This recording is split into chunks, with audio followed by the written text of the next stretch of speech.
Okay,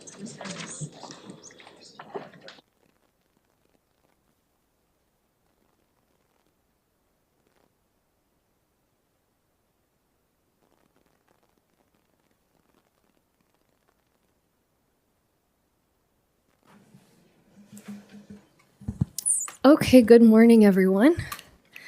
It is 10:07, and I'd like to call the September 18th, 2025 meeting of the Harris County Commissioners Court to order. Commissioner Ellis. I got it. Commissioner Garcia Day, sure. I thought it was me as well, by the way. I was looking. No worries. Good morning, everyone. Thank y'all for joining us at Commissioners Court. I am honored to be able to introduce Pastor F. Ray Nelson to give us our opening prayer today. Pastor Nelson is the Good Shepherd at the New Bethel Missionary Baptist Church that is located over in the northeast side of Houston, covering Fifth Ward between Collinsworth and Liberty Road, close to Kashmir Gardens. And 50 years preaching the gospel, and the last 35 shepherding the flock at New Bethel Missionary Baptist Church, Northeast. He was elected pastor in July 15th of 1990. That's a good year. And is a proud graduate of Kashmir High School. Go Rams. And let me just say, we lost football to you guys every year. He also attended Texas A&M and continued studies at Southern Methodist University, Texas Southern University, and Houston Baptist University, which designates you as a person who embodies the passion of knowledge and biblical teaching.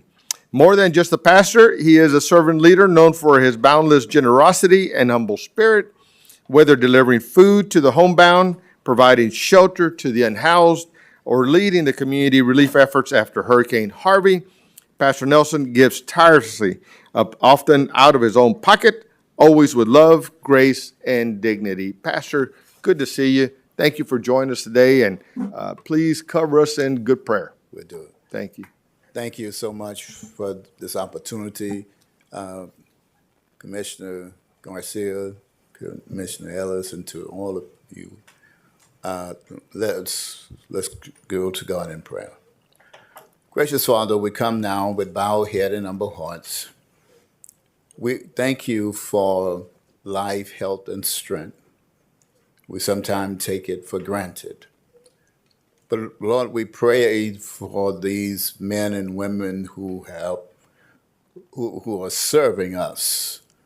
And we pray, Lord, that you will give them wisdom and knowledge to make decisions and hard decisions. We're lifting them up as well as their families, and we're praying for this court and all that take part in making things plain and clean and clear. Then, Lord, we pray for the agenda today. We pray that you would grant wisdom to handle the business at hand. Bless each of us who is under the sound of my voice. Cover us with your spirit and your blessings. We thank you, too, for your mercy and your grace upon our lives. And then we continue to pray for this court, strengthen them where they're weak and build them where they're torn down. Bless them in their lives. It's in Jesus' name we pray, and we ask these things in all. Amen. Amen. Thank you, Pastor. Appreciate you. Thank you so much, Pastor, for joining us and for everything you do. Let's recite the pledge.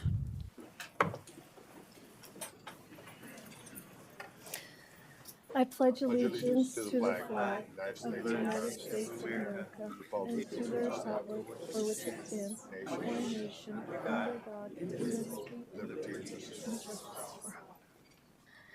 Honor the Texas flag. I pledge allegiance to one state, under God, one and indivisible. Okay, so we have several public hearing items today. So we'll start, colleagues, with public hearing items 361 through 364. Those are on the various tax rates. Then we will move on to tax rate discussion items 367 through 369. That is where we would vote on the tax rates. Then we will hear all public we have another two other public hearings that are just, I don't think we have any speakers for, so I figure we'll take them with public hearings. And then we will take all public comment speakers. I believe there will be a handful of city mayors here today, so we will hear from them before we hear from the rest of the speakers. Then we'll hear from the rest of the speakers, and after that, we'll proceed to the consent agenda. So let's start with the public hearing for item 362. At this time, we have a public hearing for item 362 in the public hearings on page 44. I now open the public hearing to consider approval of the proposed 2025 tax rate of .04966 for the Harris County Flood Control District. Is there anyone who would like to speak for or against this item? There's no speaker signed up for this one, Judge. Okay, thank you, Tiffany. Since there are no speakers, any discussion? I now close this public hearing. Is there a motion on this item? Motion by Commissioner Garcia. Second. Second by Commissioner Briones. All in favor? Aye. Any opposed? Motion passes.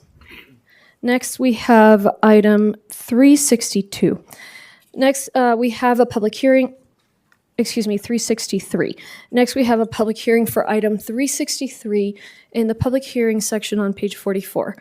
I now open the public hearing to consider approval of the proposed 2025 tax rate of .18761 for the Harris County Hospital District, DBA Harris Health System. Is there anyone who would like to speak for or against this item? Tiffany? There's no speaker signed up for this one. I now close this public hearing. Is there any discussion? No discussion. I now close this public hearing. Is there a motion on this item? Second. Motion by Commissioner Garcia, second by Commissioner Ellis. All in favor? Aye. Any opposed? No. I'm in favor. Motion carries 4-1. Next, we have item 364. We have a public hearing for item 364 in the public hearings on page 44.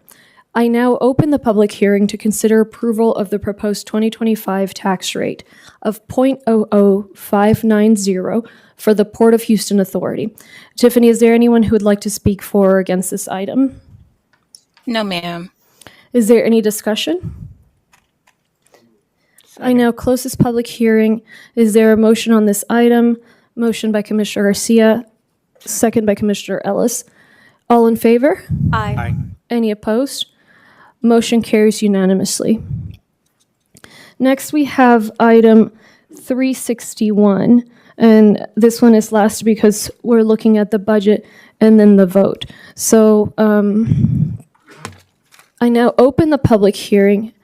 This is item 361 and public hearings on page 43. I now open the public hearing to consider approval of the FY 2026 annual budget for the Harris County Flood Control District. There's a correction there, right? We're taking out Toll Road? That's correct. That's correct. It's just the flood Okay, control. did you catch that, County Clerk? Yes, Judge. Okay, so let me just read this again. I now open the public hearing to consider approval of the fiscal year 2026 annual budget for the Harris County Flood Control District. Tiffany, is there anyone who'd like to speak for or against this item? Julio Medina and Jackie Ottman. I'm not sure if they're there. Julio Medina, and what was the second name? Tiffany, we didn't And quite. Jackie Ottman. Jackie Ottman. I do not think they're here. Are there people still trying to go through security? No? Okay. All right. Since there are no speakers, is there any discussion? I now close this public hearing. Is there a motion for this item? So moved. This is a motion for the FY 2026 annual budgets for the Harris County Flood Control District. All right, motion by Commissioner Briones, second by, was it Garcia? By Commissioner Garcia. All in favor? Aye. Any opposed? Motion passes unanimously. Okay, and then we need action on items 367 through 369. This is action on the tax rates. So let me make sure I've got the right script here. Excuse me? Oh, okay, thank you. No, you're good. Okay. Okay, so,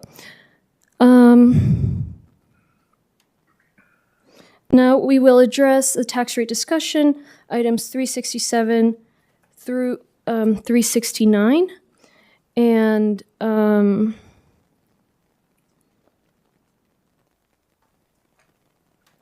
so, right, is there any discussion on this?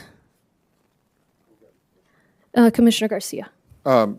Jay, question, is 368, the Harris Health tax item, is this broad enough to talk about the Herman Park land swap?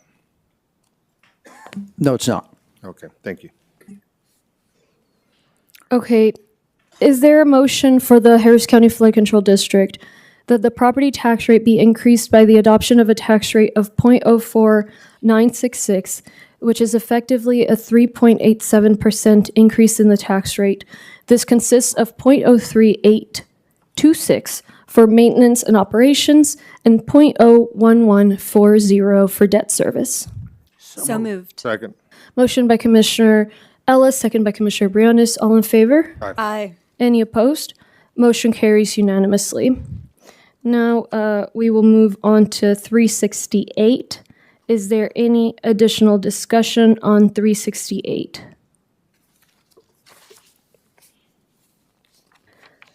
All right, so is there a motion for Harris County Hospital District, does business as Harris Health System, that the property tax rate be increased by the adoption of a tax rate of .18761, which is effectively a 16.63% increase in the tax rate?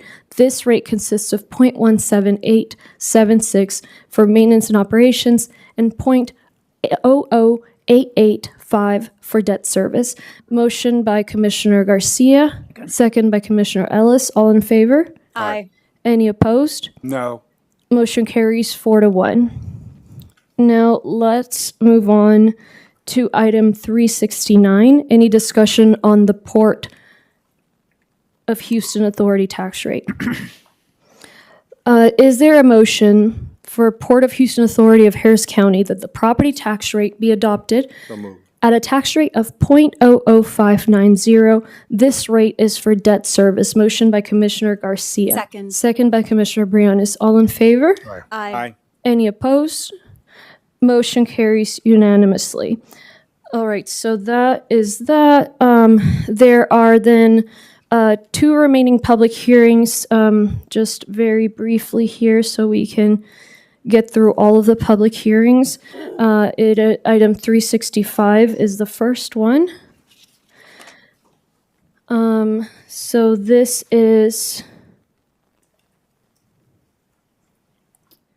365. Okay. We have a public hearing for item 365 in the public hearing section on page 44.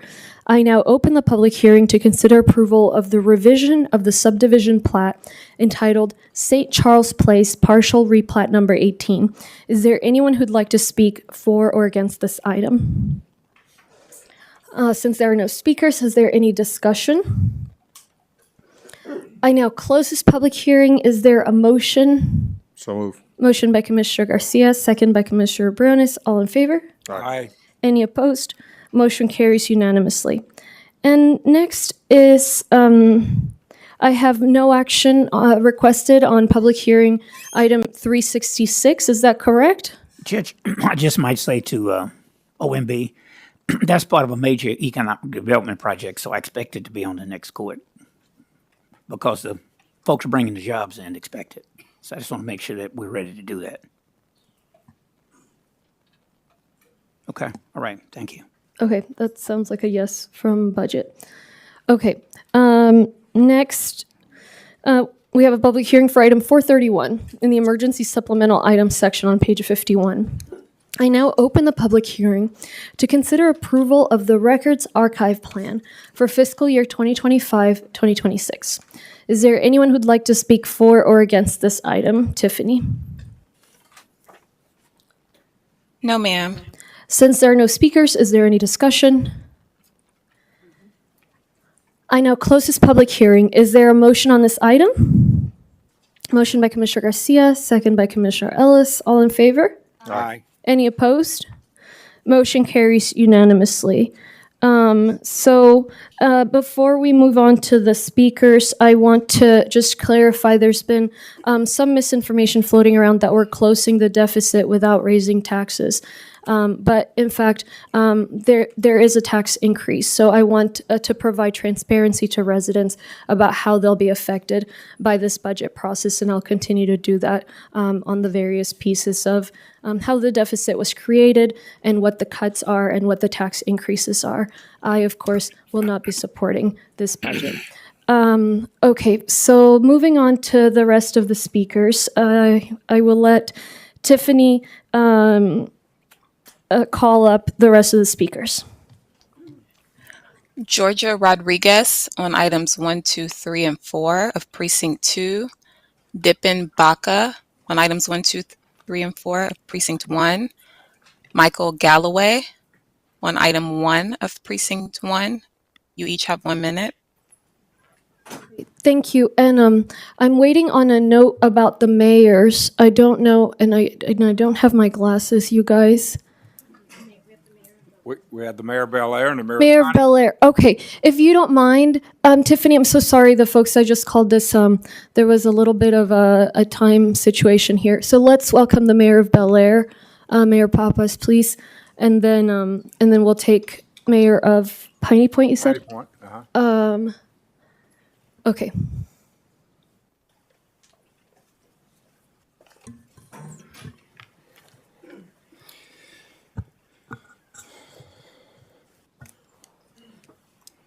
I've got my team here. Good morning, all.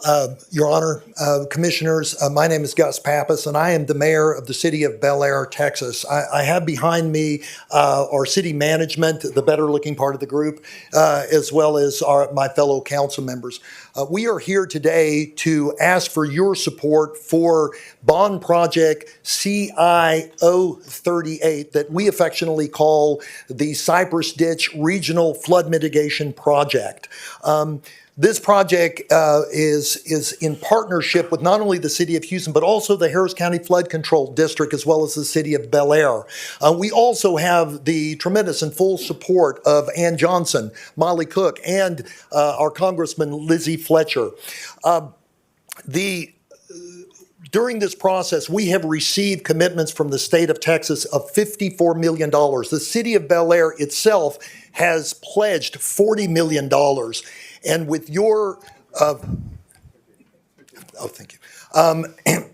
And with the county support of $15 million that was allocated out of the Harris County Flood Control District's bond project, we will be able to embark and complete a $110 million regional flood mitigation project that will redevelop Cypress Ditch into Brays Bayou. This project will shape and change the lives of thousands, not only in the Bel Air area, but in the surrounding areas, and as well as pave the way for future and serve as a foundation for future flood mitigation projects in the area. We thank you for your support and for your tireless commitment to flood mitigation in Harris County. Thank you. Thank you, Mayor. Who are those great folks with you? Well, I have our city manager, Sharon Satina. I have our assistant city manager and engineer, Beth Jones. I have our council member Ross Gordon, and I have our Mayor Pro Tem Win Frazier behind me. Good. So Welcome to all of you. thank you so All much, and right, thank you for having us. No, thank you. Thank you for your service. So which item is that? I think I certainly am very supportive of this, and I thought perhaps we just take it up since you're here. But I'm trying to find it on the agenda. Okay. My understanding is that it's not a specific item, but it's part of the update for The flood control district bond. Yes. Got it. Yes. Okay. Okay. Well, great. Thank you. Thank you for coming here. Thank you for your service. Appreciate you. Yes, Commissioner Garcia. Mr. Pappas, any relation to a certain Chris? So they say I can say yes, but I choose to say no. There's a lot of baggage that comes with that. Well, let me just say it was a pleasure working with him when I was on council, and beautiful family. And thank you for all the family has done for the community. There's been countless times that it was just a call to help veterans out or the like. And so I just want to say always thanks and appreciation. And having that I worked some time with the Papadakis family yes. in Coney Island. So let me Yes. just say, Tekanis. Efkaristo. Efkaristo. Yasas. I will pass along all your comments to the Pappas family at church on Sunday. And thank you so much. Good to see you all. Thanks for being here. Thank you, Commissioner Ellis. Okay. So Mayor, Thank you. sorry, I have Oh, my yes, my button. Commissioner Briones and then Commissioner Ramsey. Mayor Pappas and team, welcome. Thank you for your tremendous partnership. My team and I are so grateful for the collaboration. And to me, this is a perfect embodiment of city, county, state, federal partnership. And this Cypress Ditch flood mitigation project will be tremendous for Bel Air, for Gulfton, and so many areas and the positive regional impact is fantastic. So I'm very grateful and thank you for taking the time to join us today. We appreciate it. Thank you for your support. Appreciate it. Mayor, council, thank you all for coming. It's always, having served as a mayor in a small city, quote unquote, people forget there's 33 cities in Harris County not named Houston. That's right. I think it's really the center of good governance in the county in terms of the job y'all do. And we forget about the infrastructure projects that y'all not only sponsor, but partner with, and not just in terms of the county, but others. So thank you for your leadership. Thank you for what you do for Harris County. Appreciate it. All right. Thank you all again. Judge, if I Oh, yes, if I Commissioner might, Ellis. I'm honored to represent a part of your great city along with my colleague, Commissioner Briones. And I started out as a council member, and I only showed up with my mayor when I agreed with him. But if those two council members want to say anything, I'd like to let them speak. First of all, thank you, and we're delighted to be here. We want to appreciate and thank the county for what you've done to support this project. We do agree that it will benefit a lot more than just City of Bel Air. It will benefit many people in our county. Thank you again for your support. Thank you. Thank you, Council Member. I would just add that this really is a partnership project inside our city. We've unanimously voted for every single action to support this project. We got the support of our voters through a bond election to put forward money into this project. And we've been so lucky to work with so many great people inside the county, at the state legislature, and at the federal level to work together to see this through. And so we're just so lucky to have great partnership and great collaboration on this. So thank you. Councilman, I've forgotten, Thank you, Mayor, when Councilman. did you all put it on the ballot? Was it this last cycle? It was last cycle. It was, I think it was, we actually voted on, interestingly enough, when Hurricane Beryl, we had a meeting that evening and voted unanimously as a council, put it on the ballot. And that following November, we had 70+% of our voters voted to put $40 million toward this project. Well, hey, thank you for stepping up. We need more communities, other partners who are willing to step up and put some money on the ballot as well. Thank you. Thank you. Thank you all. Okay, so we have Mayor Eliza Dutt of Piney Point Village.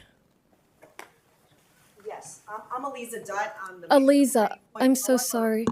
No, it's okay. Come on up so we can hear you in the microphone. Comments are centered as a resident, so Oh, I would, okay. I'm happy to speak during the public comment. Okay, thank you so much. Thank you, thank you. And I'm so sorry for the pronunciation issue here. All right, so then we will move to, I believe we have another mayor, Mayor Helton of LaPorte. Is Mayor Helton here? No, Mayor Hilton will be here for the resolution. Okay, great.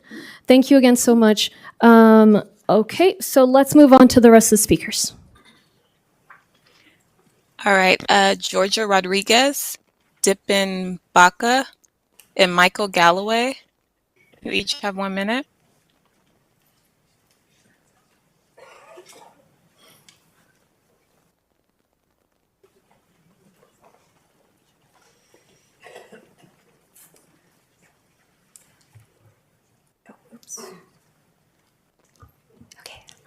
Hello, good morning. My name is Georgia. I'm a resident of Precinct 2, and I'm here because I'm here to discuss the budget because it represents more than numbers on a page. It represents the future of Harris County families, neighborhoods, and workplaces. We need a budget that puts people over politics, and in a perfect world, these dollars would be invested in community-based services, programs that work directly on the ground with the growing number of people in need. But today, over half of the county's budget already goes to the criminal legal system, things like policing, courts, and incarceration. Now a new jail is being proposed that would consume billions of tax dollars. The cost doesn't stop with construction. The long-term operating expenses will starve the very programs we truly need. Affordable housing, public transit, HART, libraries, public health, and disaster relief, the actual services that keep our community safe, stable, and thriving. Every dollar we pour into expanding incarceration is a dollar taken away from prevention, healing, and opportunity. My ask is simple. Please invest in people, programs, and communities. Thank you. Thank you. Good morning, commissioners and judge. Last week when I came here on Tuesday, my brother Ken asked me, what song did you listen to when you came here? And I didn't have an answer, but today when I came in here, the song that I was bumping to this morning was called Bad Boys. It was written by some brothers from Jamaica. And this song was written because of the struggles of troubled youth, particularly those of color and their encounters with law enforcement, encouraging them to change their circumstances. For the past 12 years, I've served as a youth development practitioner in 3rd Ward for an organization that's been nationally working with youth, serving over 10,000 youth for the past 27 years. Yesterday night, I went to a vigil for an individual that committed suicide for an undiagnosed mental health illness. Last night, I pulled up at 1 a.m. and I met a group of individuals from the North Side and 3rd Ward fighting fentanyl epidemic. And they said, you know what it is, Dipin? They said they didn't tell us when you use it the 2nd, 3rd, or 4th time that you have to keep using it. Invest in programs, invest in youth development programs. Thank you. And I appreciate you mentioning that 3 colleagues here refuse to invest in the youth programs for youth who are in those kinds of situations, refuse to continue them. And that's one of the reasons why I can't vote on this budget. Thank you. Please. This jumpsuit represents what I feel is going to happen due to the budget cuts in this proposed budget. As of last week, our city has become the city with the highest poverty rate of about 21%, which means that 1 of every 5 residents live below poverty.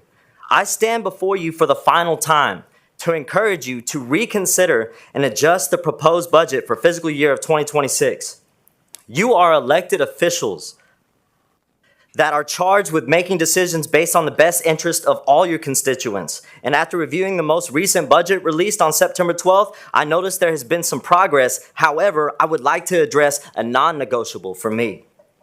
Utilizing our remaining ARPA dollars to offset an unbalanced budget based off hunches, if $20 million of ARPA dollars and $25 million of projected savings for a 1-year hiring freeze is a solution, what's the plan of action for next year? No real solution has been proposed to truly advance the county's spending. Thank you. Your time is up. All I see is problems being made out of problems. Thank you. That's right. This is a problem that was created absolutely unnecessarily. We could have gone to the voters and heard from the voters whether they wanted to see these cuts or whether they wanted to see a pay increase or whether they wanted to see both. So I really appreciate that. And I think,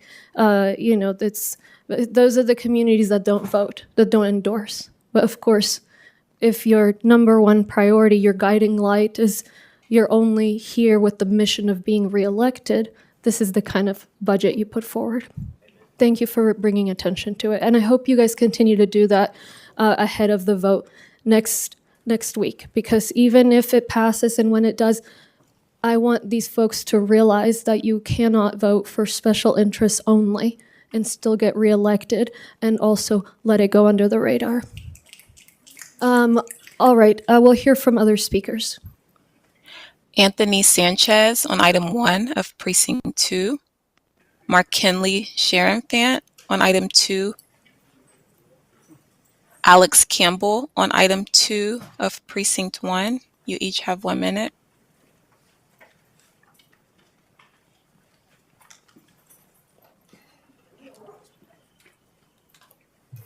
Good morning, Commissioners and Madam Judge. I'm Ken. I'm a resident of 3rd Ward.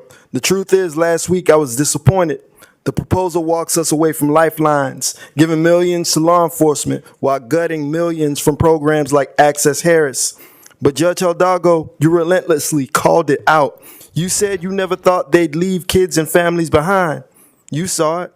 They did, but you didn't. Because of your commitment, you speak for voters when they chose to silence them. We thank you for doing God's work. Commissioner Rodney Ellis in Precinct 1, we thank you as well. Many people in this assembly, neighbors, parents, community leaders, we see you. We understand what you're doing. Come election time, we will remember. Judge Hidalgo, thank you. I know you aren't running for re-election, but I wanted to say this. Since 2019, Judge, you've been behind the people. You've been a voice for them when others tried to take their voice, and I thank you for it. I thank you for it. Give me some time. Give me some time. I need to finish. I'm so sorry. We have to end everybody at a minute. I appreciate you though, and I do appreciate your advocacy. Thank you.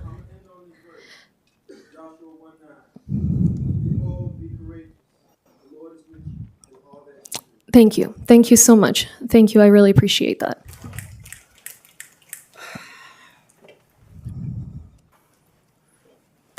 So look, check game. You think all kids are born bad?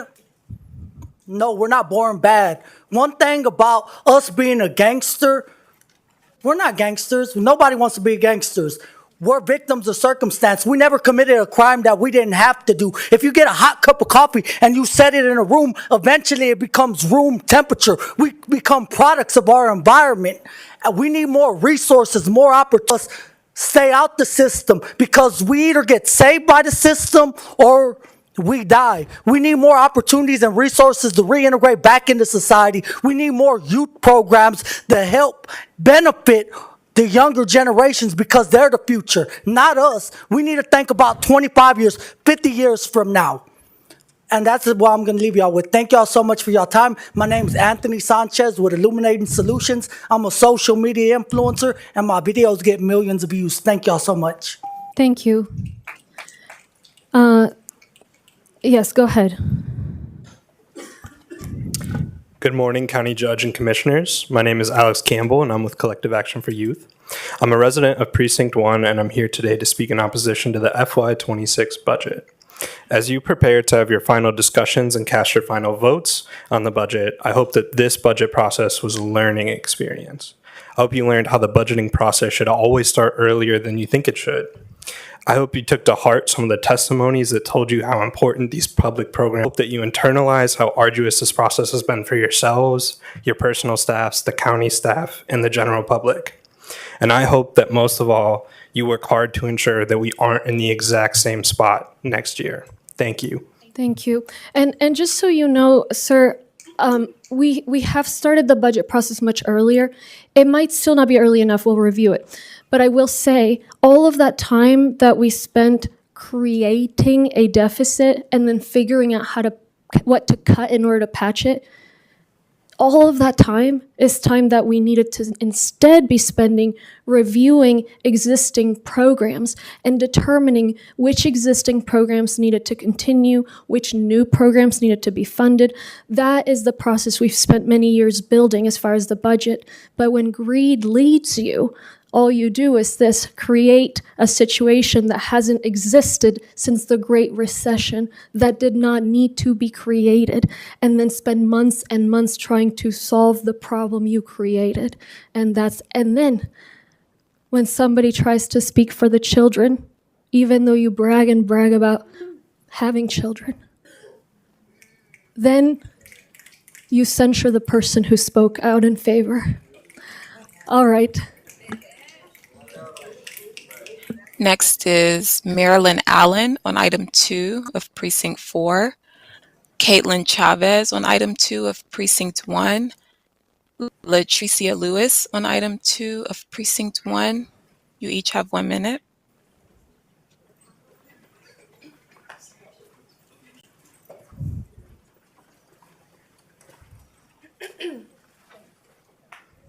Thank you, Mayor. Thank you. Hello, my name is Marilyn Allen. I'm with Collective Action for Youth, and I'm a resident of Precinct 4.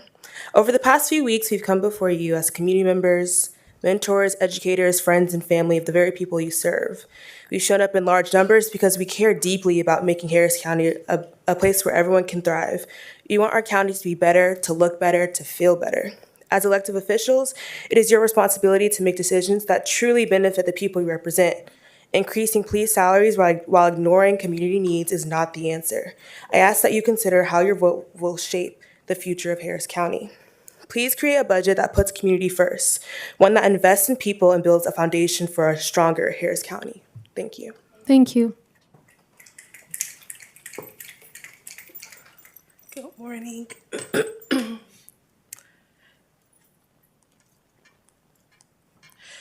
My name is Latricia Lewis. I am concerned about the proposed constable pay raises.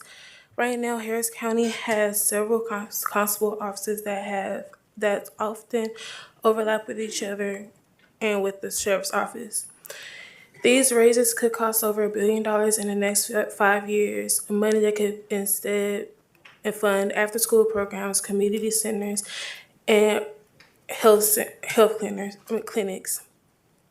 Before approving raises, the county should first make sure the offices are working together efficiently. Otherwise, families could lose services they really rely on.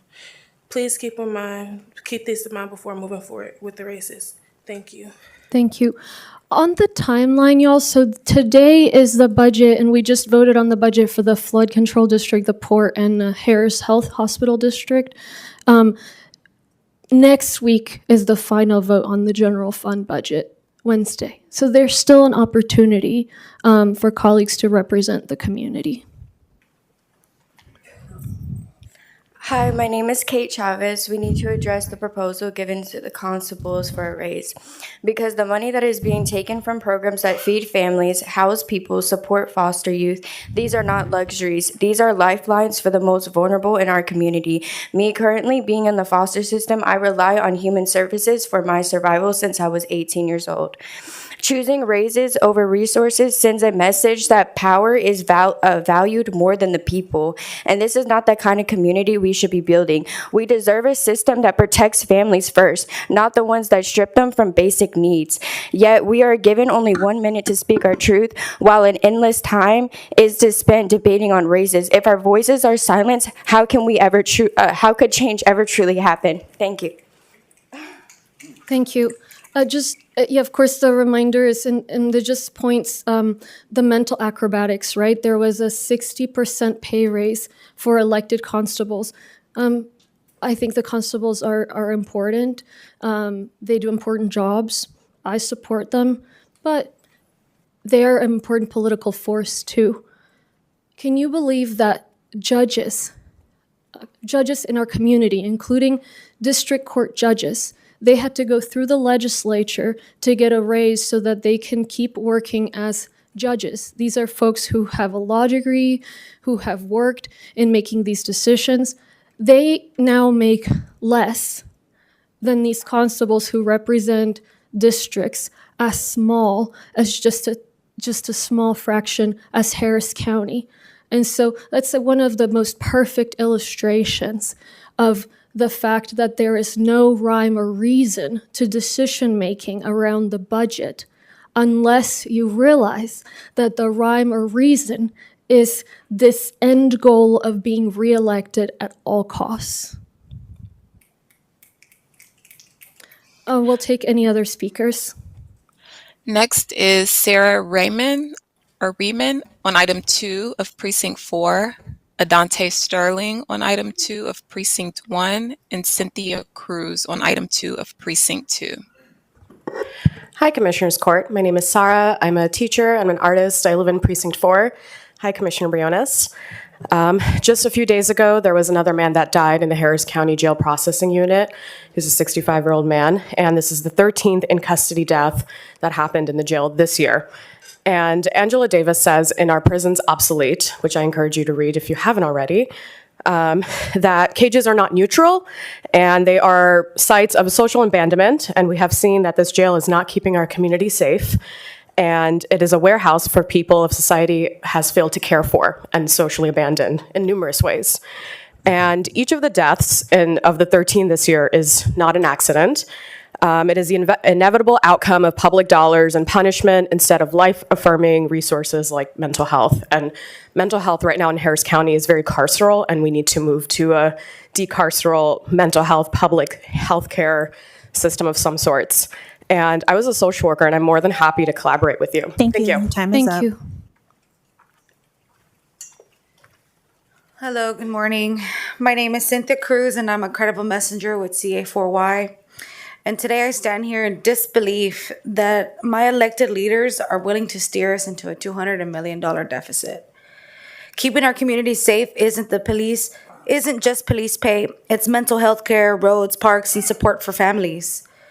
I'm aware that my plea against this budget will go in one ear and out the other, but I also know that taking away programs and entering a deficit without a solid plan out will cause more problems than solutions. We need to find a better way to resolve this without putting our county at risk. And to Judge Hidalgo, I'd like to extend my gratitude to you for always courageously speaking out and educating the community you serve. Thank you.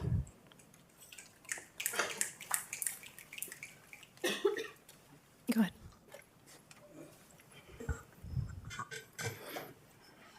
Good morning, Commissioners Court. My name is Adante Sterling. I'm a credible messenger with Collective Action for Youth.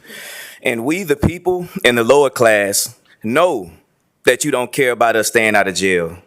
We know that you don't care about prevention programs. We know that you don't care about us receiving a decent education. We know that you only care about yourselves and the people that you can benefit from. Heck, we even know that you don't even care about listening to these speeches. But what you don't know is no matter how much money you take away from the same people you don't care about, us, the lower class, you'll never take away our drive for success or our voice. Thank you. Thank you. And that's the case for the parents and the business owners of childcare centers who are being bullied as a result of children that came to speak with permission slips, colleagues that didn't even bother greeting the children, engaging with them, voted against the children's interests based on complete falsehoods, programs that had been evaluated successfully, designed with input from commissioners over years, had been proof of concept, have been thoughtfully developed, and then created a political story, and now are seeing these childcare centers and these families not only lose their childcare for their children, but also be harassed because these kids don't vote and don't endorse. So what gives? But of course, their children had early childhood education. Their staff children have early childhood education. And all these people are trying to come up with ways and twisting words and brainstorming ways in which to try to attack the efforts to educate our youngest children, which is obvious in any society. It's not left, it's not right, it is obvious. So I appreciate you guys.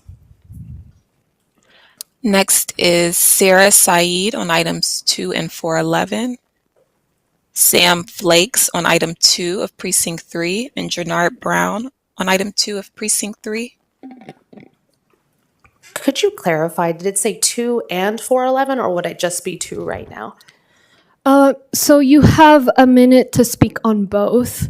I know, I'm sorry. Those are the rules that we worked on as a commissioner's court. Okay, no worries. Judge and County Commissioners, my name is Sarah. I serve as the policy manager at Woody Juntos, an organization impacting an organization empowering impacted Asians and Latin immigrants through service organizing and advocacy. Two things I would like to bring to your attention. I have sent each of your offices language about an amendment to item 411 about the investment policy that will be voted on soon, to make sure to review that.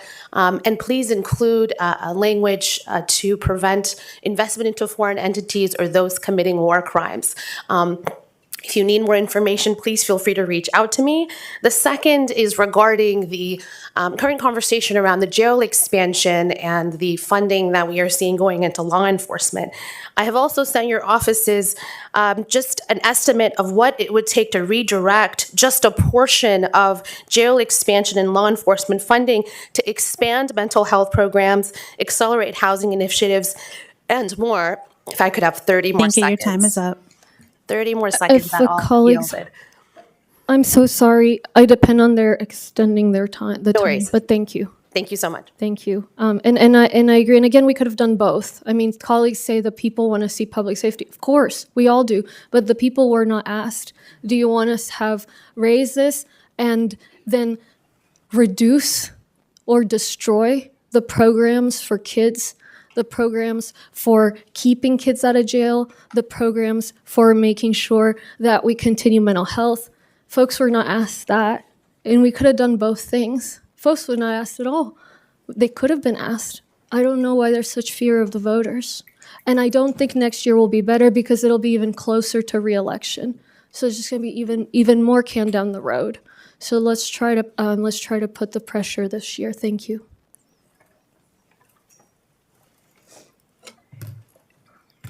Good morning, Commissioners. My name is Sam Flakes. I'm a mentee, a part of the Credible Messengers program, and I'm proof that it works. Out of 150 young people in the program, only 2 have reoffended. That means lives changed, future saved, and safer neighborhoods. Cutting funding for programs like this while adding to law enforcement is short-sighted.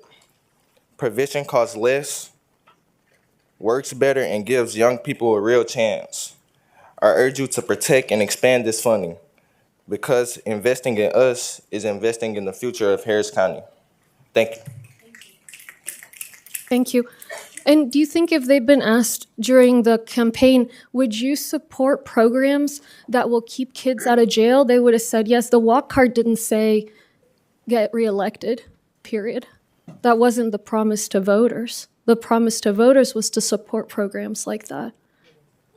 And I'm very sorry that they're being cut, and I'm going to continue doing everything, and I know you guys will too, to draw attention to this. Because we do not need them thinking that they can do this and still win and go under the radar. Yeah.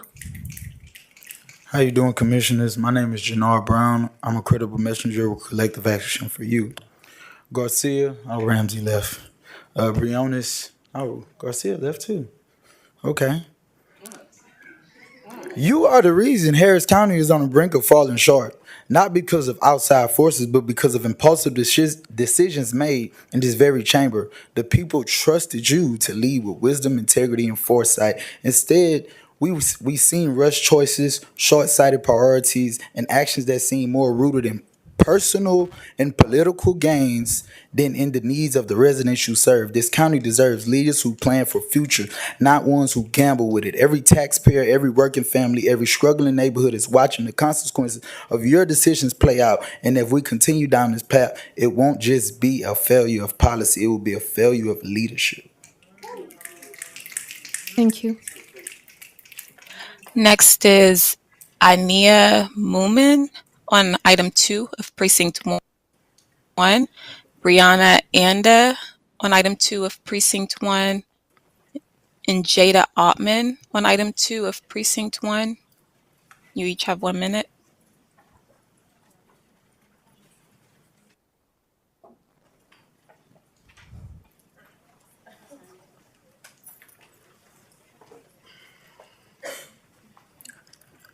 Good morning. My name is Jada Ottman. For families already struggling, this budget increase could mean higher taxes, fewer community programs, and more economic hardship. This budget impacts my family, my mentees and their families, as well as many families throughout the city. I am truly worried that the proposed budget will cause defunding of so many programs that my people need to keep them stable. What will happen to essential services like affordable health care, affordable housing, and community programs? It worries me that the services I needed most at one point may not be available to future generations. We cannot afford to ignore the needs of our community. A budget should prioritize people, not just numbers.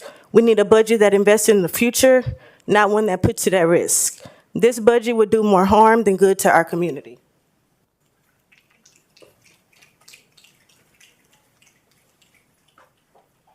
Hello, my name is Brianna Onda, and I believe that the county's budget can be used in ways to create broader and longer lasting benefits for our community. We have pressing needs in Harris County youth programs that keep kids engaged and out of trouble, mental health services that reduce crises, and housing assistance that help families stay stable, and community-based prevention efforts, and these all directly reduce crime and build safer neighborhoods. When these programs are underfunded and challenges continue to grow, public safety isn't just about enforcement after something has gone wrong, but it's about preventing harm and making sure people have opportunities and support. And those of you who keep getting up, it shows a lot that you don't care about the people's voices. You just want your salaries to grow. Ania Moomin, Emmanuel Freeman on items 2, 3, and 4 of Precinct 2, Jade Miller on item 2 of Precinct 1, Edgar Sazo on item 2 of Precinct 2.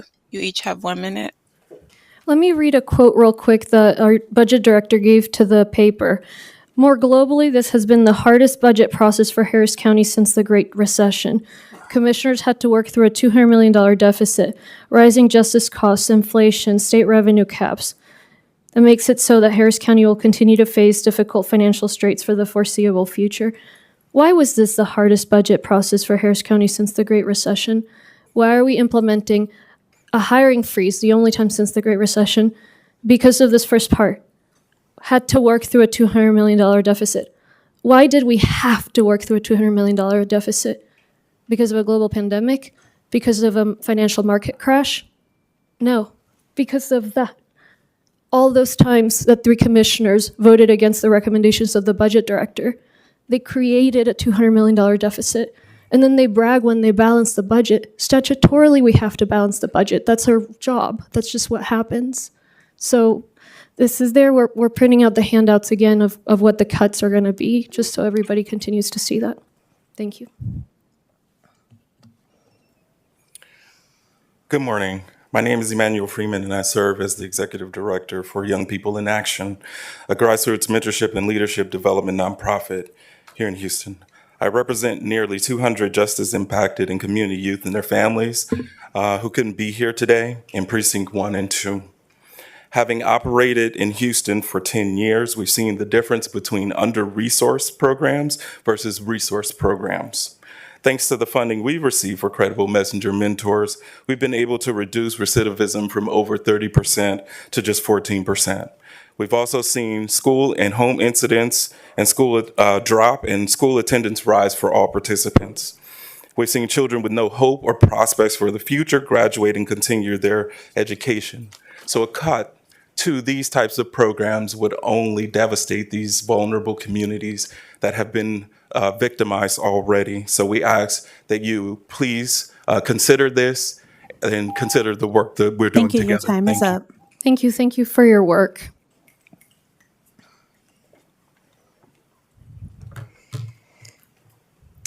For the last month, we have sat here and watched the eye rolls. We witnessed Ramsey get it more than 10 times, not only while Judge Hidalgo was speaking, but when voters were too. And we heard every no for your youth development and progress. Thing is, each of you have a choice to hear us the way we hear you, and instead you move with lack of transparency and misleading headlines. What happens next year when there aren't our ARPA funds to reallocate anywhere else? When we can't afford to make any more cuts or need positions filled to carry out services? What happens when your law enforcement needs more support, but the well is dry?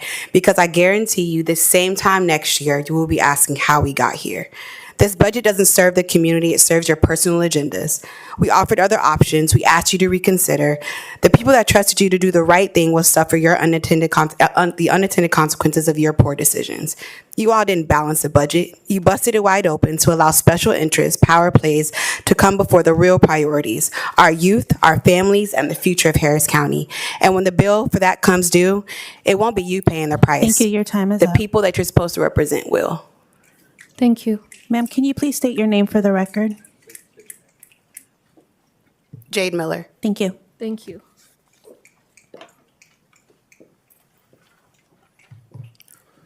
My name is Edgar Sasso, and I am first and foremost a Christian man of the Catholic Church.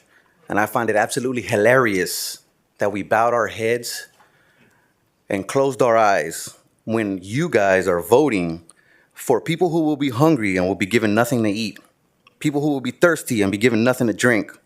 There will be strangers who won't be invited in. There will be people who need clothes and will not be clothed. There will be people who will be sick and in prison more because of what you have done, and you will not take care of them. I'm tired of talking about what I want you guys to do. I'm going to tell you what I'm going to do. What I'm going to do is I want you to know that Garcia, Ramsey, and Briones, if you keep your seats at next election, it will be despite all the efforts of Edgar Arturo Sasso. If you lose them, I want you to know that it is because of the efforts of Edgar Arturo Sasso. Thank you. Thank you. That's right.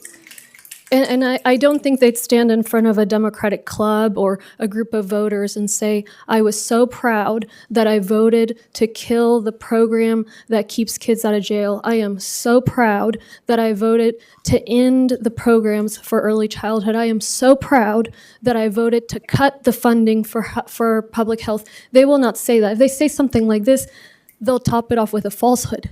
They'll say it was not an evaluated program.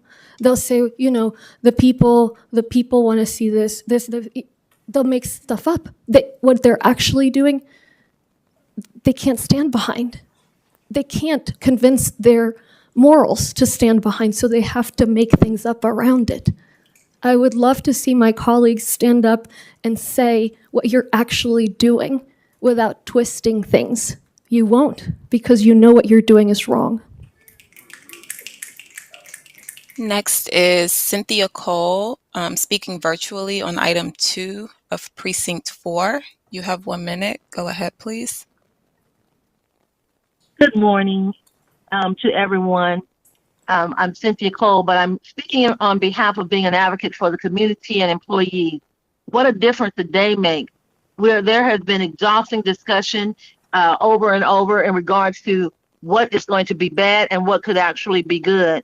But I am respectfully requesting that the decisions that are made, these decisions being made by this court should in fact realize, get in front of what's going to happen in the future. What a difference a day makes is going to make a difference in the lives of constituents. You cannot continue to not seek solutions by just being sarcastic. It has to be a unity effort. It has to be the foundation of the county's success to our decisions, but also make the sacrifice. Thank you so very much. Excellence in work is also excellence in community unity. Thank you, ma'am. Thank you so much. And I continue to plead with my colleagues to put this to the voters instead of creating a deficit. We could have put it to the voters this year, did not need to wait for next year. And I would love to negotiate on that. How about, okay, fine, don't put it all to the voters, put some of it to the voters. I'm happy to sit down and negotiate on that. Next is Perla Flores on item 2 of Precinct 1.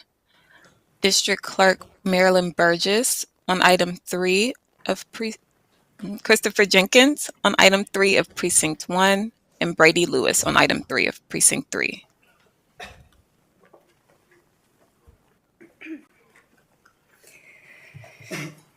Okay. Good morning, commissioners. I need you to understand what these budget choices mean in real life. My brother is in jail. He is 21. He grew up with trauma, no guidance, and mental health struggles. He made mistakes, yes, but I don't want his only experience behind bars to be one where the system ignores him and makes things worse because resources were cut. That doesn't make our community safer, it just creates more broken lives. I've lived this too. I aged out of foster care with nothing, no support, no safety net, nowhere to go. Housing programs and food assistance kept me off the streets. Without them, I would have been homeless. I know others who aged out of foster care and became of these programs turned survival into opportunity. If you choose races over resources, you are choosing to take that chance away from people like me, my brother, and my community. That choice will cost all Your of us time is more in up. the long run. 1 minute of my voice may fade, but the consequences of your Thank you. Your choices time will is echo up. through every family, every jail cell, and every Thank you. neighborhood in Thank you. Thank you. And I appreciate your emotion. I know one of us here normally cries crocodile tears when they hear that story. And then when it's time to vote, they don't vote to support what they're crocodile tearing about. Yeah. Good morning, members of the court. I want to begin by sincerely thanking the public members of the Grievance Committee who served last Tuesday to review my grievance. Their service was exemplary, marked by thoughtful engagement, fairness, and integrity. Of the 25 grievances filed, 24 were withdrawn after the grievance received promises of salary increases from this court. Mine was the only grievance that proceeded to a hearing. The Texas legislature designed this process to include impartial members of the public to ensure transparency, accountability, and fairness in matters such as these. The 6 citizens who served on the panel upheld that legislative intent and rendered a thoughtful recommendation. I urge this court to honor both their service and the process by adopting the recommendation of the committee in full. Doing so reaffirms the purpose of this system and demonstrates that the court values the judgment of its community members. Thank you. Thank you, Madam Clerk. What was the recommendation of the committee? To raise the salary to $260,000 to match the constables. To match the constables. How many people do you serve? For over 4 million. 4.7 million. Yeah. And the constables, I believe the one with the smallest district serves about 500,000. Anyway, whatever it is not 4.7 million. Very near. So it's totally logical that you'd be paid at least as much as the constables, probably more. And I, Madam District Clerk, have not been supporting these raises, anybody's raises, because I know we cannot afford them. So I will not be able to support it out of principle, and because I'm not going to contribute to that. I'm proud that I haven't. I've followed the recommendations of the budget director every time, but it's not because I don't think you deserve it. And I think if my colleagues vote against your raise, they will show again what a political decision they've made. Think if they're trying to raise salaries, well, the countywide electeds need to make more than the ones that represent just a percentage of the population. And if you look at other counties, that's the answer. Does it make sense for them to make less than judges, less than countywide electeds? So I appreciate you advocating, Thank you. calling them to task, and I hope they'll vote for it so that they can have at least one little bit of consistency in their brain that they don't have to do mental acrobatics around when they're at home.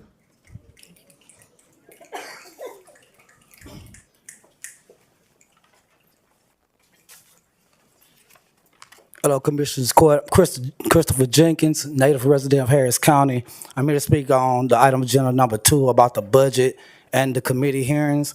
Right here is a written mandamus that I filed back in February 2022, which I proved that JP and constables had abused their authority. This started back in 2019. So what kind of bothered me about the grievance committee was I feel like I was being biased about the public speakers. In this writ, you see that the clerk, the county courts, they were affected. Every department was affected by this writ of mandamus, and it put pressure. It put a lot of pressure. It overloaded systems. E-file wasn't working right. Odyssey wasn't working right. And so that's why I felt like in this grievance, they were being biased. It's like they letting systems oppress the people. The same things that we fought for that was taken out during COVID, we have to come back to court and put back in. These are systems that leave people out of bondage. So when you take away those different resources from them, then they're gonna be standing there and they're gonna suffer in the jail. Harris Thank you. Hill Your need to time help is step up. their game up as well. Thank you. I'll be back. Y'all know that. Thank you. Good afternoon, Commissioners Court and Judge Hidalgo. My name is Brady Lewis. Before the budget vote, I urge you to hear what's at stake. Housing, mental health care, youth programs, reentry support. These are not extras on the budget, they are lifelines. They keep families stable, they keep young people on the right path, and they keep our community safe. Thousands of families across Harris County depend on these programs every single day. Cutting these programs won't just shrink a budget line, it will close doors, empty tables, and strip away opportunity. I urge you, do not balance this budget on the backs of our most vulnerable. Invest in people. That is real public safety. Thank you. Next is Kentrell Ray Fields on item 3 of precinct 4, Maria Mendez on item 4 of precinct 1, Evelyn Barron on item 4 of precinct 1, Jalen Sowell on item 12 of precinct 1. You each have 1 minute.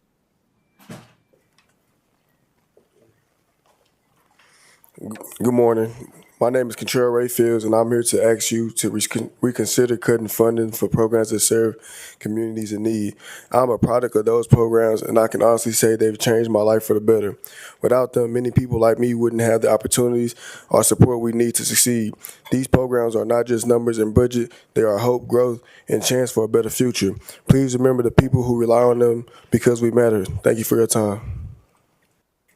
Thank you.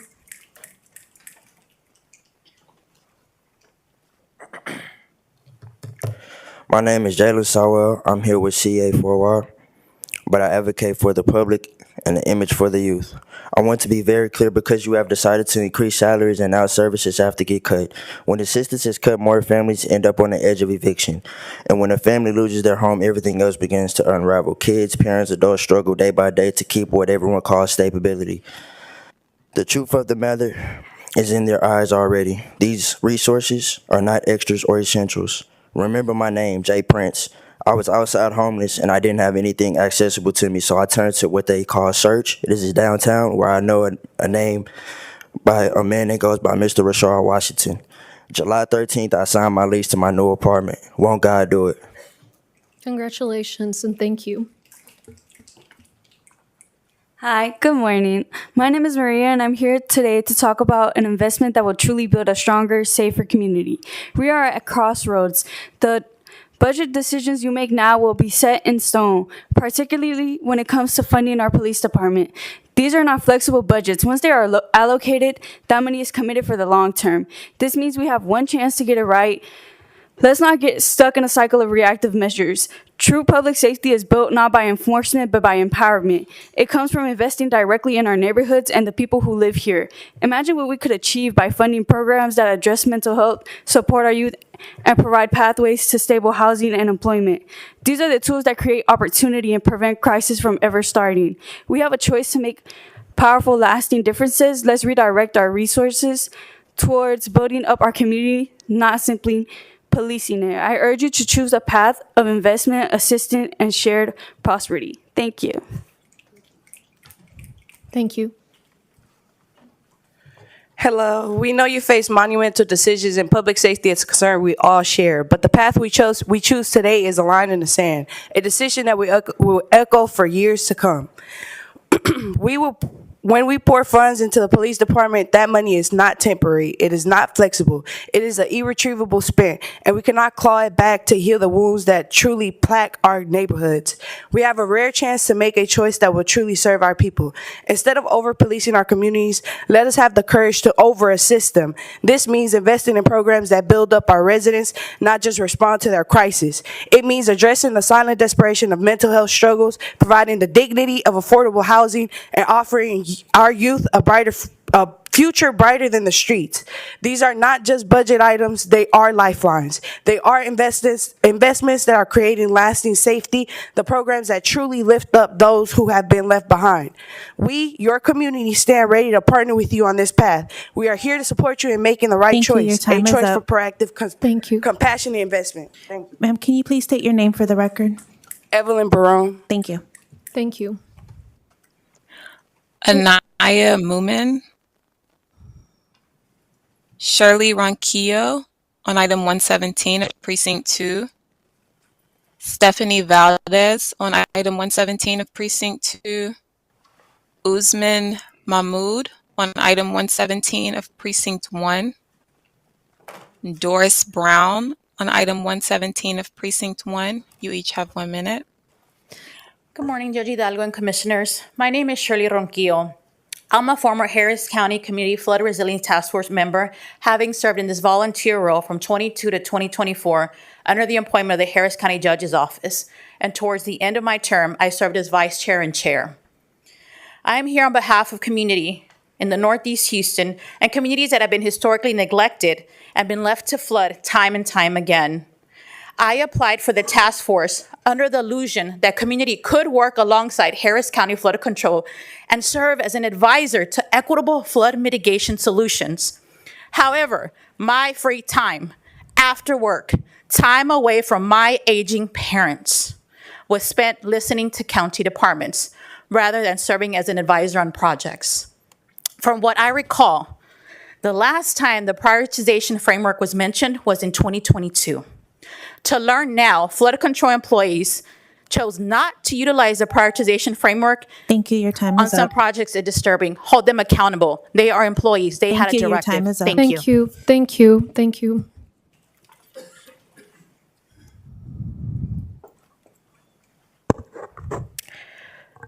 Good morning, Judge and Commissioners. My name is Stephanie Valdez, and I'm here on behalf of the Coalition for the Environment, Equity, and Resilience.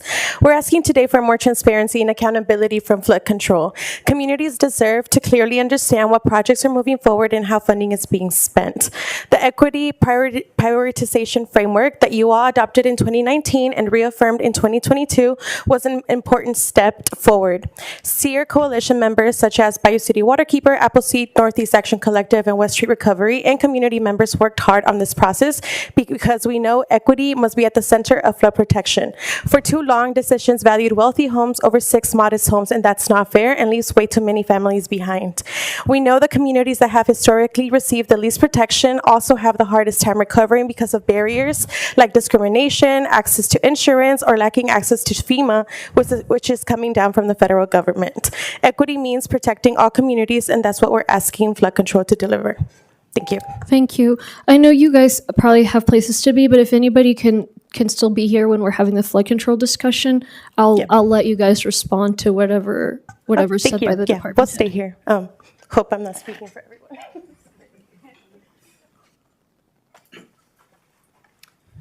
Good morning, Judge and Commissioners. My name is Usman Mahmood, and I'm with Bayou City Waterkeeper. I'm here to support ensuring the 2018 flood bond program moves with the highest levels of transparency and accountability that Harris County deserves. We strongly encourage maintaining the 2022 prioritization framework as a central guide for funding decisions. This framework ensures that the highest priority projects serving us our most vulnerable and underinvested communities can receive the funding they need. We also encourage requiring prioritization scores for all feasible bond IDs and associated projects. This scoring system is important for transparency, and without it, we cannot have meaningful public oversight. The Flood Control District can establish more transparency through the public dashboard that will provide real-time project information and regular reporting to this court. County taxpayers deserve to see where their bond dollars are going and track progress on flood protection efforts. Any significant budget increases or scope changes should require appropriate approval to protect the integrity of what voters originally approved. Finally, we encourage... Thank you. Your time is up. Thank you. Director, just a quick question, and this may be I just was wondering, general fund dollars cannot be used for flood control projects, right? That's correct. Yeah. And why is that again? State law. Okay. Thank you. What does equity mean? Equity means that we must assist people and communities so that everyone ends up with the equal opportunity to thrive. It means that communities that have been neglected, if not outright discriminated against, should get investment. All communities deserve to be protected from flooding. For too long, flood control decisions were made on basic cost-benefit analysis that valued a $1 million home as more important than 650,000 homes. The prioritization matrix that flood control was instructed to use in 2019 and 2022 was supposed to address this.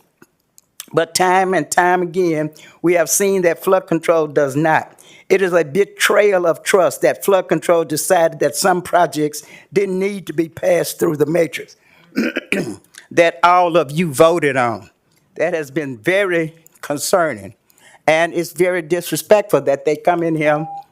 Thank you. Your time is up. Can you please state your name for the record? My name is Doris Brown. Thank you. Thank you. Next is Laura Gallier on item 2, Coretta Brown on items 2 and 3, Michael Spates on item 7, Benjamin Broadway on item 117. You each have 1 minute. Good morning. My name is Laura Gallier, Precinct 1 with Pure Justice. The Harris County Jail holds primarily people awaiting trial because they can't afford bail. Page 17 of your budget booklet identifies the jail and indigent defense as the two highest drivers of the budget challenge. You can solve both by refusing to arrest and jail people for charges related to poverty, and instead help them find resources to access the legal economy. By doing so, you can create a community safety feedback loop instead of a poverty to prison feedback loop. Pay increases that put government officials in the top 1% of U.S. earners while leaving many in poverty is unjust. Thank you.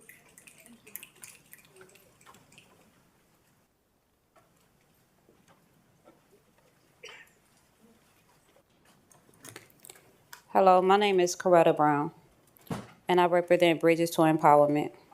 In the last hearing, Commissioner Garcia stated that the only reason the constables wanted a higher raise right now is because their number 2 would be earning more money than them. I think that it's extremely unfair to all of the other elected officials, especially the ones that I saw at the grievance budget hearing last week or this week. I think that it's unfair to them. I think that you all should table any discussions for elected official pay raises to be able to be fair to those who really do need the raises. We saw $25 million being taken that could be used for other resources that's not being used because it's going to the budget, it's going to the police budget. I don't think that now is the time for a new jail either because of the amount of money that's going to the police budget for police raises. I think that you all should take a step back, think about the people, Thank you. Your time is on the up. people. Thank you. I think if you asked everybody to raise our hands about whether our staff makes more than we do, all of us here would raise our hands. So, just again, the disconnect. And I'm advocating too because the budget is not done, not until next week. And I think it's important to continue that conversation. Go ahead, sir. Good morning, Judge, Commissioners. My name is Michael Spates, Executive Director of the Young into Politics. I wore this shirt this morning in support of the union workers at the hotel who are striking. I also wore this shirt because some of you, our organization work with the unions to put y'all in those chairs, and I just want to remind you of that. And we haven't forgotten how to knock on doors and make phone calls. Ladies and gentlemen, let's be real here. Harris County is staring down a budget shortfall that threatens our hospitals, our roads, our water, and basic services. People depend on, yet somehow in the middle of this storm, the commissioners are handing out raises like it's Christmas morning. This isn't Santa Claus, this is taxpayers' money, and it's reckless to pretend there's a bottomless stack of gifts. Families are tightening their belts, working people are asked to do more with less.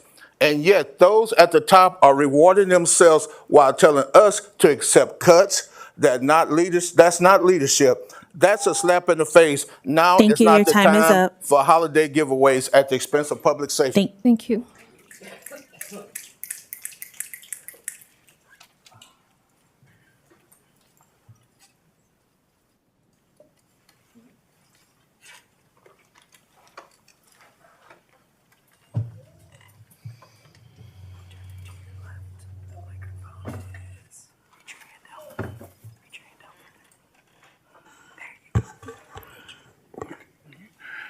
Yes. 2 words: equity framework. We had some projects throughout the years that were picked out, graded, and judged, but steady yet, y'all chose to put other projects before them. But yet, we're still flooding. Briones, Garcia, y'all got badass baby kids that are fixing to work on Ramsey's area. No matter how many constables you put in Treshwick, Candle Place, you better be ready for them, Ramsey, because they're coming. If you take away these programs that these kids need to stay off the streets, to keep idling hands of the devil's workshop occupied, you need to think about that. All 3 of y'all need to think about that. I'm over. Thank you. Next is Guadalupe Fernandez on item 117 of Precinct 1, Grace Cooperman on items 117 and 234 of Precinct 4, Jordan Watson on item 117. You each have 1 minute. Thank you. I am Guadalupe Fernandez with Bayou City Waterkeeper and a resident of Clinton Park in Precinct 1. I was here in June and back to reaffirm that all residents deserve protection from the devastating impact of floods. We look forward to seeing the updated bond package today. As I said in June, taxpayers deserve transparency in all flood control initiatives, including bond projects and maintenance. The dashboard on flood control submittal is a good first step, but we have additional recommendations for improvements. As I said in June, the past struggles with flood bond program highlighted systemic issues within flood control, and our analysis of court orders revealed a glaring lack of accountability and transparency. We're encouraged to see actions this summer to address this, and we ask for continued collaboration, ensuring all court offices and public are aligned on flood control. Most importantly, we believe in a consistent approach. The prioritization framework should be the central guide for all future decisions and fund reallocations. Using objective prioritization scores honors the voters' will and ensures accountability. We submitted Thank you. written Your comments time with is more up. details. Thank you. Thank you. What are your recommendations on the dashboard? I submitted a whole long Okay. written list, but I think the first iteration is really good. I'd like to see sort of the partnership projects directly on the map. We saw the sort of PDF spreadsheet that includes all of those, but those funding sources should also be on the dashboard and on the map of all of those projects. I'd also like to see an ability to filter out, right, what stages and what precincts and what type of project it is. And the score of the prioritization framework should be included on that map. That way I don't have to hop around through spreadsheets, and we can also make more data-informed decisions, and all of y'all as commissioners, on really holding flood control accountable. Thank you. Thank you. And I trust that the flood control district caught that. I'll bring it up again later as well. Good morning, Judge. Good morning, Commissioners. My name is Grace Cooperman, and I am here on behalf of Congresswoman Lizzie Fletcher of Texas's 7th Congressional District. Through the community funded projects process in Congress, Congresswoman Fletcher successfully secured nearly $1 million in federal funding for the Keekins Bayou Drainage Project to construct a stormwater detention basin to allow for capacity for a 100-year rainfall event, protecting nearby neighborhoods along the Brays Bayou watershed from flooding. Congresswoman Fletcher has also requested and is currently advocating for federal funding for the Cypress Ditch Drainage Improvement Project, a collective $100 million project which will increase the conveyance capacity of the Cypress Ditch Channel.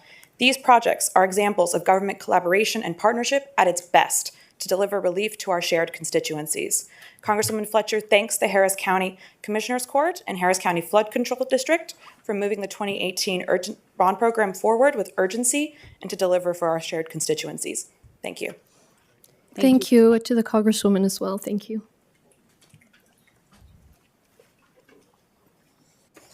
Hi, Judge, Commissioners. My name is Jordan Watson, and I'm here on behalf of Howard Hughes, the master planned community developer of Bridgeland.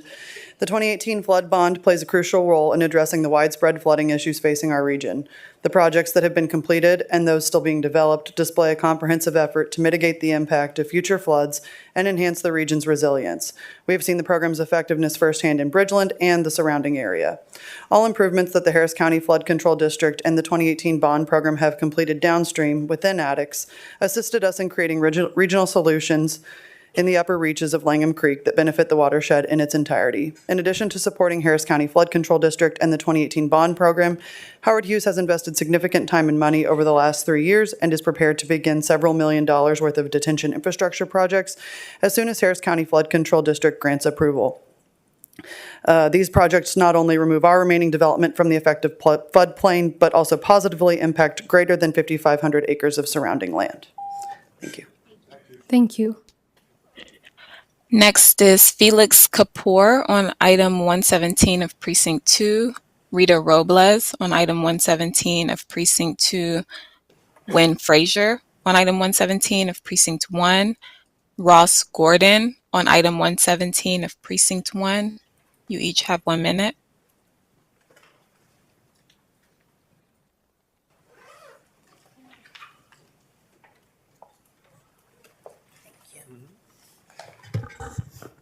Good morning. Mr. Kapoor will be here shortly.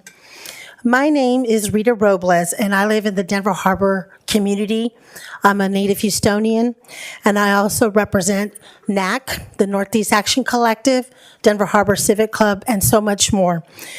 I am a lifelong resident of Denver Harbor. And, sorry, I skip over. In 2018, I supported the flood bond because equity was promised, equity as part of the bond proposal. And I was elated when advocates in the court decided to incorporate an equity matrix for project selection.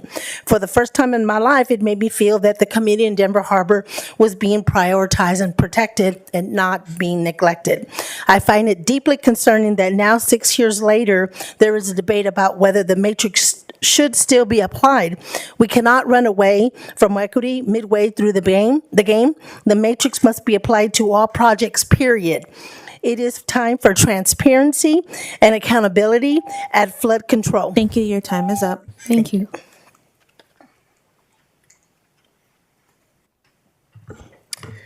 Good morning, Commissioners and Judge. My name is Felix Kapoor, Precinct 2 resident and member of the Northeast Action Collective, and I want to ask, why are we here 6 years later talking about if underserved communities deserve equity? But now, 6 years, when the equity project selection matrix was added to the bond, I thought the county was headed in a direction of centering equity, centering communities that have been underserved. However, 6 years later and 2 directors later, we are still debating equity. How many times will we, the people, be bamboozled by flood control in this court? We were told there was federal funding. We were told there was transparency. We were told there would be equity. When plans hit the fan, we were told there will be a new director, new toll road funding, a new commitment to equity, framework, and transparency. So why are we still here 6 years later talking about if underserved communities deserve equity? Just like it's not fair that places like Bel Air are more competitive for federal funding, it's not fair that a lack of transparency at flood control is making Harris County residents fight for scraps Thank you. over Your local time is up. dollars. Keep the matrix, do your job correctly. Thank you. Wynn Frazier on item 117, Ross Gordon on item 117, Joshua Green on item 170 of Precinct 4, Sean Bainham on item 170 of Precinct 4, Rosie Turnipseed on item 242 of Precinct 3. You each have 1 minute.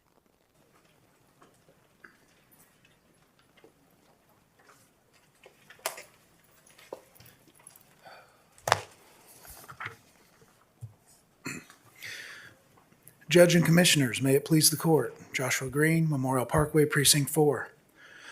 Our bylaws require unanimous written consent to act outside of an open meeting, and state law requires contracts and budgets to be approved in a noticed open meeting. Neither happened. This contract is over a quarter of our annual budget, and no budget has been properly adopted by our HOA. We notified the board in writing on July 29th, and on August 14th, we emailed the constable's office that the contract is invalid. Submitting or forwarding an unauthorized contract can violate laws on government records and fraud, and the county cannot pay claims not incurred lawfully. There have been repeated failures to uphold the law by our board, our management company, and the constable leadership in Precinct 5. Please do not follow that path and ignore state law. With House Bill 26 effective December 4th, this may be your last chance to vote no, table this item, and refer the matter for investigation and prosecution. Sir, which item are you talking on? 170, it's regarded to the constable's contract for the homeowners association. And what's the issue exactly? Our board did not hold a properly noticed meeting. We don't even have a budget for next year, but they've spent 25% of our money without unanimous written consent. And then they entered into a contract with the They county? they signed that contract unlawfully, in my opinion, and forwarded that to the constable's office. We let the constable's office, sent them an itemized detail of all the problems with the meeting notice, everything. And they submitted it to you guys.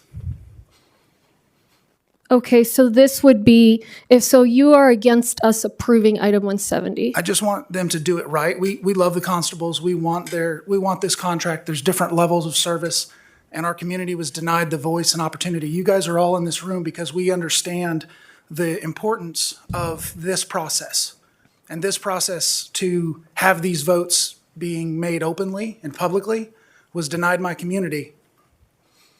Yeah, I know. I've heard from a lot of residents about HOAs for whatever it's worth. It's a whole other thing. But would it be a problem to delay this like a court? Is there a way for you guys to find out maybe between now and when we vote on it? Yeah, and we'll have someone visit with you. But I'm certainly fine to delay. I mean, the next one's next week. When is the next court after that? Like the next full court? I believe it's October 16th. So James Burnett from your office, thank you for sending him. He's been amazing. He has been at the meetings, all of our meetings for months now. He personally witnessed. They ratified a decision, and they wrote it in the agenda as a majority vote for something that didn't happen. would October 16th give you enough time for the community to visit with the HOA, you think? I believe the contract is scheduled to begin October 1st. No, I just mean like if we were to not vote on the contract today, but push the vote until October 16th. That's a question for the lawyers. I No, think no, the that's- question is for you. Would that be enough time for you and your neighbors to visit with the board and figure out what tier you want? We've been trying for years. There's a breakdown in reality here. So what would you like for us to do? I'd like you to send the contract back and tell them to do it right. That's what I'm saying. So we would Yes, ma'am. send it back until October 16th. Is that enough? Does that work for you? If that's what has to happen, then yes. Well, let me check and see if there's a problem with us pushing it back. The lawyers and them are going to look. Thank you.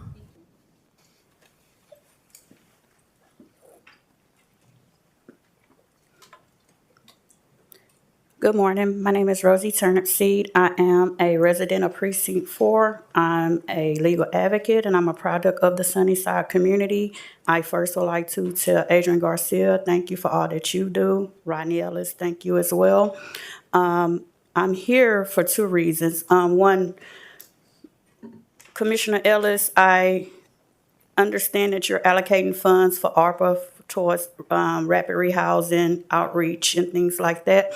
I do commend you for that, but my ask is that you're making sure that those funds are going to the agencies that are actually going to assist and not worry about data so that they can keep the money coming in, that they're actually impacting and saving lives. Because if you do that, it will help them tremendously. Also, Miss Lena, Judge, I'm sitting here today, you lack empathy.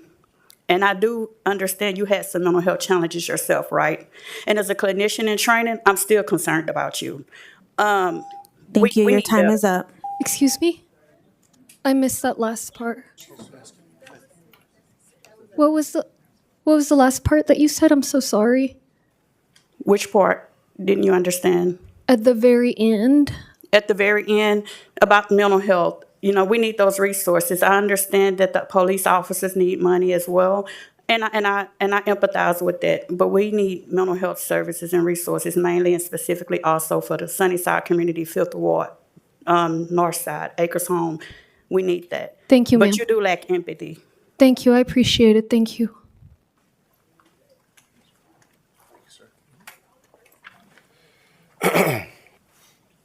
Good morning, Judge, Commissioners. May it please the Court, I am Sean Bainham.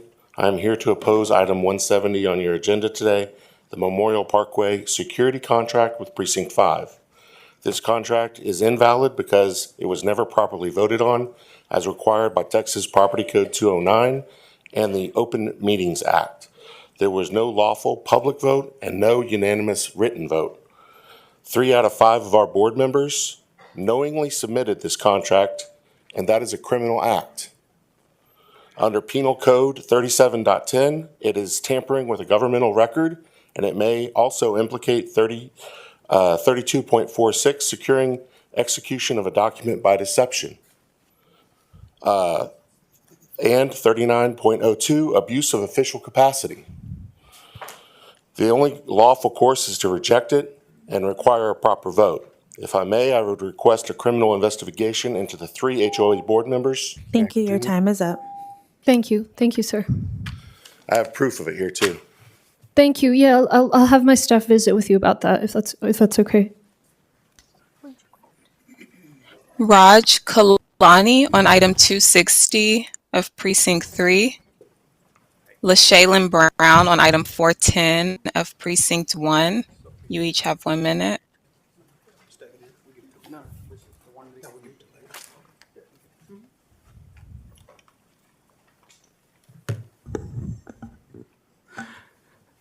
Good morning, everyone.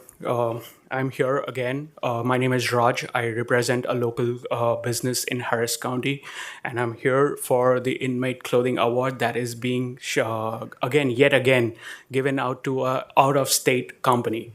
This was a bid. We came in $100,000 less on this bid, and yet we are overpaying for this award, and we are overpaying for these items and shipping $2.5 million of Harris County tax dollars to another state and another county. You can see all these programs are being cut. We have no idea where to find the money from. This is where you find the money from. Look at the question items in the questions: boxers, socks, shirts, pants. Do we really need to spend $500,000 over a contract and get it from outside when we can have these things available in our backyard? Can we not use these money for something else? So many programs are being cut. You guys are being forced to cut so many programs. Thank you. Your time is up. Mr. Kalani, I'm going to ask a lot of questions on this item when it comes Yes, sir. up shortly. Thank Thank you for sharing. And look at the reasons that they have been providing us. That seams are not perfect, as if we are making suits for the astronauts. We're going to ask questions when this comes up. And I do have samples. If you want to submit, please take a look at these samples before you take a judgment. What's the item number? It's 260. Okay, and that's It's an award that you're presenting to a company. Yeah. The same company keeps getting award time and again. Is Dwight on by any chance? Kimberly, jeez, I'm like, I will never get past that one. I'm so used to having him for so many years. Will you be able to be here until we take up this item so we can discuss with her? Yes. One of the awards, this is shocking. One of the awards, a boxer that we have quoted $1. One of the awardees, secondary awardee, has quoted $14. Imagine if you're buying 10,000 boxers, you should be just paying $10,000. With that, you're paying $140,000. Let's discuss it when the purchasing agent can get on the line. Thank you. Thank you.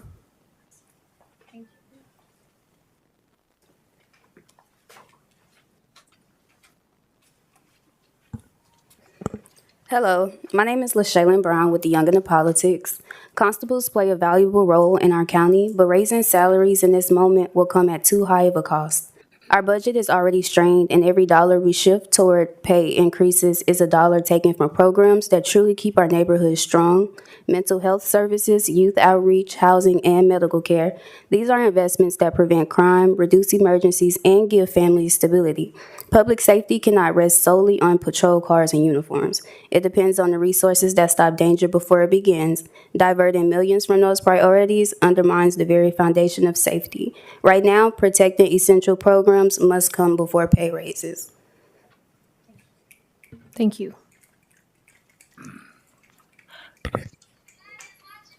All right, next is non-agenda speaker Regina Johnson, Barbara Marks, Willie Harris. You each have 1 minute.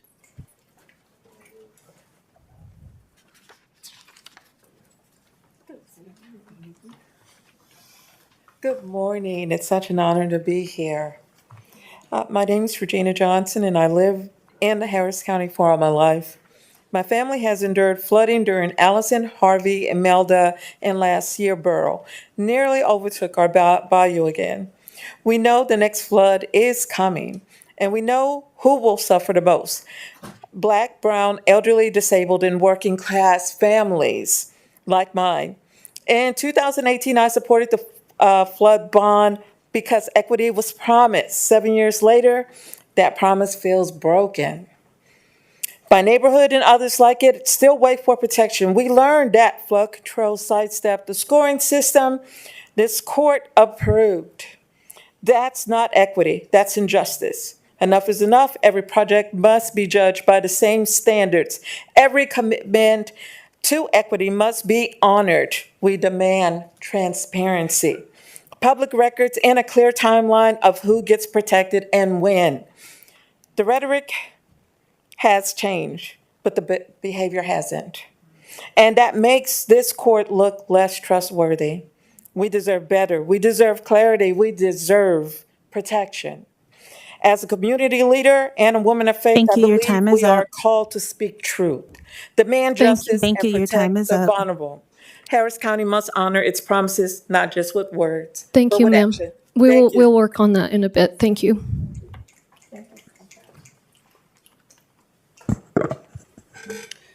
Good morning, Judge Hidalgo.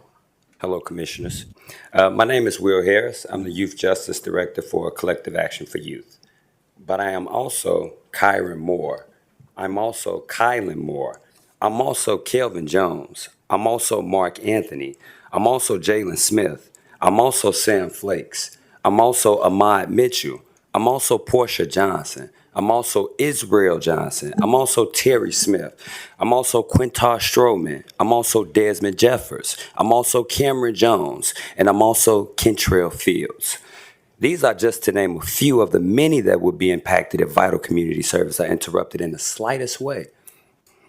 How this budget gets passed is through a thoughtful discussion and consideration of what removing vital community sources would already do to already struggling communities. I urge you to reconsider your stance in the matter and make a decision that will reflect all communities that the county serves. Thank you.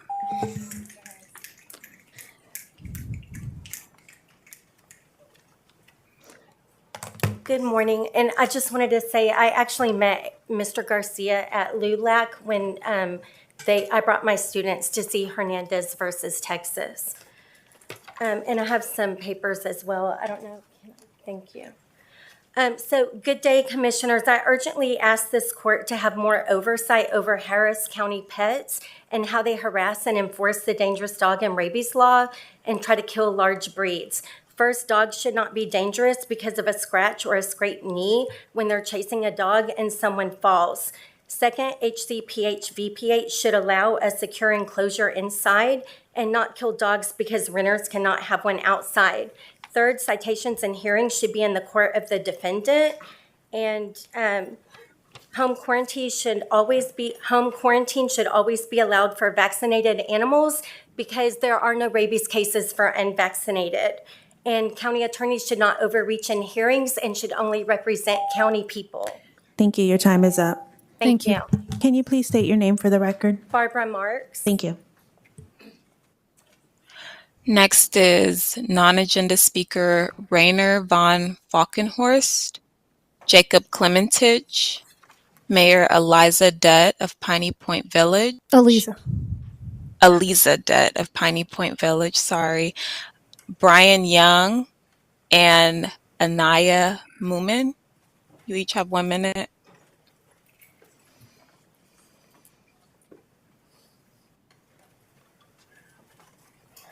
Good morning, Council, Commissioners.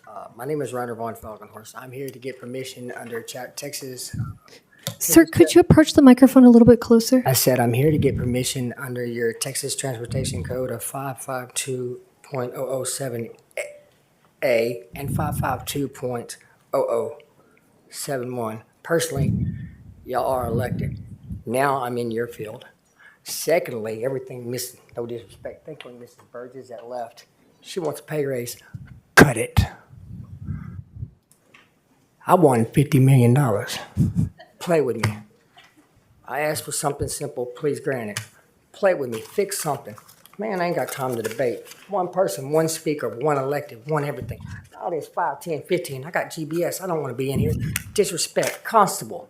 My daddy was a constable. I don't give a damn. Let me tell you something. No disrespect, sir. He can disrespect me.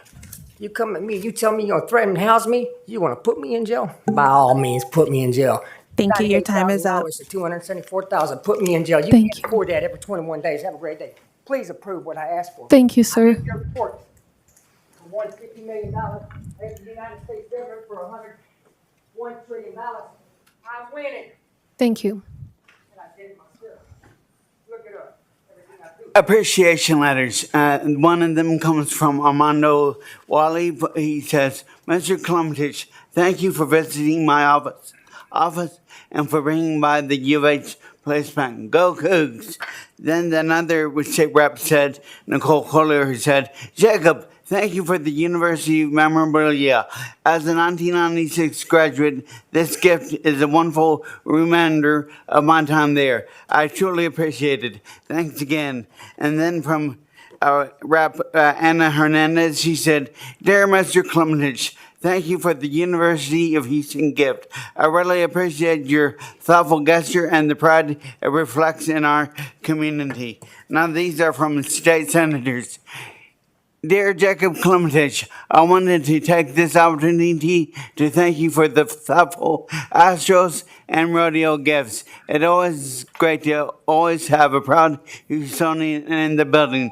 Sincerely. Thank you. Your time is up. Thank you, Jake. 2 more letters I have. Thank you. Okay.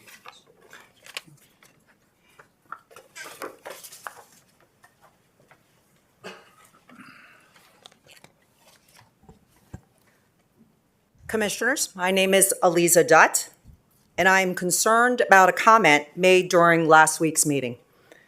In the middle of a debate on whether our constables would keep the pay raises they earned, Commissioner Garcia suggested that law enforcement should resist cooperation with ICE, attempting to tie their pay to ignoring federal immigration law. Our constables risk their lives to protect this county. Holding their pay hostage to politics is inexcusable. Our safety is not a bargaining chip for the left. Thank you very much. Thank you, Mayor. Mayor? That concludes my remarks. Mayor? Thank you. Let me just respond. First of all, I asked whether this body had any authority to direct as such. And my perspective was, we're investing a lot of money in local law enforcement. I'd like to keep their work local and in our communities. Thank you. Thank you, Commissioner. Go ahead. Hello, I'm Brian Young. I'm a subject matter expert in violence prevention and an ecosystem director for the Texas Federation of the People. I had a long speech that I was going to make, but after listening to what everybody said, I was kind of wondering if some kind of way that we could come together in doing the work that we're trying to do as far as funding the police and being able to give back to the community. I have worked on the side of Adrian Garcia, and I worked up under Rodney Ellis. Rodney Ellis, at one of his zip codes, he has seen a 28% deduction in crime rate, while in some areas of Adrian Garcia, the crime is increasing. I don't think that Mr. Ramsey or Ms. Bronis or Garcia, they are against funding the community. I just think that people haven't been able to explain exactly the work that's being done in the community. And I feel like if they gave the CA for a while an opportunity, or Pure Justice an opportunity, they would be able to explain it to them better. Thank you. Thank you. And you know what? I'll say to my colleagues, you're welcome to use my conference room for a meeting. If, during lunch or whatever, I encourage them so they can hear from you guys. And as I said, I would love to work together on and find a solution in terms of, if they don't want to go to the voters for everything, let's not go to the voters. Let's not go to the voters for everything. Let's negotiate. Let's at least make the deficit and the cuts a little bit smaller. But yeah, I'm happy to do that. Happy to bring lunch if you guys can stay and the commissioners can visit with you all. I agree. Thank you. Thank you. That's all the speakers, Judge. All right. Thank you so much, Tiffany, and thank you to all the speakers. And so now we move on to, oh no, a piece of paper. The paper with the order of things. Okay. All right. I put it beneath something. Corrections. Yes. Okay. So, thank you. All right. So, executive session items back on the consent agenda will be motioned to be approved as presented for county clerk. Item 404, precinct 1 requests no action. Item 406, we have to vote on 407. Okay.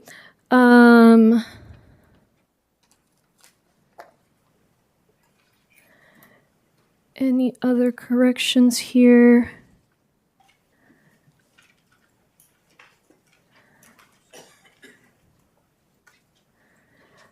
I don't see anything else. Am I missing anything?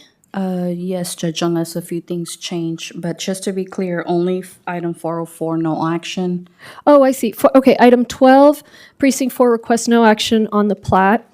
Item 143, we have to add the words IT after countywide. So it reads, request for approval of the change in investment memo for countywide IT asset management program. Item 159 on page 19, we have to correct, quote, in Spring, Texas with, quote, directing OCE to install and maintain the custom carpet and paint with attic stock from the project. Neither the county nor HCPL will provide any funding for the project. County attorney requests no action on item 188. Is that still right? That's correct, Judge. Okay. JP 52 requests no action on item 196 on page 23. Item 235 on page 29, we have to change, quote, the crime prevention through environmental design SEPTED project with playground and amenities project. Item 243, we have to replace the agenda caption after, quote, request by the sheriff's office for approval to. So it now reads, request by the sheriff's office for approval to transfer $200,000 to the Flex Fund 1040 for already approved startup funds for the Women's Empowerment Center program. Item 332, page 41, precinct 1 requests no action. Public hearing 361, we already corrected and already voted on. Item 366, public hearing, we already said no action, but that the departments will bring it back next time. Item 404, precinct 1 requests no action. Item 414, no action needed on the broad legislative discussion item. Item 430, page 51, sheriff has requested no action. Item 449, page 53, we have to replace $250,000 with $272,727. Item 466, page 56, we replace, quote, bid to Texas office product, semicolon, Imperial Dade Gulf Coast paper, Sam Tell and Sons Incorporated, and Atlantic Tape and Packaging with, quote, bids to Tejas Office Products Incorporated, Imperial Dade, Sam Tell and Son Incorporated, and Atlantic Tape and Packaging. Item 462, request from purchasing that we take no action. Item 487, CJO requests that we replace 25 years with 34 years. And that's what I have. Am I missing any corrections? Okay, so those are all the corrections. Now moving on to the discussion items. Judge, Yes. we had a speaker that wasn't called, Lindsay Williams. She is one of our Civic Club community leaders, president. And so, Lindsay, if you're still here, please come on up and share your comments. Thank you, Commissioner. Thank you for calling me up. I really appreciate it. County Judge and Commissioners, I'm Lindsay Williams. I am president of Super Neighborhoods 64 and 88, president of the Eastwood Civic Association, and member of the Harris County Precinct 2 Community Advisory Board. I'm here to strongly support item 204, the Federal Railroad Administration and grant, and express our gratitude for Commissioner Garcia's leadership. In September 2024, Commissioner Garcia joined our ride around and witnessed what our community faces daily. The East End Triangle in Eastwood, where 3 simultaneous rail stops leave only one way out. Kids are having to crawl through trains just to get to school, and first responders face dangerous delays while lives are in the balance. After seeing firsthand, Commissioner Garcia acted decisively and coordinated with the city for a study, and our Trains Committee provided crucial data and community impact stories. The result was a $2 million grant secured, and with our community's input integral to that success. Commissioner Ellis, this is going to benefit you because part of that includes the West Belt Railroad line, which is the boundary between Precinct 1 and 2, which includes Leland and Cullen. I just wanted to say thank you for your support of the East End residents. Wonderful. Thank you, Lizzie, for coming down and appreciate your advocacy for it and Thank support. you. Thank you. Thank you. Huge deal, Commissioner. Thank you so much. Okay, so reminder that executive session items placed back on the consent agenda will be motioned to be approved as presented. Do we still need to discuss item 403? Judge, I'm sorry. Can you tell me which items are approved as presented for executive session? I'm about to go through the executive session items. Do we still need to discuss item 403, Sheriff's Civil Service Commission? What about 404? We have no action. What about 405, HCAT? I do believe we have to take that to executive session. 406, yes. 407, do we have to take to executive session? Unless you have any questions. Do colleagues have any questions? Yes, okay, so we'll leave it in executive session. 408, do we have to take 408 to executive session? Unless there's questions. Yes, okay, so 408 goes to executive session. As far as the discussion list, so any other executive session item would be approved as presented, to answer your question. Okay, discussion list. Do we still need to discuss item 2? Yes, that is the jail update. Item 3, yes. Item 12, Commissioner Garcia. Yes. Item 117. I just want to be clear, that one was a no action, number 12? Number 12? Oh, Yeah, that item's been pulled. Or it's taken no action on it, so. okay, so Yeah, we'll leave. we'll go and put it on no action. Okay, we'll keep it no action. Item 117, yes, that's the flood bond. There's a request to take that item first in the discussion list. Okay, item 125. Yes. Item 140, Commissioner Ramsey, 141, Yes. 143, Yes. 183, Yes. 191, Yes. 197. 198, Yes. 199, Yes. 204. That's the grant. Commissioner Garcia, I'm guessing yes. 238, Yes. 239, yes. 241, Yes. 242, and that one will go along. Those will go along with 484. Yes. 260, Yes. yes. 282, Yes. 284, Yes. 322, Yes. 368. That is a tax rate, proposed budget. Oh, we already did that one. Yeah. Transmittal for universal services, 382. Commissioner Garcia had flagged that one. An update about 311 homeless Yes. encampment. Okay. 410, pay scales, yes. 411, Commissioner Garcia requested discussion on this Harris County investment policy. Yes. Okay, 432. Yes. Yes, 471. Do you guys think we need to take 432 to executive session or probably not? Okay. 471. Yes. 472. 482. Yes. Okay. 481. Yes. 482. Yes. 482. 481. 482. Yes. 484. Yes. And then is the item with the HOA on here, the constable, which number is that again? That's 170. That's 170. And Judge, that has to be, we have to vote on that.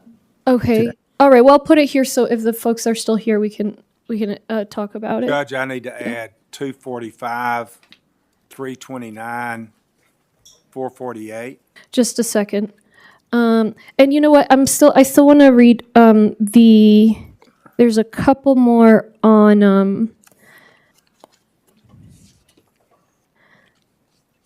okay.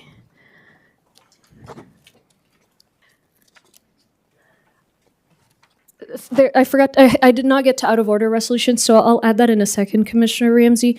We also have 479, 489, 490, 491, 495, 496, 497, and 498. Are all of those out of order, or can some of those go back to And consent? Judge, if I could ask for a personal privilege to add 492 and 493 to that list. 492 is a out of order resolution? Yeah. 493 out of order resolution. Okay, so Commissioner Ramsey, would you mind repeating just a little slower? Sure. 245. Okay, just a sec. 245. And that one is 245. It's about Sage Insight Harris County Tax Office. Does that sound right? Uh-huh. Okay, what's the next one? 329. 329. And that is a final investment memo for fleet. And 448. Okay, so that was 329. And then 448 is compensation for services provided by the tax assessor. That's it. Okay, so I'm adding 448. Okay, I have a note here also to take 197 in executive session. Commissioner Ellis, is that right? No, I don't need to go back. You don't need to go back? Okay. All right, so let me go. Judge, Yes. One more. Yes. If you could put item 3 for discussion. Item 3. Okay, so item 3 is the Salary Grievance Committee meeting. I want to say Just for discussion. we have that one in there already, but okay. So let me read this from the top. We already did the public hearings and tax rates. So we have executive session item 405, executive session item 406, executive session 407, executive session 408. Regular agenda items 2, 3, 117, 125, 140, 141, 143, 183, 191, 197, 198, 199, 204, 238, 239, 241, 242, 245, 260, 282, 284, 322, 329, 382, 410, 411, 432, 448, 471, 472, 481, 482, 484, 479, 489, 490, 491, 492, 493, 495, 496, 497, and 498. Did I miss anything? Judge, quick question. Item 197 and item 432, I think they need to be exec if you want to discuss them.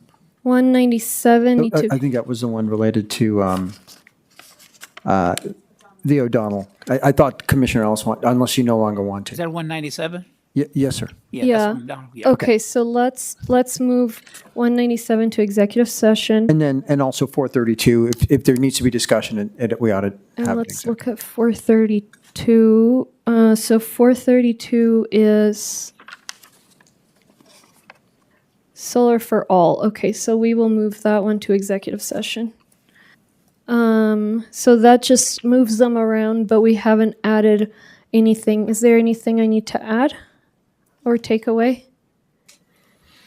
Okay, so just to cover executive session will be 197, 405, 406, 407, 408, and 432. Marissa, any questions? Just real quick, 170, were we going to keep it on the consent? I mean, Judge, that needs to be, we have to vote on it. There's Yeah, nothing- no, it's, I listed it for discussion. Okay. Okay, just Yeah. 170 will be on discussion. Okay. Yeah. Anything else?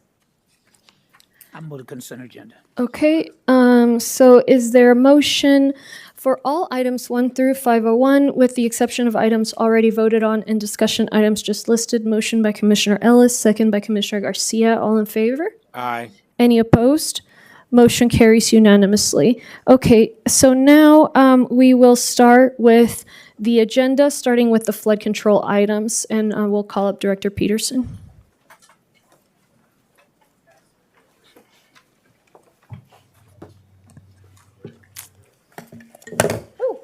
Good morning. Good morning. Good morning, Judge. Good morning, Commissioners. I do have a brief presentation that I would like to go through before we start discussion, if I may. Go ahead.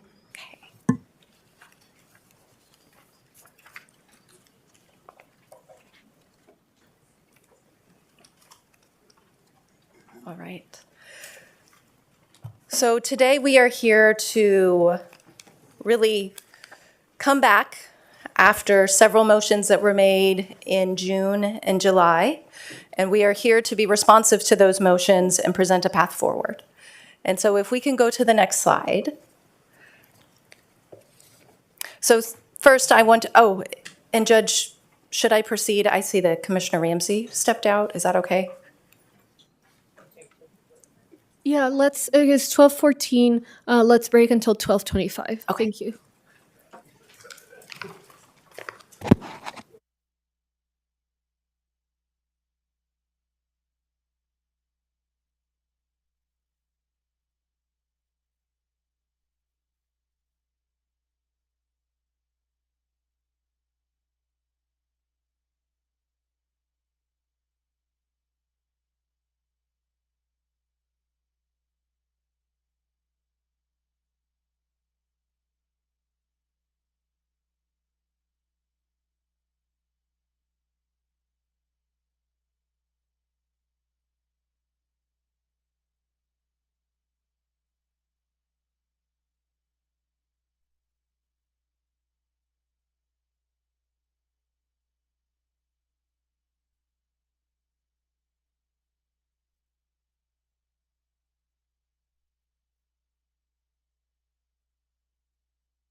All right. It's 1:20, oh, excuse me, it's 12:27. Commissioners Court is back in session, and Director Peterson was going to start with a presentation. Yes. All right. I will start over. So good afternoon, Judge, Commissioners. Thank you for the opportunity to present this morning. I will go ahead and just jump right into this. So the Flood Control District 2018 bond really started with Hurricane Harvey. If we go to the next slide, during that storm, there were more than 600,000 vehicles that were impacted, more than 150,000 structures were flooded, and the impact was felt across Harris County. If we go to the next. And so the flood bond was created with this challenge in mind, to be in response to Hurricane Harvey. To be clear, the $5 billion that was envisioned as part of this program, 2.5 from the voters, 2.5 from partnerships, was never going to meet all of the need that we have in Harris County, but this was a very good start. I do want to note that the size and breadth of this program is tremendous. It is the largest bond program that the county has ever done. It is one of the largest in the nation. If we go to the next slide. The program has already been delivering benefits. If we go to the next slide, one of the things that we know is that stormwater detention is a critical element of the work that the Flood Control District does. And already, as part of this program, we have completed more than 16,000 acre-feet of storage in this program. If we go to the next slide, we have also completed more than 4,600 feet of channel improvements. This distance would stretch from downtown Houston to downtown Galveston. So this is a tremendous amount of conveyance improvements, and this translates into water moving more efficiently through our channels and reduced risk of flooding. On the next slide, we're highlighting that we have preserved more than 5,800 acres in the floodplain, keeping those properties from development. And on the next slide, we have also worked diligently in our buyout program to work with volunteers who want to move out of the floodplain. And so we have been able to move 3,100 people to safer homes. So what we know from this work is that we have spent approximately $1.5 billion of the program thus far, and this is what we have achieved. We know that this is working because during Hurricane Beryl, we saw a tremendous amount of rain, and yet very few structures flooded. And so we know that thousands of homes were protected as a result of these completed projects. If we go to the next slide, one of the things that was a very fundamental part of this program was partnerships. The voters were told that the Flood Control District would be asking for $2.5 billion in local funds, and those dollars would be multiplied by another $2.5 billion. What I can tell you is we told the voters that we would leverage these funds, and we have done more. We have secured $2.7 billion in partnerships. We're working with 27 different local, state, federal partners across Harris County and across the nation. I do want to point out that this decision to work with partners does add complexity to this program. It also means that things sometimes take longer, but this investment was worthwhile because we have more than doubled the dollars for our community. If we go to the next slide. And so let's talk about where we are right now. If we go to the next slide, we have been working in a very deliberate manner since motions were made in June and July. We appreciate the clarity the court gave us with those motions, and we have been working diligently with your teams to understand and develop a path forward based on your guidance. And I want to walk you through the recommendations that we have from this work.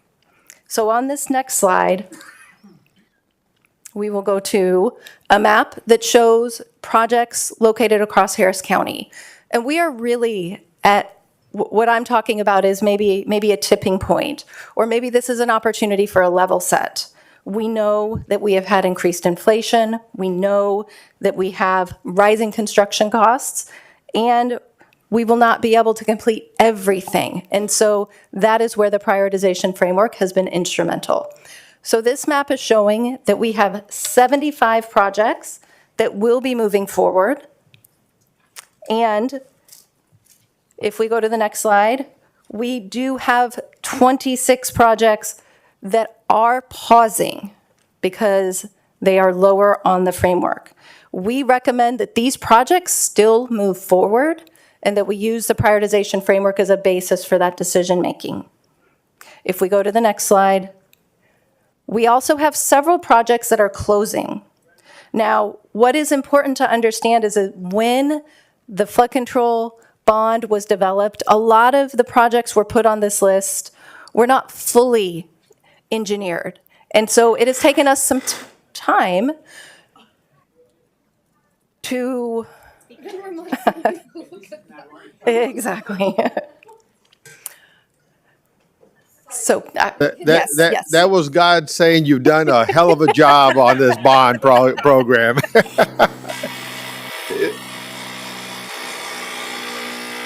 Okay, I think that, well, Take a shit, break. we may have to, yeah, we may have to just take the lunch early. Just take an early lunch, Judge. Apparently.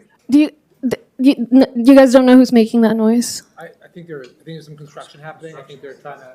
Right, but I'm just saying, have you identified them and told them to stop or no? Yes. You have? They're doing it right now. Oh, okay. Okay, great. Well, it's right there.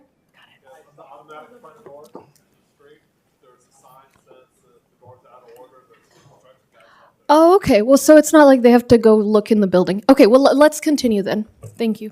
Okay, so we are here on this closed side. So basically, what I was saying is when we started the flood control district bond, there were projects that hadn't been fully engineered. And so it took some work to dig into certain problem areas and understand really what is going on in these areas. And sometimes we determined through engineering that there was not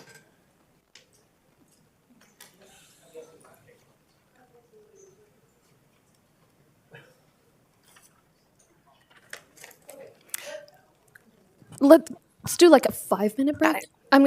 We'll be back at 12:40. Let me.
Oh, hi, can you, hello? Ooh, it's 12:41.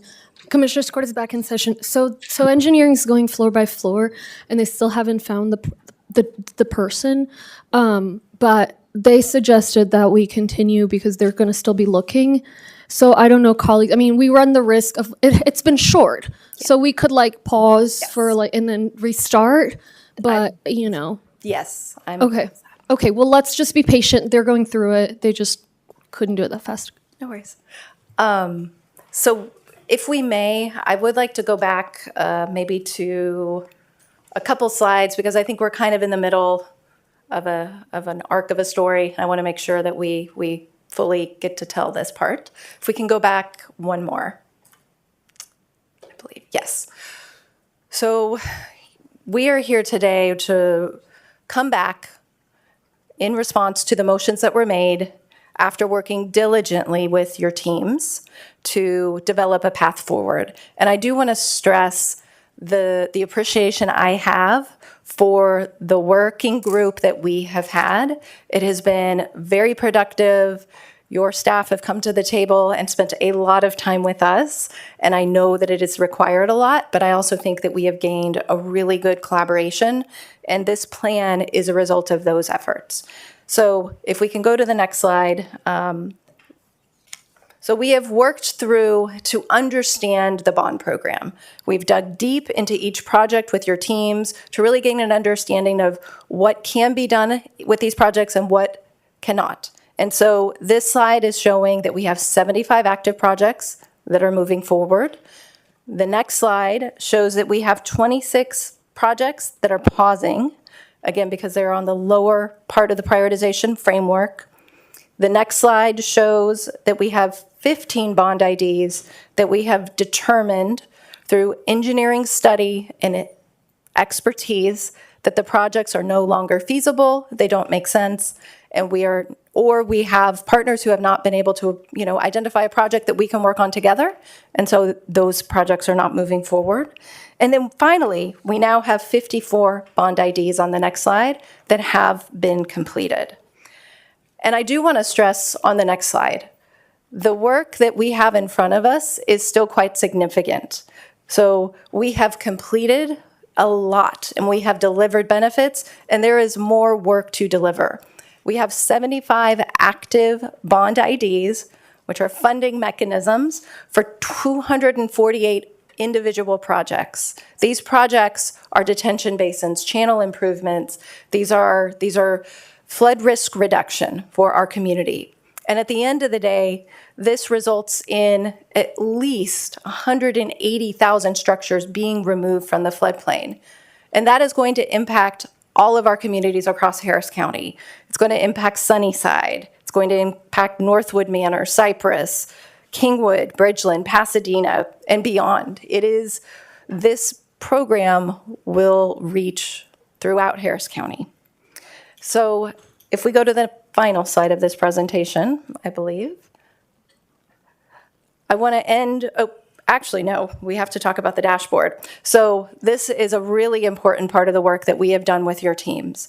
So we have worked, again, collaboratively to take the dashboard that we previously had and really elevate it into something that we are proud of. And we also accept that we know there is more work that we can do to improve the way that the dashboard functions. We absolutely heard the feedback, and we can certainly look at ways to differentiate the partnership projects in a way that makes them clearer. The projects are on the dashboard, but the speaker was correct that you can't identify those. Can certainly put together different filters. We have already received a lot of good feedback from your teams in terms of layers to include. We included a search function so that, and the ability to actually select a project and search for it in the map, and that was feedback from your teams. So I think we've already really begun a good process, and we look forward to receiving additional feedback to continue to make this a tool that the community can use as well as all of us. So apparently they found the folks and the work is done. And yay. Yay. And so, really, I think we, again, just if we'll go to the final slide, and then the website is certainly on the slide. And then if we can go to the last slide. So really what I wanted to close on today is that, we've taken the 2018 bond program, which started out really with a lot of concepts, and with the work that we have done together with your teams, with all of you, with the direction that we've received, we've been able to ground this work in reality. We've been able to, identify the secured partnerships. That has continued to be a priority that I have heard from this court. Certainly identifying and getting clarity on active projects, taking the opportunity to recognize when there are certain engineering feasible projects that can move forward and certain ones that cannot. And I just want to say we appreciate the opportunity to level set. We've based our recommendations on engineering and your guidance, and we are ready to move forward to deliver this program in this framework that we've laid out today. And I'd be happy to take questions. Thank you. Commissioner Ellis, Garcia, Ramsey, and Briones. Thank you, Judge. Dr. Peterson, I want to thank you, you and your team and all of the staffs. I think that you made tremendous progress, and I'm pleased. I know that most of the items that I chatted with you about last week, they've been worked out, even some as late as last night, and I'm very pleased with that. So it is a kumbaya moment. I do want to make a couple of points.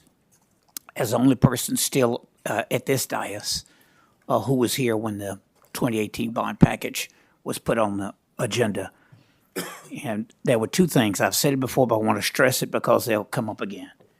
One item, colleagues, was do a disparity study, which 4 of us went to the event this morning. That's had a tremendous impact on our ability to level the playing field for our minority, women-owned, small businesses tremendously. I mentioned for Hispanics in particular, the level of participation has gone up slightly over 300%, from about 4.8% just from the county's spending to a little over 15% now.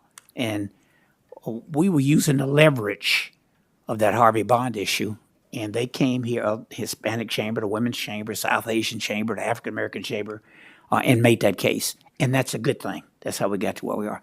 But the other thing we used this as leverage on was to get some equity language. And I want to stress that, and I want to read it again, because it passed unanimously under that court. And I can assure you, I hope y'all love me, but I don't think I was as well loved back then. But the language said, quote, since flooding issues do not respect jurisdictional or political boundaries, the Commissioners Court shall provide a process for the equitable expenditure of funds, recognizing that project selection may have been affected in the past and may continue to be affected by eligibility requirements for matching federal, state, and other local government funds. I can't remember who seconded it. I made it, but it passed unanimously. And the leverage was usually when these bond issues pass, folks in Precinct 1 have disproportionately turned out to vote for it, but have also disproportionately got less. Precincts 1 and 2 back then. The precincts have been changed, but that was just the reality of it. We were lucky, and I've stated this before, and I was wrong. The law permitted us to have that election in August, when the lowest number of people would show up to vote. So we brag about it passing by 85%, but we don't point out it was the lowest percentage of people voting probably in the history of any bond issue in Harris County.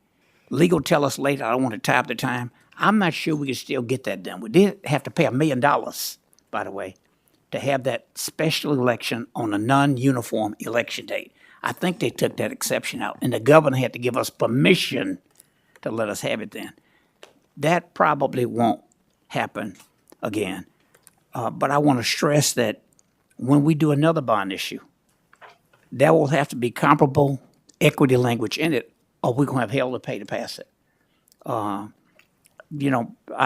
think I must be halfway a credible messenger, because on most bond issues that have come up, even when it's something I didn't have anything to do with, school district, I've been one of those folks that go out there that they ask to make part of the face of it in areas where they think the face will help, if you catch my drift, and that will happen again. I do want to ask you this question. How much more will we need to complete these projects? And I will say, I know, we wouldn't pull the tape, by the way. And I know it has gone up and down. And when, before you give a number, give us some sense of how accurate it is. So at least we know to complete this. And I think it went from like 1 billion something. You might have sent us an email, but you were trying to figure it out to a number you gave me the other day. So give us some sense of how accurate you think it is. And then I want to go from there. But if you just remember that number, I vaguely remember what you told me a couple of days ago. Yes, so there has been reported a $1.3 billion shortfall. I don't know where that number came from. That is not an accurate number. We have worked very hard over the last several months with your teams to dig into the projects where we did have additional needs that we could identify through engineering studies and technical basis. And so as a result of that work, we have determined that there's roughly $410 million that would be required to complete the projects that we currently do not have. Now, to put that in context, if we look at the inflation that has occurred between 2019, when this program was first started, and now, we have had numerous very impactful inflationary events that have led to roughly between 25 and 30% inflation. To put the number that we're talking about in context, we're talking about roughly an 8% increase on the program. This is a very reasonable, this is something that we can tackle and address. This is something that is within the range of what we would have expected to see, and it is clearly much less than the national averages when it comes to inflation. And I want to stress, Dr. Peterson, as you said in your opening comments, 2.5 plus the match of 2.5 or 2.7, and even if this other 410 shows up, it's not going to solve. But what we want to do is mitigate. I think I mentioned studies from the Kinder Institute may have been as high as $15-20 billion back then when we were putting this on the ballot. But I want to encourage my colleagues, even as we move forward today, and I think there's a consensus on this. This is a kumbaya moment. This 410 plus whatever comes next. We ought to not do what we did in 2018. Harvey came 2017 in August. 2018, I'm sure somebody was doing some little quiet polling. It was seat of the pants. You were watching it, Commissioner Ramsey, as a mayor and in business. But it was kind of rush, throw it together. And as I point out all the time, I assure you they were not asking Rodney, what would you like on the list? I was here. That much I do remember. Halls and Greens had to be there. And Commissioner Garcia, your predecessor, I knew I had some kinship there, even if we had a few political differences, because those two precincts got most of it. Everybody agreed cost-benefit ratio was a problem. And that's why we unanimously supported this language. We're going to have to go back to the voters. And we ought to start planning that soon with a collaborative process. And the option was, instead of equity language, spell out what projects we were going to do. And I was told we couldn't do that because if the cost was more than you thought, you couldn't move it around. Now, from my vantage point as a former council member, they figured out how to do it. Because you'd go and say which park, which drainage projects you were doing. But they said, the legal department at the time, we could not do that. Now, that's more complicated, and you got to start even sooner to figure out what they are. But I want to just stress that we ought to start soon, figuring out where we go, even if we find the 410 in other places, which you have made reference to. But if you operate under the assumption and you agree with the conclusion, even this 2.5 plus the matching money won't be enough. You got to go back. Don't wait until the last minute. And in no way should you think we could pass another one with such a small percentage of the people voting. It will probably have to go on the ballot when some of us are on the ballot in a normal cycle. And you want to make sure that you give people a clear idea of what the expectations are and what you think the projects are. Thank you. But with that, I'm pleased, and I appreciate all the work that all of our staffs put into it. Commissioner Ramsey, I know you and I have joked privately sometimes that you have with me about all these meetings. These meetings were worth it. We're constrained by open meetings law. The state exempted themselves from that. It's always a challenge for me because I forget. A lot of times I don't talk to any of you because I may forget which one I talked to. Then one of you might get mad at me and say, no, old Rodney is the one that violated open meetings. He did it. But that's why the staff is so important. That's as close as we can get to a collaborative process. And we have to kind of give our staff some honest input on where they think we are. I know my staff has complained from time to time. They'll go and think I'm someplace, and they go to the meeting, then they come back and I change my mind. But thank you. Process well done. Thank you. Commissioner Garcia. Thank you, Dr. Peterson. Thank you for this presentation, and thank you for working with most all of the offices. I think all the precincts had a chance to work with you tirelessly to do all we can to help you, and you help us get this program together. And so, Commissioner Ellis and Dr. Peterson, at the end of the day, this presentation demonstrates that this is a success not only for the program, but for equity itself. And so I just want to commend you for your respective work on this. Secondly, I want to just applaud you for this dashboard that you're demonstrating here. Was this available before? It was not. We were working up until probably midnight last night, Commissioner, to get it right. Good. Well, I think this will go a long way because this is public facing. All of our staffs can see it. We can track the work that is going on, and this, I think, will go a long way to help people have assurance about how things are going along. The other thing, too, that I want to mention is that the 408 million that we're short not because of overspending, not because of mismanagement, but we're short because the previous land commissioner cut.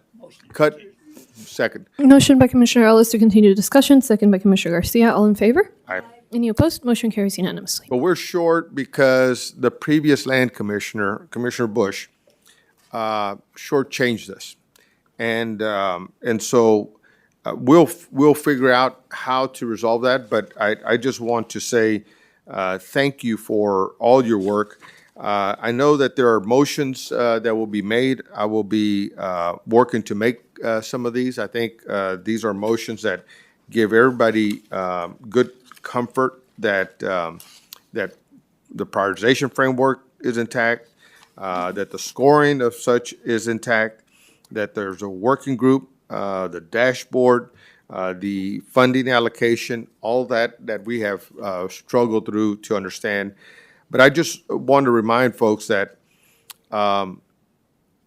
Dr. Peterson has done a phenomenal job coming into this program almost in midstream, recognizing that in 2017, there was one list that was approved. Work started on that list. And then when this court came in, the prioritization framework was adopted, which created some changes. And then I worked with Commissioner Buckingham to start to get us the GLO dollars. Those partnership dollars came with their own challenges, which in theory created a third list. And so you've been juggling several things all at once. And I just want to applaud you and your team for not dropping any of those balls and keeping things moving. So thank you for your good work. And I'm looking forward to making the motions. Commissioner Ramsey. Thank you, Dr. Peterson. It's been quite the journey these last 3 months. I echo my colleagues' comments. Our ability to get in a room and focus on the problem and provide solutions that's made all the difference. Rather than everybody going to their corner and getting their rocks and start throwing rocks at it, I could look at what's come up with. I think all of us could, and say, gosh, I wish we would modify this and we would modify that. I can tell you it's time to move forward. It's time to get after it in terms of what we're going to be voting on shortly. Let me put into context, I think, what you just said. I'll be much shorter. We have done $1.5 billion worth of projects to date. That's investments made in Harris County. That's investments made in 22 watersheds in Harris County. What we're going to talk about today, motions are going to be made, and $3.5 billion worth of projects are going to be released. They're going to be focused. It's urgent that we now move forward, now that we've done the engineering, now that we've done the vetting in terms of where projects should be, the prioritization, all those are important. But when you look at what we've done, and what is about to happen, I think that's important. You mentioned, and I think it's worth mentioning, that $250 million worth of projects have been deemed, we're not going to do that project. That is not anything we need to be doing. And I think that's just good engineering. That is looking at, we're not going to do something simply because it was suggested in 2018, as Commissioner Ellis says, in the heat of the moment, we said we're going to do this project or that project. So $250 million, I consider that savings. And then the $401 million of projects to be done. Let me tell you about those $408 million in projects. There's a PER, a preliminary engineering report, on every one of those. It's not like they're sitting there with us not knowing. I consider that on the shelf, ready to move to that next level, ready to go pursue funding. Last time I checked, the state of Texas had over, how many billion? Over $15 billion just sitting there waiting for projects to fund. Well, if they don't come to the most important county in the state, if they don't come to the county where the most jobs are, the most productivity in terms of the economy, I don't know what else they're going to do with the money. I'm very optimistic. I'll even say this. I think these $3.5 billion worth of projects is going to take, what, maybe 3 to 5 years to do? 5 years, yes. I promise you, I think we'll be able to find partners and other funding sources. Likely we'll need to go to the voters again. But I think when they see this $3.5 billion worth of effort going and under construction, I think that'll be the time to take it to the voters. Unfortunately, we know about elections. We know about when you should have a bond election. And having a bond election within a year of having Harvey wasn't necessarily a dumb thing. I think that was probably a smart thing. Sometimes people forget.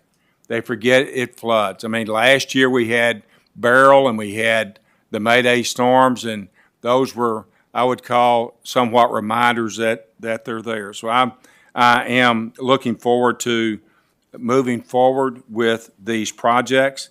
And my last 2 points I want to quickly make. There are projects on that list that are severely behind schedule.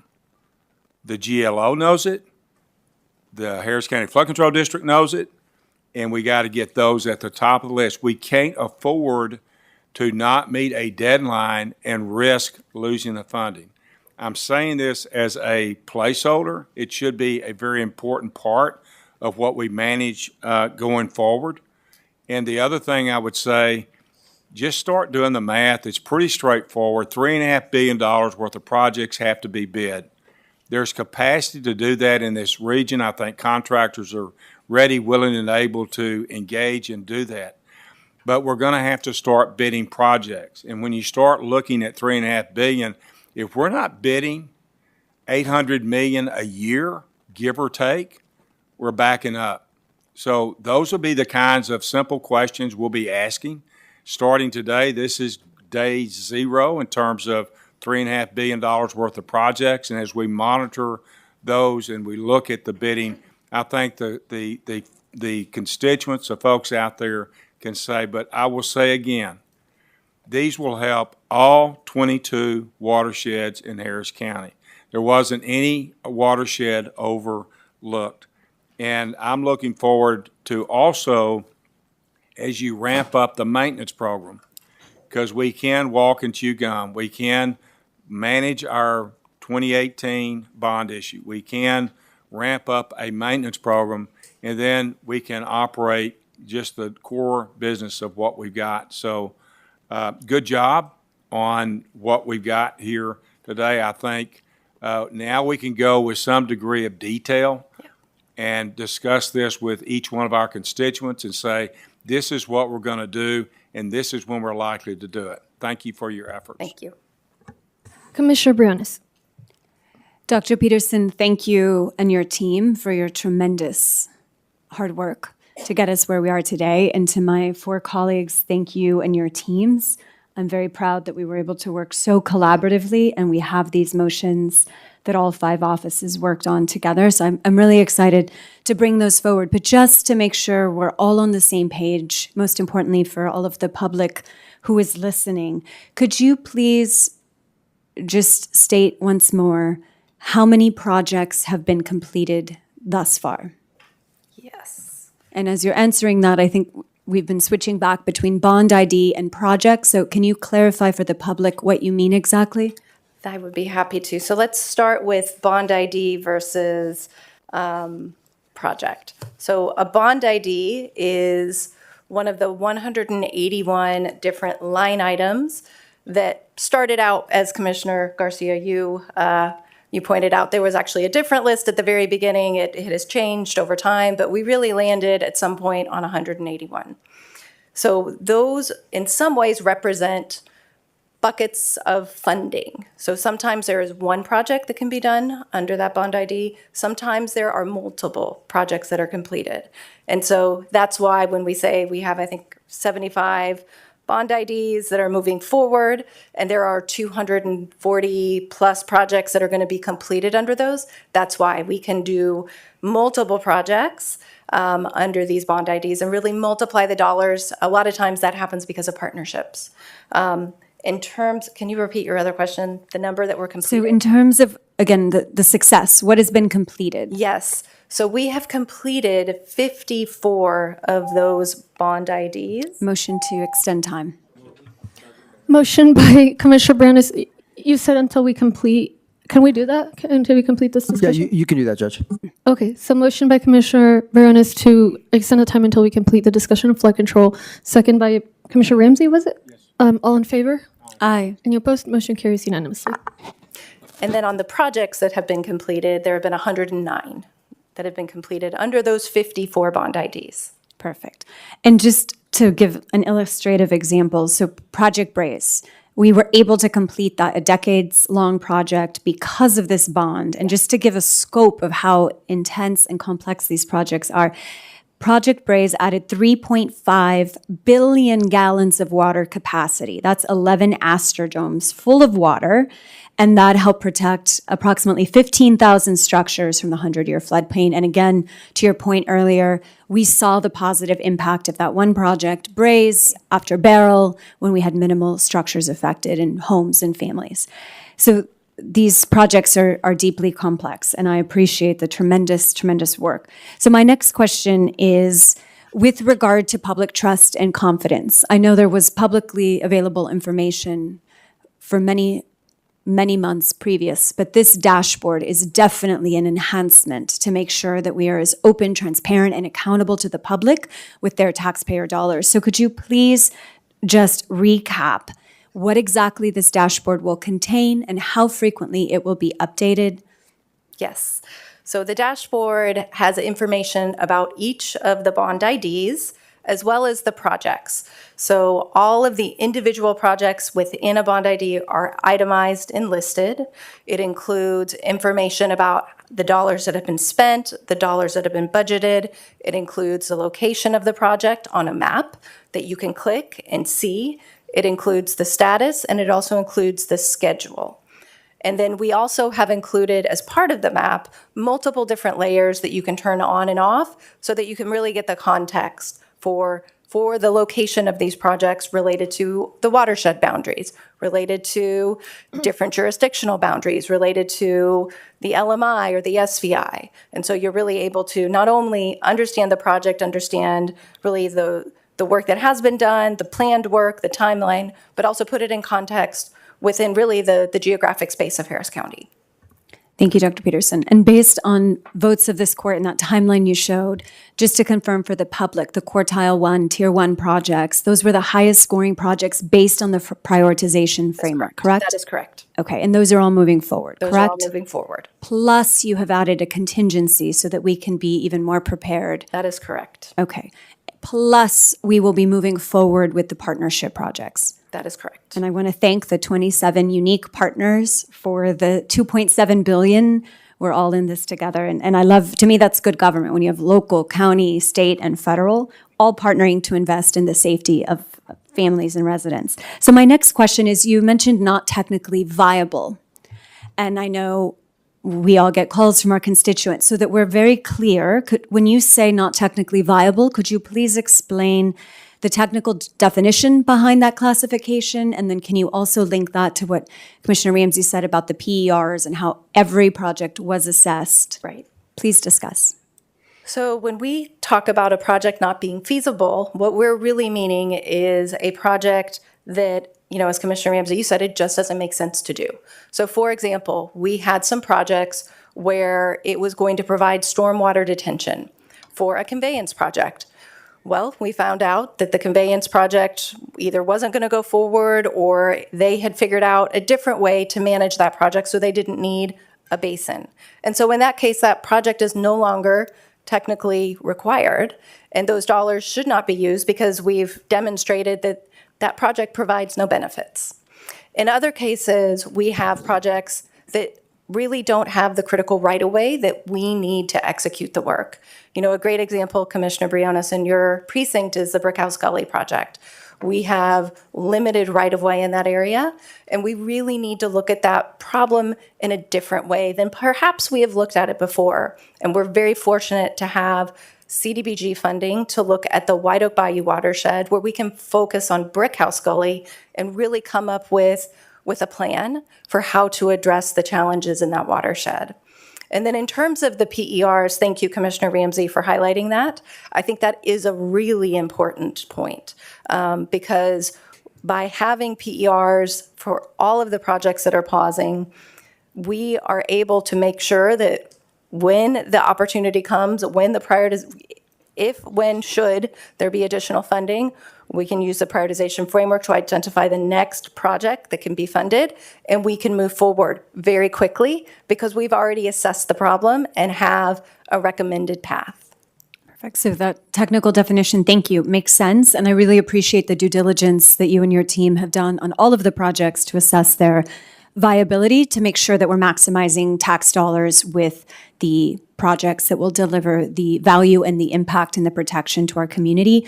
I know you brought up Brickhouse Gully, which I hear a lot from my constituents, and the risk there is real. And so I look forward to us being as relentless and creative and innovative to find paths forward with potential partners that I know we've been.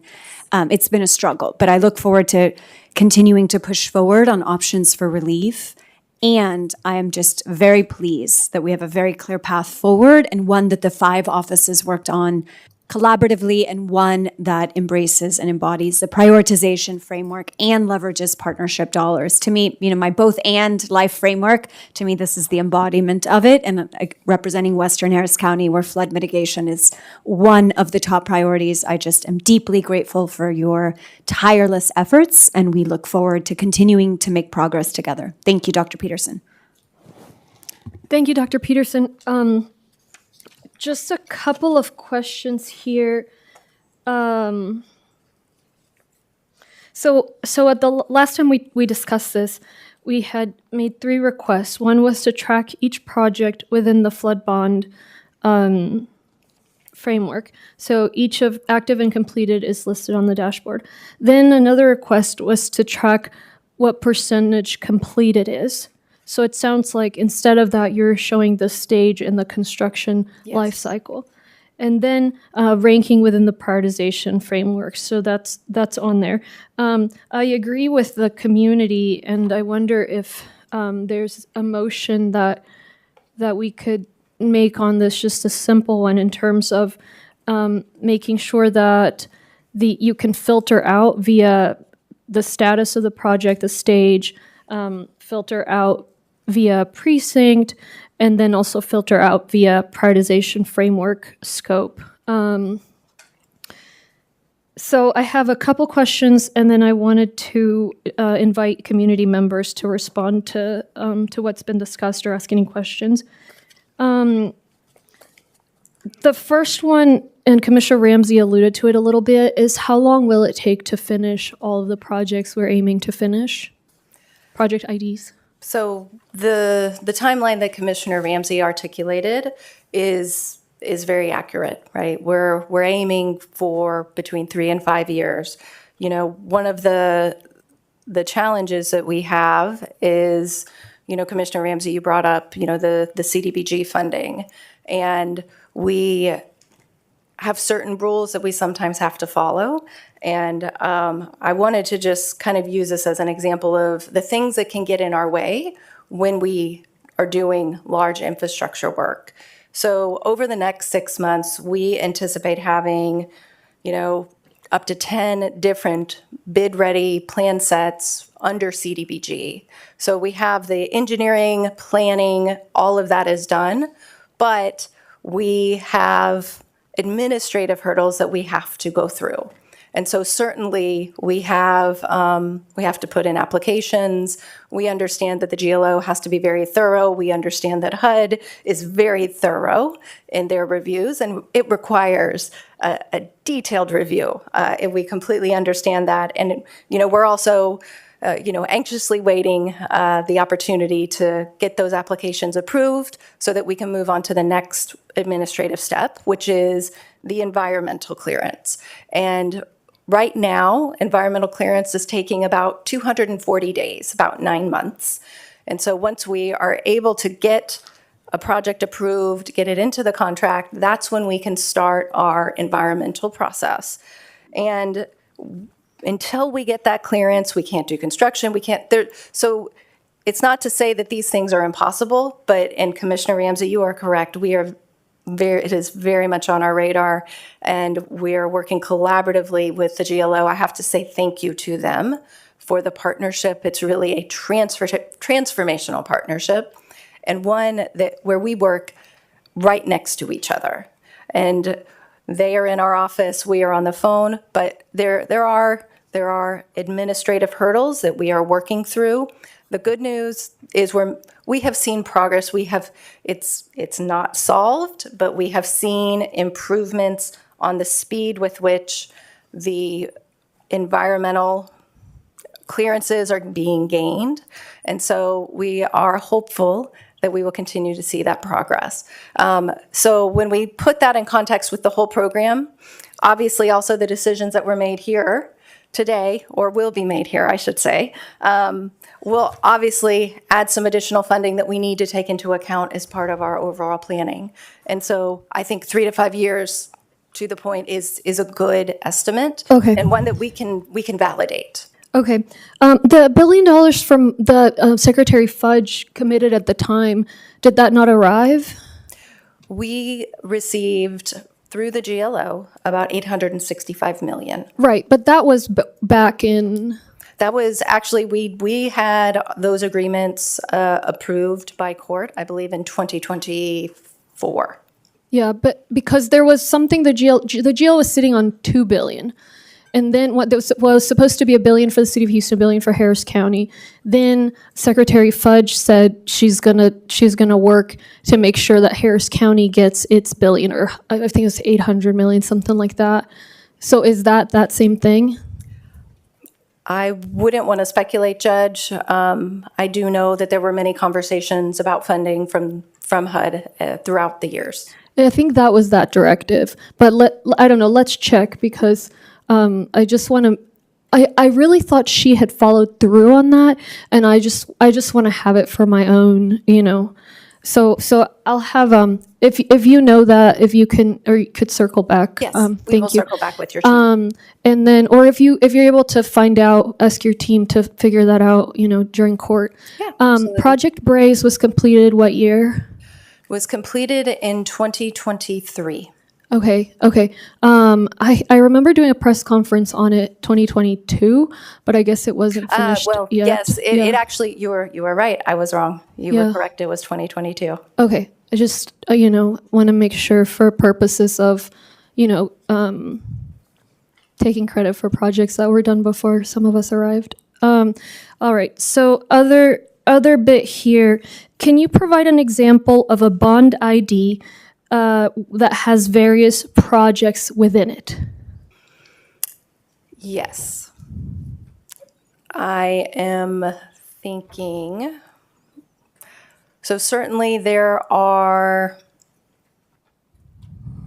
the one that is coming to mind is actually some work that we have underway in Kingwood. So in that case, we have a conveyance project that is related to the detention basin, but those are two separate projects. Okay. And then any community members that have additional feedback or questions? Yes. Yeah, go ahead.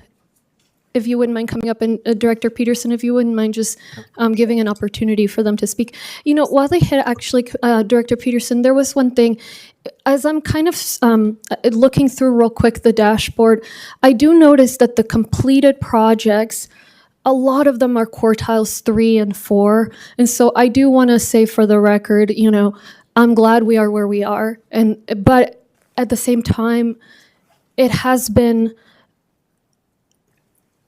frustrating, disappointing, and I think disrespectful to the community that so many projects were started and completed in violation of the prioritization framework. And I know a lot of this was not under your leadership, but I just want to be really clear for the record. But thank you for making sure that going forward, we're respecting that.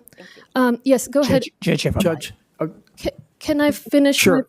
Sure. I was just going to say, if we're going to have speakers, I think the court needs to actually take some action to allow them, because it's not. We don't normally do it that way. I can have one person. Like normally, I'll just ask them to come. Oh no, I know, but I didn't know if this was something that. What I is just the wanted them motion to- you need, Jay? What is the motion? If you just want to make a motion to suspend the rules to allow public comments for speakers. I move to suspend the rules for 5 minutes so that we can hear these speakers. Second. A motion by Commissioner Garcia, second by Commissioner Ellis. All in favor? Any opposed? Motion carries unanimously. Yes, so will you guys just share your feedback? Thank you, Director. Judge, And if I any might, questions? but before you all speak, I want to say that, obviously the way we work, we all proud of one another, and I'm proud of all my colleagues. But we are all aware that we didn't get here without your help. So we were headed, I think, in a direction which deviated from the path that I thought we were on. I think most of us thought we were on. And when you all came to raise some good trouble, that's what put us back on path. So in no way do we want to overlook that. And we appreciate what you did. And we're well aware that going forward, for a bond issue to pass again, you all will be a part of it. So with that, you got 5 minutes. So obviously everybody can't talk. This is what they used to do when I first got here. And they did it when I was in Austin. Kind of figure out among yourselves who are, so you don't have to say what somebody else has said. I will tell you, somebody sent up a question. We can allow each one to have 1 minute, as we did previously. Good. So everyone will be restricted to 1 minute. Okay. Commissioner Garcia, could we make it 6 minutes? No, sir. Because there's one person else, like Big Ben and the chair over there, he's not in line. So there's 5 of us, but he'll want to get a comment too. Yeah. 6 minutes. 1 minute a person. Okay. Commissioner, maybe you should run for judge so you can run the court. When we talked about it in 2018, I should have thought twice about running Judge, for judge. Yeah, a couple I of can advocates- understand why you behave A that couple way. of Be a little advocates did resentful. say this, and if I might, they said, should how stay can we focused. ensure that the dashboard is accessible for those who don't speak English or are visually impaired? And I think, Dr. Peterson, you worked that out for them. Yeah, and Commissioner, it's just that this is still my section, so I really wanted to engage with these speakers, and I promised when they first came up, and I each of you had your time, and I want to be able to Okay, have my go ahead. time. Please. My name is Shirley Ronquillo, committee organizer who worked alongside mandatory buyout participants as a result of neglect of investment in infrastructure along Greens Bayou and Halls Bayou. Having had that experience, seeing family torn apart, seeing a young girl shot in the face because she was promised to save her home, I come back to ask, what is the plan for community engagement? What is the plan for inclusion? Great work today, great work last night, but that's not enough. The dashboard is great, but when I click on Spanish and I click on the PDFs, it's in English. When I look at the images that should be in Spanish, they're still in English. So it's still not enough. Lives were torn apart.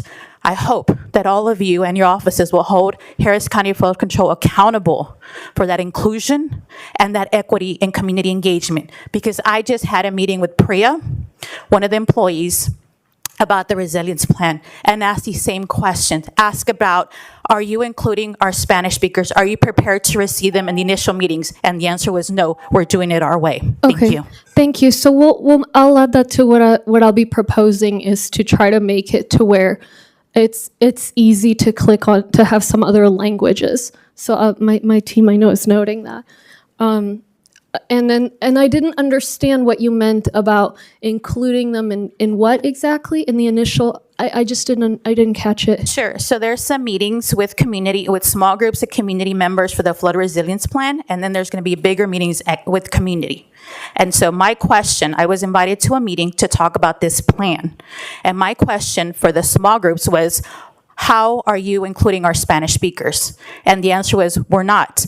We're sending out an invitation to only a small group of people. Yeah. Having had the experience of the buyout and knowing that predominantly Spanish-speaking monolingual families were the most impacted, Right. mixed status families were the Right. most impacted. Right. It is not okay to leave them out of these conversations that are supposed to be the flood resilience plan for Harris County. So I'll ask Director Peterson to address that and see. I don't know the details of these meetings, but if you can include the communities, and it doesn't have to just be Spanish, but you raise a very good point. We had multi-year nightmare with a community that had a mandatory buyout, Spanish speaking, and I'm not proud of that one. Thank you. Go ahead, please. Guadalupe Fernandez with Bayou City Waterkeeper. Again, encouraged and relieved to see Commissioners Court and Flood Control taking decisive, long overdue steps this summer to fix the many challenges of the flood bond. And so, like Dr. Peterson said, that staff were working until midnight to get this dashboard ready. I was up until 2 a.m. analyzing it and have added some additional recommendations for feedback. I think the question for Dr. Peterson or whoever at Flood Control is, what is the mechanism for public feedback and refinement on the dashboard to ensure that it is accessible? We have concerns around Spanish language accessibility, phone accessibility, and accessibility for the visually impaired. Secondary, we want to work with all of y'all on getting these partnership dollars to make our funds and our projects viable. We're doing that advocacy at the federal and state level. Work with us. We want to pull down these funds for our communities. The bond isn't enough. Before you go get more bond money, let's hustle for that money here. And we have other additional recommendations for that continued collaboration. Excited to see the motions later. Will you could I have that handout via the deputy here, if you don't mind, the list of recommendations? I also emailed them to the email with the public comments. Is but that I have the this written is not copies that for y'all as well. I'd like the written copy for now, if that's okay. If that's okay. Yes, go ahead, sir. Thank you. Hello, Christopher Jenkins. They say pressure busts a pipe, and I feel like there's a teachable moment. So when it comes down in terms of the flood district, I really feel like with the partners in collaboration, this could be an opportunity for the youth to have more job training. I've been union since '98. I'm a community organizer. I'm a small business owner, minority contractor, and a lot of contracts didn't get to these individuals. I'm proud to be a union worker. When storms and floods come through and stuff, the buildings that we build don't fall apart. They really have a high standard. And organizations like Share Job for Progress, West Houston Assistive Ministries, Houston Urban League, they've always done tremendous work. They need to be part of this process with other community organizations so we can give the youth opportunity, get them some training. They won't be in poverty. They won't be in a living disparity. So I really feel like there's a teachable moment to where these partners can get with community organizations to build economic growth and equity. So thank you. Thank you. Hello. I just have a quick suggestion. There's a there's two PDF files above the dashboard. One that shows the list of all bond IDs, and then one that shows the IDs with secured partnerships. But these are given as PDF files. So if you could provide them in a format that allows you to actually filter through the factors, including through being able to filter for the prioritization framework score, so that residents can see what exactly was prioritized in the top manner, and if it was completed or not, or if it was active. So it'll allow folks to actually filter through the data and see which projects are active or completed based on the score they got. Thank you.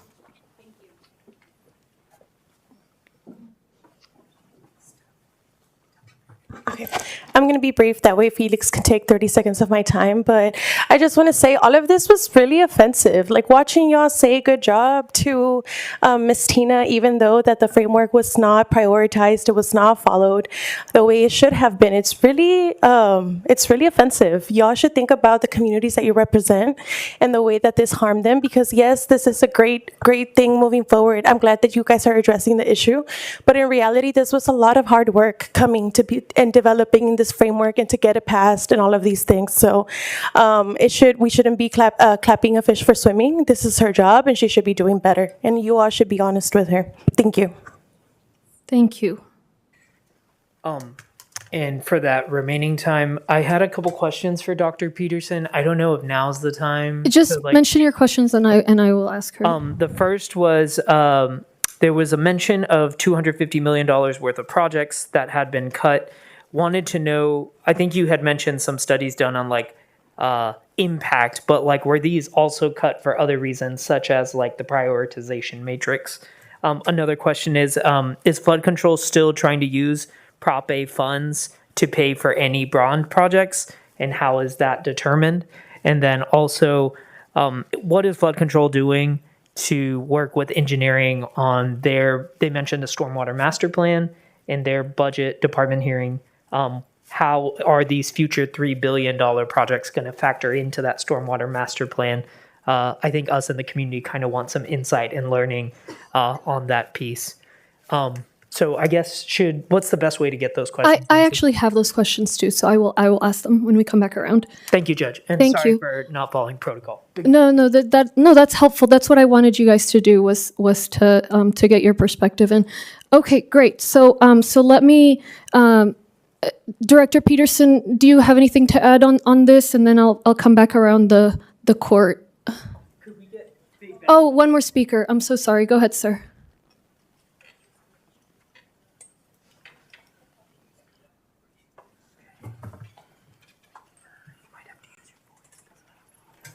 Okay. All right. Okay. Thank y'all.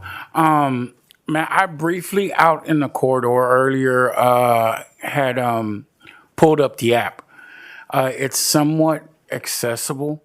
If the person who's developing it, I know she's here, but come out to the West Gray Multipurpose Center, talk to some of those people, let them use it, see what they think, because this affects us greatly.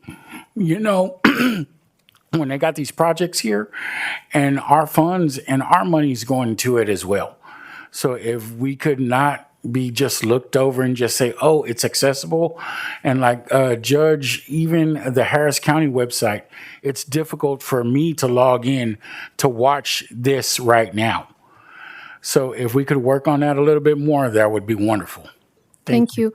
I did mean to mention that to Jesse in terms of, having tables and information in PDF that we know folks are going to want to analyze. That's something that up and down the county would be a really easy change to make. And then this point about accessibility is also, I think, just a simple global piece of feedback. So can I just leave that with you, Jesse? Thank you. Thank you for bringing that back up. Director, if you wouldn't mind just responding briefly, and then I'll take Commissioner Ellis, Garcia, and Briones. Sure. So on the dashboard, we appreciate the feedback. We knew it was going to be a heavy lift to get something developed to get to this court. And so this is very helpful for us. We will take all of this feedback and there may be something technically not feasible, but beyond that, we appreciate the ability to hear this and enact on it. In terms of hiring, we actually are working right now. We just had a job fair with the Veterans Organization. We're working with community partners because it is critical that we engage with our community, not only in educating and getting input, but also when we talk about hiring. So we have several other meetings where we will be working with community partners. So this is a new initiative for us. As well, the Excel spreadsheet, certainly that is, the next phase really of what this dashboard likely can include. In terms of the 3 questions about the feasible projects, really, those are just projects that don't make sense from an engineering perspective. So the framework score couldn't be taken into account because in order for us to do a project, it has to be feasible. Prop A funds can only be used for maintenance. That is a commitment we made. And so, but there are several projects that have been maintenance on the bond program. And if there's that intersection, it is feasible to use those dollars in that way. But we have a very strong commitment to using those dollars only for maintenance. And then in terms of the engagement, we actually just met with the county engineer last week, perhaps, and we're discussing a number of different planning activities, including the Stormwater Master Plan. I know that is very early stages for them, and I know they have a plan. I don't want to speak for Dr. Rahman, but I can tell you that I know he is working hard on it, and we'll have a very robust process, no doubt. Thank you. Thank you so much. Commissioner Ellis. So Judge, at the appropriate time before this kumbaya moment ends, again, I want to thank the advocates. You played a key role in getting us here. But what I learned a long time ago is when you can almost declare victory, take it before people get too hungry. So Jay, there's 6 motions that you all finished with, Dr. Peterson, as of last night. Do you have them? Yeah. And whoever wants to make them can I make have them. Or them. would you just read them? I'll make them. Okay. So and he'll it's- make them. And Sure. Do whoever you want wants me to read them, second. Commissioner? Y'all have all the motions? Yeah, they have them. I think we should read them aloud so the public can hear. Jay, you want to read them out? Is that all right? Sure. You can I can if Commissioner, Judge, yes? I like to read them. Okay. So the funding allocation. Motion to approve the allocation of 2018 flood bond funds for each bond ID and all associated projects as presented in the updated bond package and as directed by Commissioners Court, funding current and future for all projects in quartile 1 of the 2022 prioritization framework and projects with secured partnerships. Is there a motion on that? So move. And it's future needs. I think you said future, left out needs, future needs, Judge, when you read it. I do have future. Okay. I have future, right? Yes, you did. Yes, okay. Future needs. Motion by Garcia, second by Ramsey. All in favor? Aye. Aye. Any opposed? Motion carries unanimously. Dashboard. Motion to direct flood control to maintain the public 2018 flood bond dashboard, which includes but is not limited to project schedules, prioritization scores, budget, location, and life cycle stage for all projects, and to update the dashboard quarterly in advance of Commissioners Court meetings. So move. I would like to add just a friendly amendment in terms of like an addition. So it would just, it's what we just discussed. So, and to direct the flood control district to continue working with court offices and the community to improve the dashboard's user friendliness, including but not limited to providing bond ID previews, improved language accessibility, incorporating the ability to filter projects by features such as partnership projects, courthouse score, project status, and project precinct, and opportunities for the community to be engaged on testing the dashboard and relevant applications. That's fine. Did you get all of that? I support that. Yes, so it will just go after the first motion you read. So move. Okay, motion by Commissioner Garcia. Is there a second? Second. Second by Commissioner Briones. All in favor? Aye. Any opposed? Motion carries unanimously. Court updates. Motion to direct flood control to provide quarterly updates to Commissioners Court on the progress of all bond projects, including spending and life cycle stage.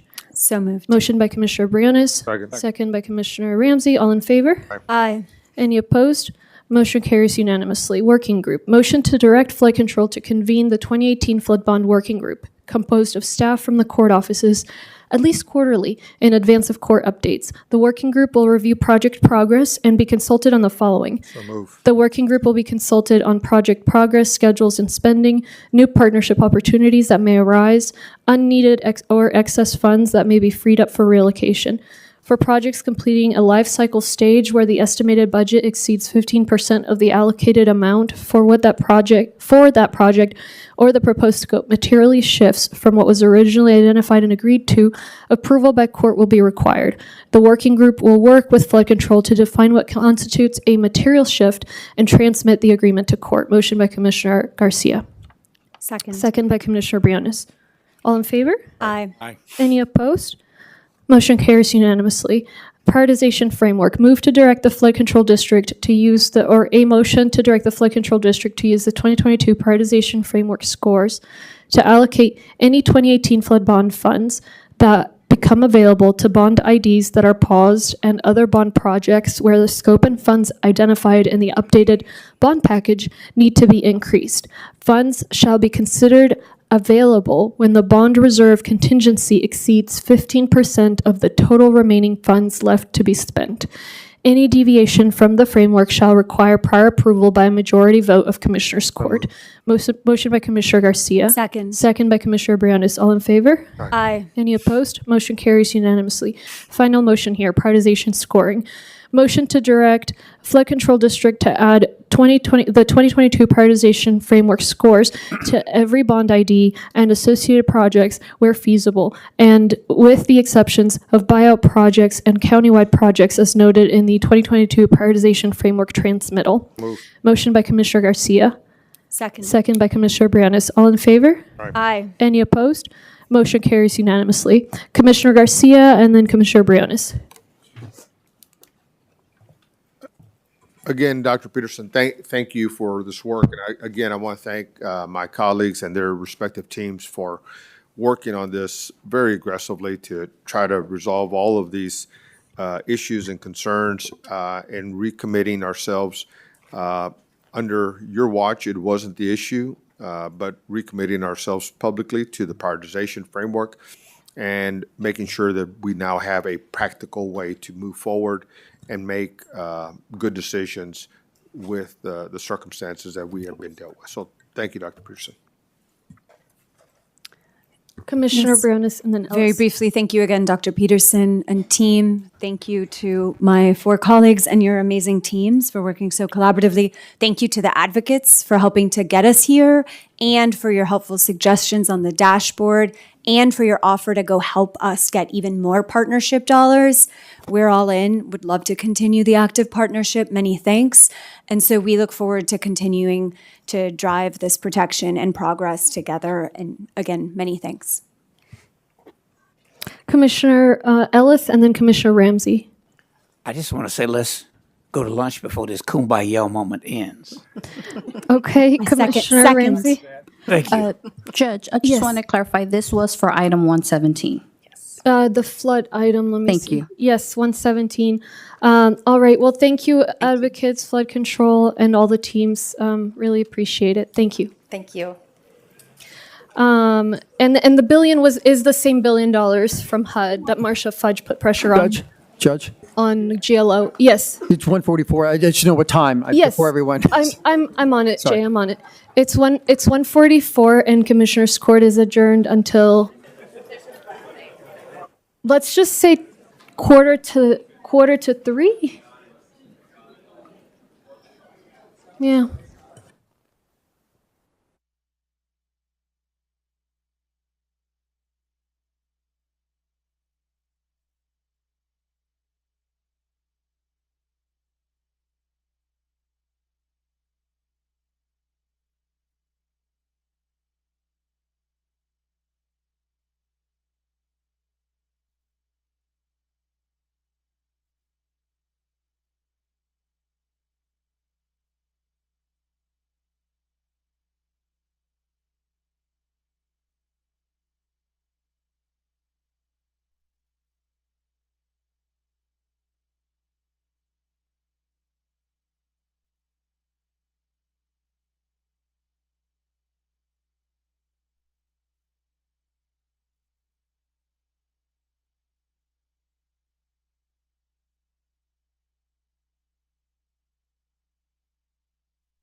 Okay, it is 2:50. Commissioners Court is back in session, and thank you. And we're going to start with our discussion list here. So we already took the flood control item out of order. So the next one in order would be, outside of executive session, would be item 2, jail population. And I think the director has a presentation, Judge, that we may go to the next one. We may have started a little early. They didn't think we'd really come back on time. I don't see it here. Maybe we go to the next item. Oh, she's here? Oh, I didn't see you. Okay. Kumbaya.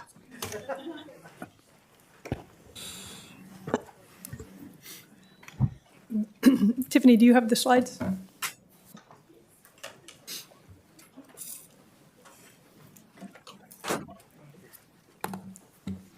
Yes, can you see them on the screen? Not yet. Yes, we can. Okay. Okay.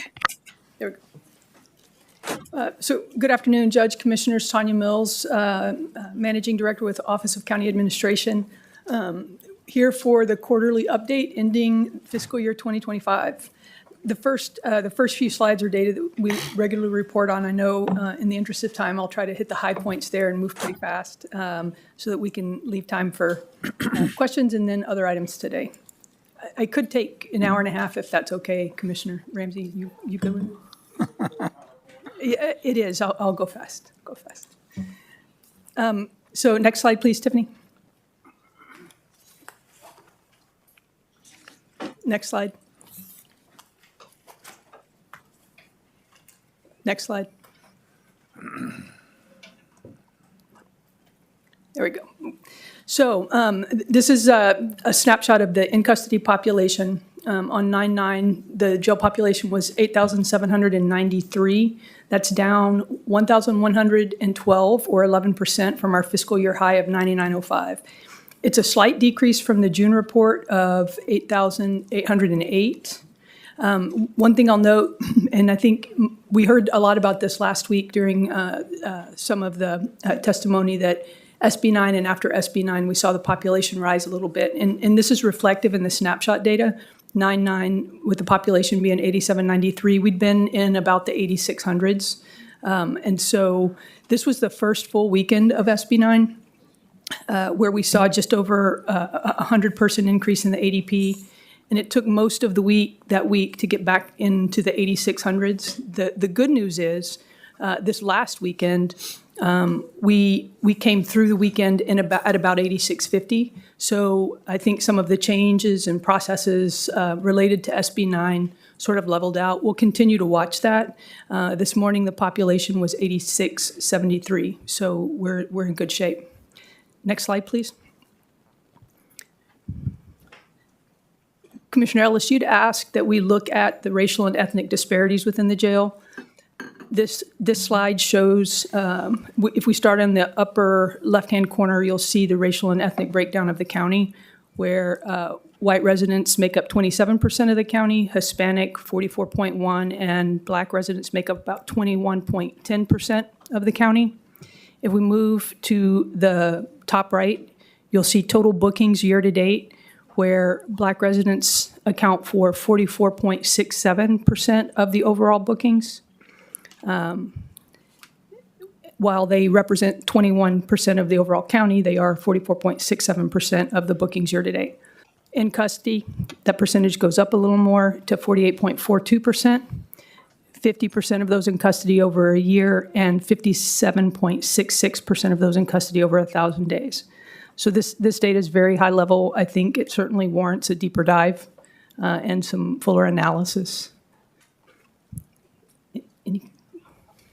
Do you have any ideas, if I might interrupt you, on how you can drill down on that more? Sure. We'd like to look at this data by charge, bond amounts, drill through bond amounts, particularly prior to SB 9 and post SB 9. I think it'll be really important to follow this data after the constitutional amendment, January 1, and then, like I said, into some of the charge levels and comparisons. Please do that. Just take that as a request. I don't think you need a motion to drill down on it. Okay, no, we'll absolutely do that. And somehow, are we posting this online? Yep, it was posted as backup. Okay. But I'd like for us to post it The online agenda. as well. It may You bet. put some public attention on those glaring disparities there. You bet. We'd be happy to. Any other questions on this slide? Next slide, please. Here we're looking at the average daily jail population over time. The orange line is 2025. We've all been watching since January as we've taken this sort of dip down. It's pretty exciting to see. We've actually dipped July, August, and September below 2021 levels. And that this is actually through the summer months, typically populations in the jail tend to rise a little bit, intakes rise some, and we've continued to have decreases. Next slide, please. Here we're looking at bookings in the top right. We're seeing bookings fiscal year 2025 compared to 2024. There's the noted increase through the summer months of intakes. That's usually pretty standard. July and August saw pretty large jumps. However, if you look at the bottom right, where we're looking at releases year to date, we've been able to sustain our population reductions because we've had releases that have outpaced bookings every month, except for January this year. Next slide, please.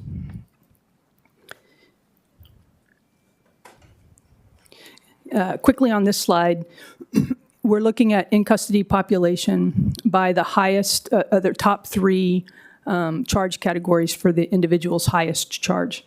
And with felonies, it's offenses against person, offenses against property, and drug-related offenses. Misdemeanors are offenses against persons, offenses against property, and DWI. Of note, in both felonies and misdemeanors in this evaluation period, we saw a decrease in both people and the average length of stay across all three of the top charge categories. Next slide, please.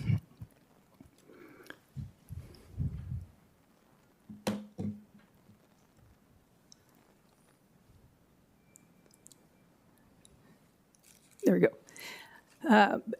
So here, for the last probably 3 quarters that I've presented this, we've looked at the in-custody population that is in backlog by court. And here we're seeing people. This is representing people, not cases. A lot of times with court data, we're looking at cases, but these are people not assigned to each court. Again, we've looked at this for the last 3 quarters that we've evaluated, and this is the first month or the first time that we've dipped below 1,000. So we have 880 cases as of 9/9 that are considered backlog. That's a 15% decrease from the June report of 1,033. And in March, it was 1,399. So we've made considerable impact on the felony case backlog in the district courts. Any questions? Next slide.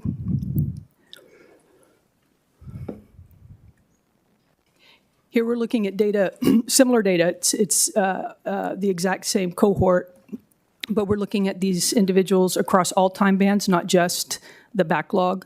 And we're seeing this by court.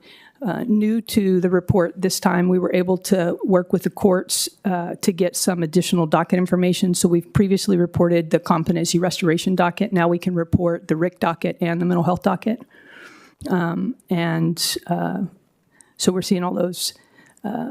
We'll continue to look at these pretty closely, particularly the middle range cases, because folks in the 270-day range, 180-day range start rolling into backlog. So while we're making this progress on the backlog, we really want to keep an eye on that middle range. And this is one of the areas where we think that the retooled ERDs will be particularly helpful, as they're going to be focusing on some of the lower level felonies that fall in those ranges. And so that should help us make additional progress where we're keeping cases from rolling into backlog as we're rolling cases off the backlog. Next slide, please. Next slide.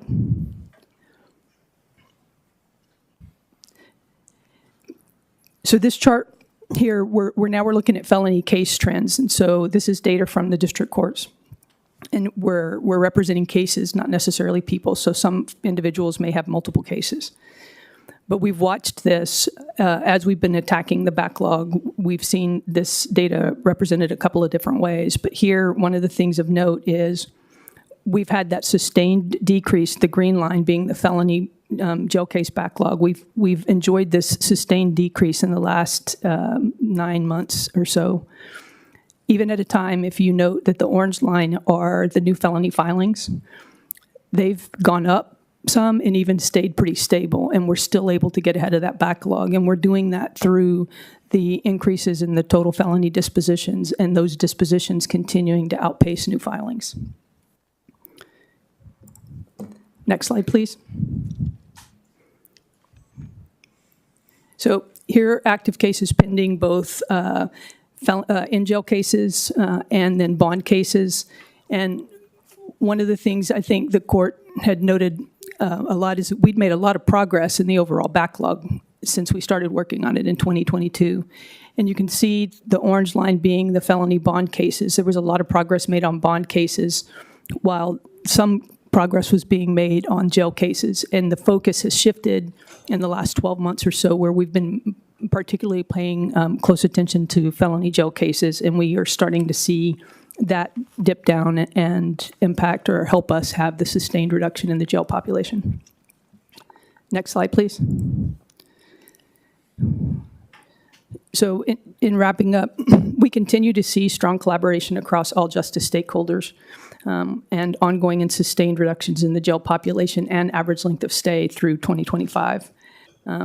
I'd like to just say how remarkable it is, the 1,100 to 1,200 decrease in the ADP in really sort of a short order in our system. We've achieved this sustained reduction even during periods where the jail population tends to go up and where we've seen increases go up. And it really is a testament to the DA, the courts, the clerk, everyone really working together to find solutions and come to the table, highlight specific segments of the population, and I expect we're going to see more of that into 2026 and continue some of the success. Thank you. Commissioner Ellis, Garcia, Brenes, and Ramsey. And just to note that item 410 on the law enforcement pay scale has been marked now as no action. So I'm going to put it back on, well, I'm just no action. Is that okay, you guys? I'll take it off of the discussion list. Yeah. Okay, so it's officially off the discussion list. Commissioner Ellis. I know we don't know the full impact of Senate Bill 9, but any other speculation, you're talking to your peers on what, I assume it won't be helpful, but I move we continue discussion on this item. Motion by Commissioner Ellis to continue discussion. Second by Commissioner Brandes. All in favor? Aye. Any opposed? Motion carries unanimously. Yeah, I spoke with Travis a little bit. They're not really seeing any impacts yet with SB 9. I think that the part where we're going to see some of the biggest impact is going to be as a result of the constitutional amendment. I think what's happening now is more process oriented and how people are getting bonds set and having judges available. I think us putting the reserve together and allowing for visiting judges in overtime is a prudent solution. And it's going to allow us to, with low cost impact and not putting a lot of permanent resources toward it, evaluate what impact is we are going to have. And we'll be watching SB 9 flags. The clerk's office did a really good job of making system changes pretty rapidly so that we could start tracking some of the SB 9 cases.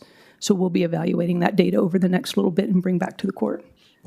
Give us some overview of the success of pilot programs that you're seeing in other places, particularly the targeted dockets and emergency response dockets, how they going and what we could learn from them, lessons that we could take from them. I think emergency response type dockets are particularly helpful in systems that are overcrowded, especially when we can target, and we've worked with the courts to target specific cases. So we see an overrepresentation right now in the jail of low-level felonies, that folks that are staying longer than they should for the charges that they have. And so leveraging that additional capacity, and these ERDs are full-service capacity for us in the courts. They work 5 days a week, and the judges can adjudicate cases just like any elected judge can. So it really provides us 2 additional courts of capacity. These types of dockets are very successful in other jurisdictions. I wanted to pull this item, colleagues. I just didn't want us to let this just come in as a report and not pause and look at it because of the tremendous budget implications of our jail every cycle going forward, and a lot of assumptions that are being made are based on that jail population going down, and if it doesn't go down, we're going to have a big problem to deal with. Thank you. And thanks for your work.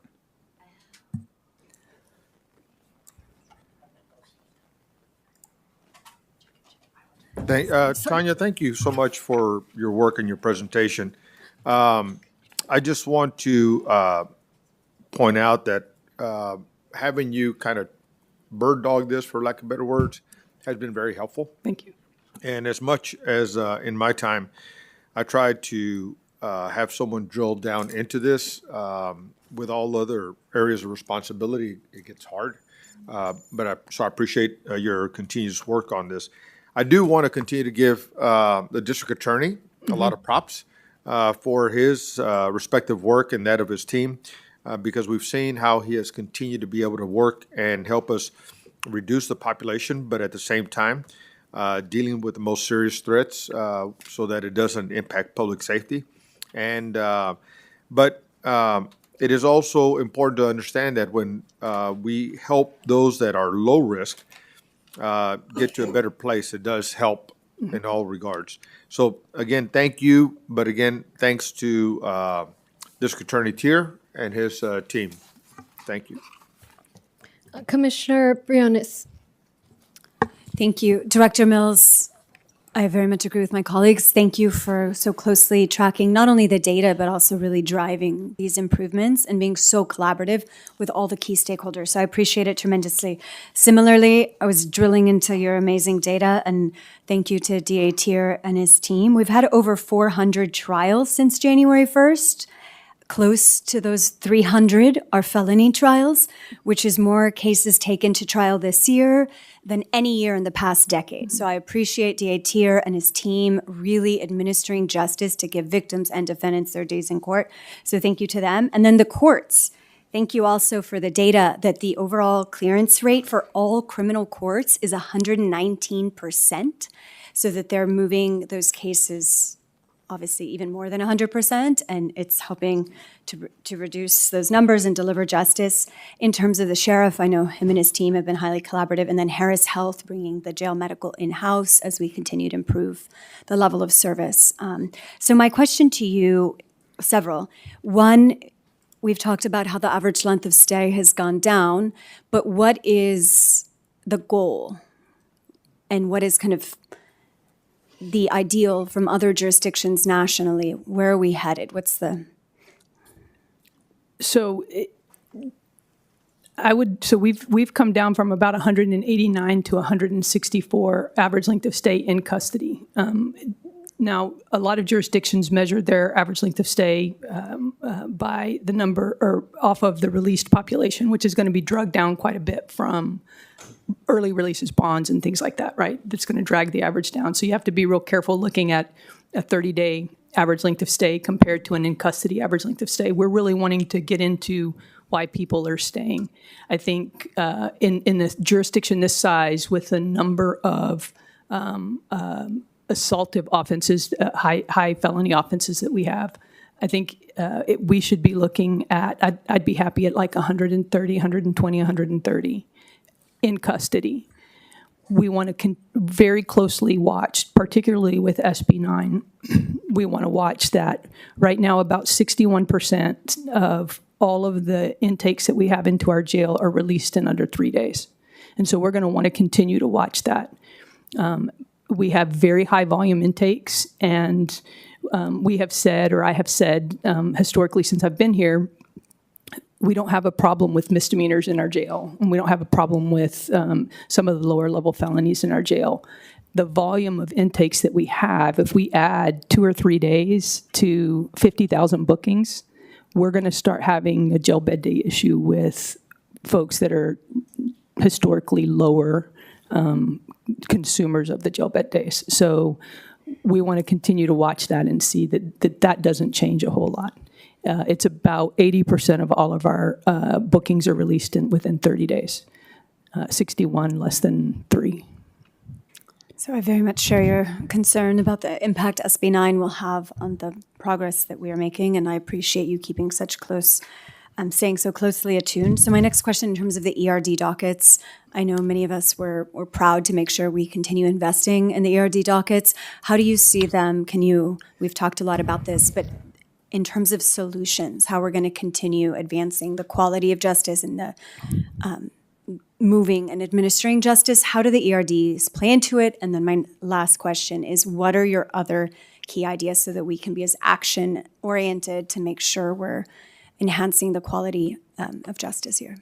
I'll start with the other ideas. I promised Commissioner Ramsey I wouldn't take an hour and a half, and I've got a lot of ideas. But that's why I love you. I would say with the ERDs, again, I think the judges coming to the table. Judge Andy Bell reached out and was at the table trying to figure out a way for us to hold on to this resource that's been critical to the district courts for many, many years, well before ARPA. And looking at it as we've coined emerging issues docket. I think that's going to be really important. Out of the gate, we know we have this third-degree state jail felonies that we'd like to focus on. They're going to look at some ag assaults and some other types of charges too, but its primary focus will be on in-jail, third-degree and state jail felonies. I think we have to stay on top of the data constantly and see what other cases are starting to move slower than they should, and be nimble enough to respond with that emerging issues docket. It may be in 6 months, we don't need to focus on the third degree and state jail felonies. We need to focus on certain segments of drug charges or different types of assaultive charges, or get those courts funded again, those dockets funded again, they could be the trial dockets that the judges have come to rely on also. And that's very, very important. They've had some pretty good success as a trial docket. Thank you, Director Mills, and thank you to all the judges who are helping us with the ERD dockets. And then last question is in terms of next steps, and I know there's so many different work streams, but in terms of the JGAC and then the Community Advisory Committee, can you talk to us about next steps so that we're getting the community voices as we deal with this multitude of challenges? Absolutely. My team and I, shout out JIT, meet with members of the community pretty regularly. I sat with recently with members of Pure Justice to look at some data that we're trying to put together. So it would be having some community input into what we showed.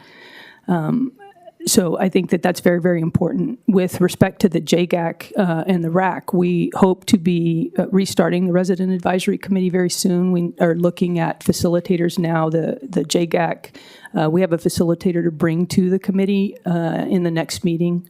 We are in an open procurement process right now for, can I keep going? I move we continue the discussion. Commissioner Ellis makes a motion to continue, second by Commissioner Brianis. All in favor? Aye. Any opposed? Motion carries unanimously. We have, we're in the process of selecting the carceral consultant. And so that is an open procurement process. I don't want to go into that a whole lot. We have landed on a non-carceral. Those two consultants together are going to be bringing us valuable data about forecasted needs in the jail, and then how, from the community's perspective and from community investments, we could offset the need for jail bed space, right? If we can build 500 treatment beds in the community, where folks would be better served in the community, and it would offset the number of beds we would need to build or the investment we would need to make over the next 20 or 30 years in jail bed space. That's what we want to, be able to look at. And those two consultants are going to work in concert with us. The community is going to be very engaged at both steps, both with the carceral and the non-carceral. The RAC, or the Resident Advisory Committee, are a stakeholder group for both of those. We hope to have the consultants selected and have kickoff and bring an update to the court in December. And then I suspect the full report will take us into next year with recommendations. Well, thank you for your leadership, and thank you for working with all key stakeholders, and especially for meeting with the community so regularly. And next time, I would love, in the interest of time, I'll stop with the questions, but from the engineering team, updates on the improvements that are being made. So thank you, Director Mills. Commissioner Ramsey. Dr. Mills, thank you for work you do. The data is important. How we manage and react to the data, I think, is important. Mm-hmm. Obviously, the pragmatic side of the fence is, do you anticipate outsourcing continuing through this fiscal year?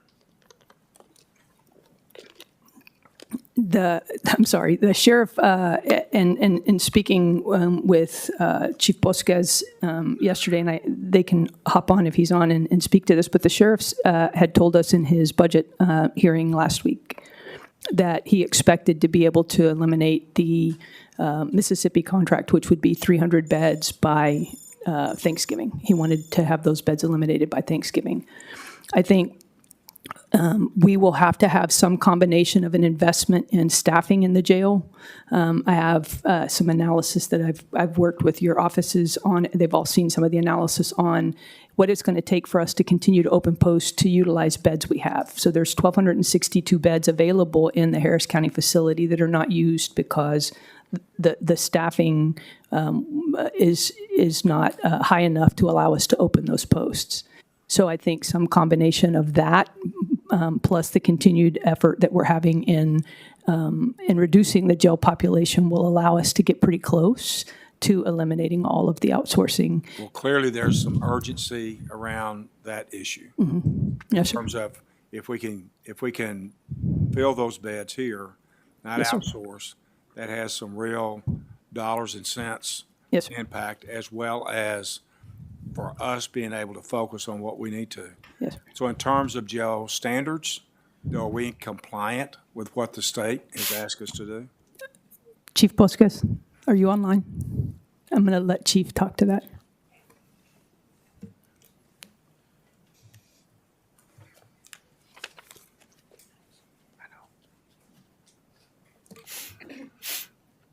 I do know that. Waiting on him. As a part of what you're looking at future, a state-of-the-art mental health facility that could create some beds that may allow us to relieve some of the pressure on the jail. Is that part of what these folks will be looking at? I don't want to get too far ahead of consultants and their recommendations, but my suspicion, based on looking at the data, is absolutely we're going to be looking at that. And my caution on consultants is they need to cut to the chase in terms of answering questions. We paid a lot of money Yes, to a lot of consultants over the years, and what we don't need is one more study. Yeah. We start needing to see what we can do to specifically address the issues once we figure out the numbers. And I figure out that's what we're doing here. Yes, sir. Before you guys continue the discussion, I'm going to excuse myself for my group therapy, and Commissioner Ellis will take over. Thank you. Okay, thank you, Judge.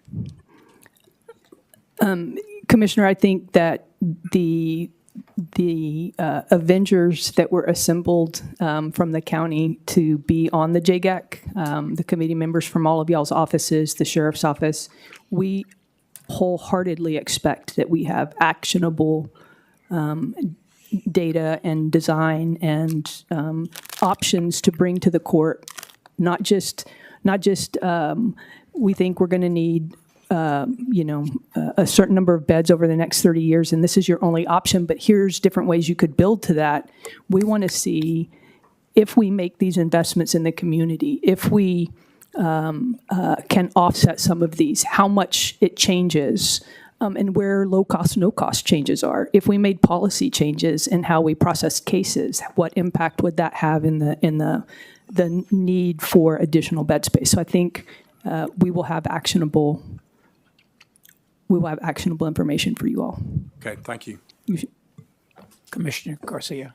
Yes, thank you. Ms. Mills, I just wanted to also point out, one of your slides talked about the backlog. Yes, sir.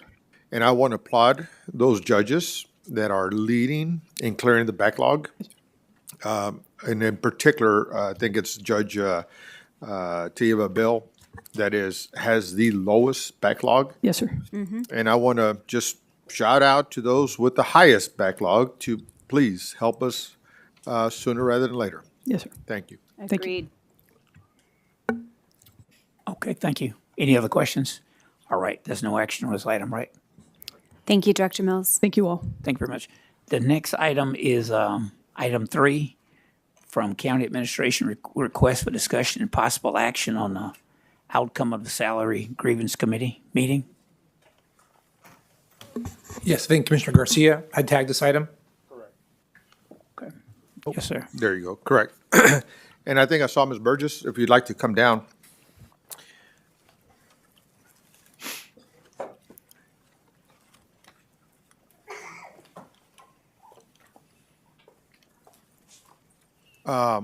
You are one of the statutory positions that may serve on the Salary Grievance Committee, correct? Yes. And I understand that you served on this committee, the one that heard your particular salary grievance. Correct. And was there ever a conversation about the appearance of a conflict of interest? Yes. And who did you have that conversation with? County attorney. Okay.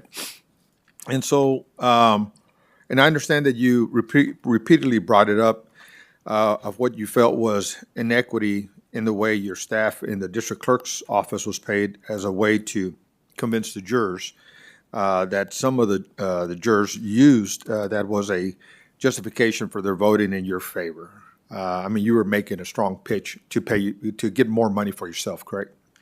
The committee was meeting about my salary, not my staff's salary. And But you're making the point that your staff was making more money than you. no. Yeah. What was your argument? The committee brought it up and asked me the question. They said they had heard that my staff was underpaid, and they are if you compare them to other people with similar positions within the county and different agencies. But I did not bring up my staff because that was not the purpose of the committee. I answered their questions. Okay. So, Jesse, you were the chair. Was there a time for both Ms. Burgess and the county to make their cases to the committee? Yeah, there was, sir. Okay. And Jesse, did the committee then go into deliberation where they discussed this matter? We did. Okay. Was the county able to argue its case during the deliberation portion? No. Was Ms. Burgess able to make her position during the deliberation? She was on the committee. Why was she able to make her case and not the county? I think, Commissioner, because she was on the committee and the county did not have representation on the committee. So Ms. Burgess was able to utilize her position on the committee as an elected official to argue for herself and take advantage of the matter for her salary. Is that a? Yeah, that's what, I think that's what people saw, Commissioner.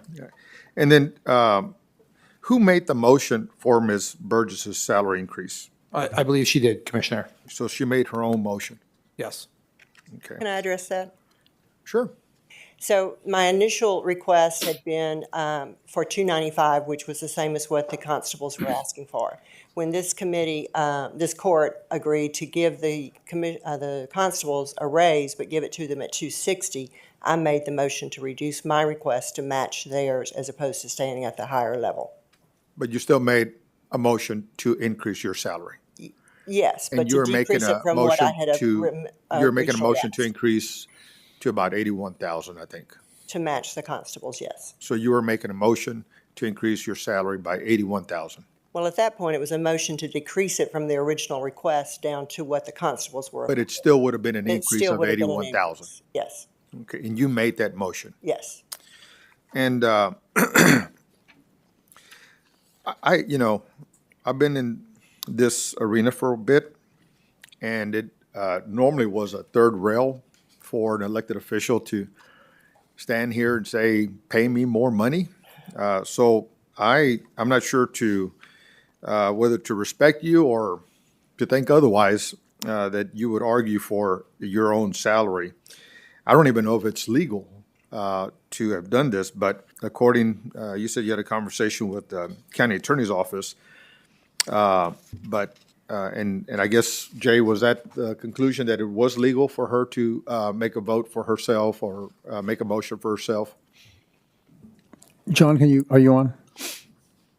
Okay, I'm not sure if you can answer, but yes. Commissioner. Yeah, just to be clear, there is an AG opinion that says that it is legal. It's not a legal conflict. We did not discuss whether there's an appearance of a conflict, which is a different issue. Got you. And if it, so is there, at any time, is there a determination that it is a conflict? Just to be clear, it's not a legal conflict according to the Attorney General. The appearance of a conflict is not a legal determination. That's Gotcha, just I how got you. the So, optics are. Yeah. so it looks bad. It may not necessarily be illegal, but it's horrible on the face of it. All right. No, I just wanted to hear it from you. I just Okay. was I've been in very, the business very community taken back. for most of my life. Thank you. If you want to make a brief comment, you can. Yes. Just if you just, And not I've- too long, though. Forever had people come to me asking for raises. That's the norm in the business world. You, as a court, are the ones that decided you wanted public officials to be on this committee, not just the public. And I thought that was kind of weird to begin with, for public officials to hear the grievance on their own salaries. But that's what you all requested. And 3 people declined to do it because they felt like you were pitting one elected official against another.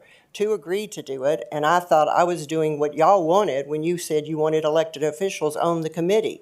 I asked the county attorney, I didn't ask, I made the statement, I assume I'm not eligible to be on the committee since I filed a grievance. And he said, no, that is not correct. You are eligible. So I served.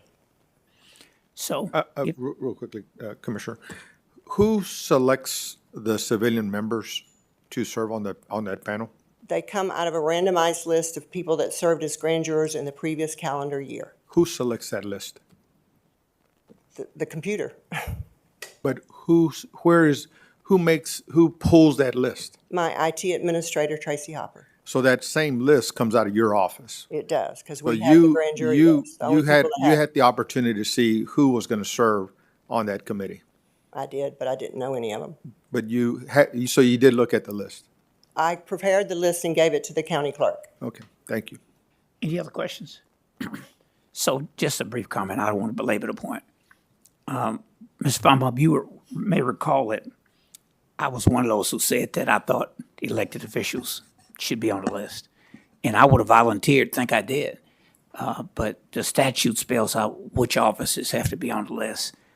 And Clerk Burgess, I was going to do it because I took $600 a month for 26 years. I wish they had a committee that I could have been on to discuss it, but it's always uncomfortable.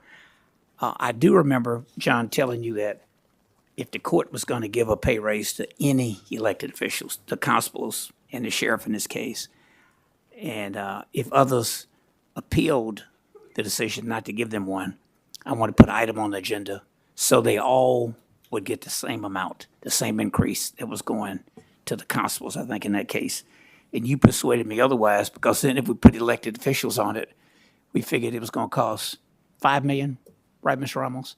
If all of them had gotten a pay, if I remember, about $5 million, and it may have incentivized whoever was on the committee to grant it to the constables if we didn't do it, and it would have been a $5 million tab. But when we come back in the next cycle, I am going to make the case that we ought to give these other elected officials a pay raise. So colleagues, just be prepared for it.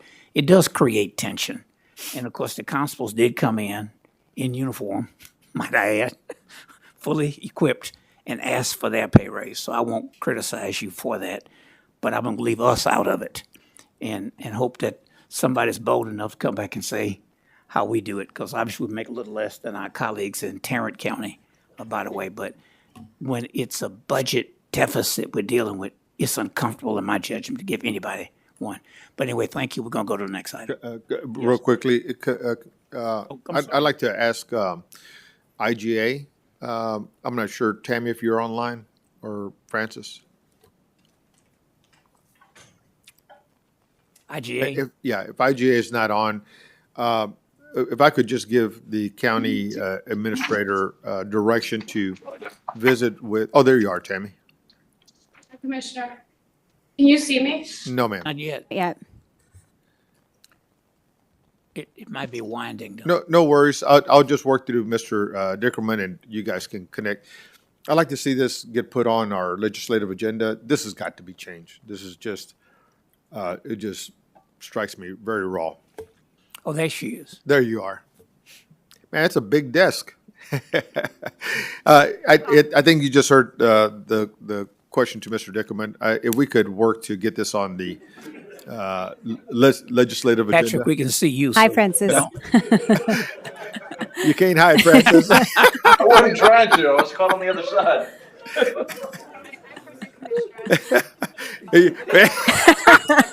You might have to go out of the room, Patrick. You don't want to be.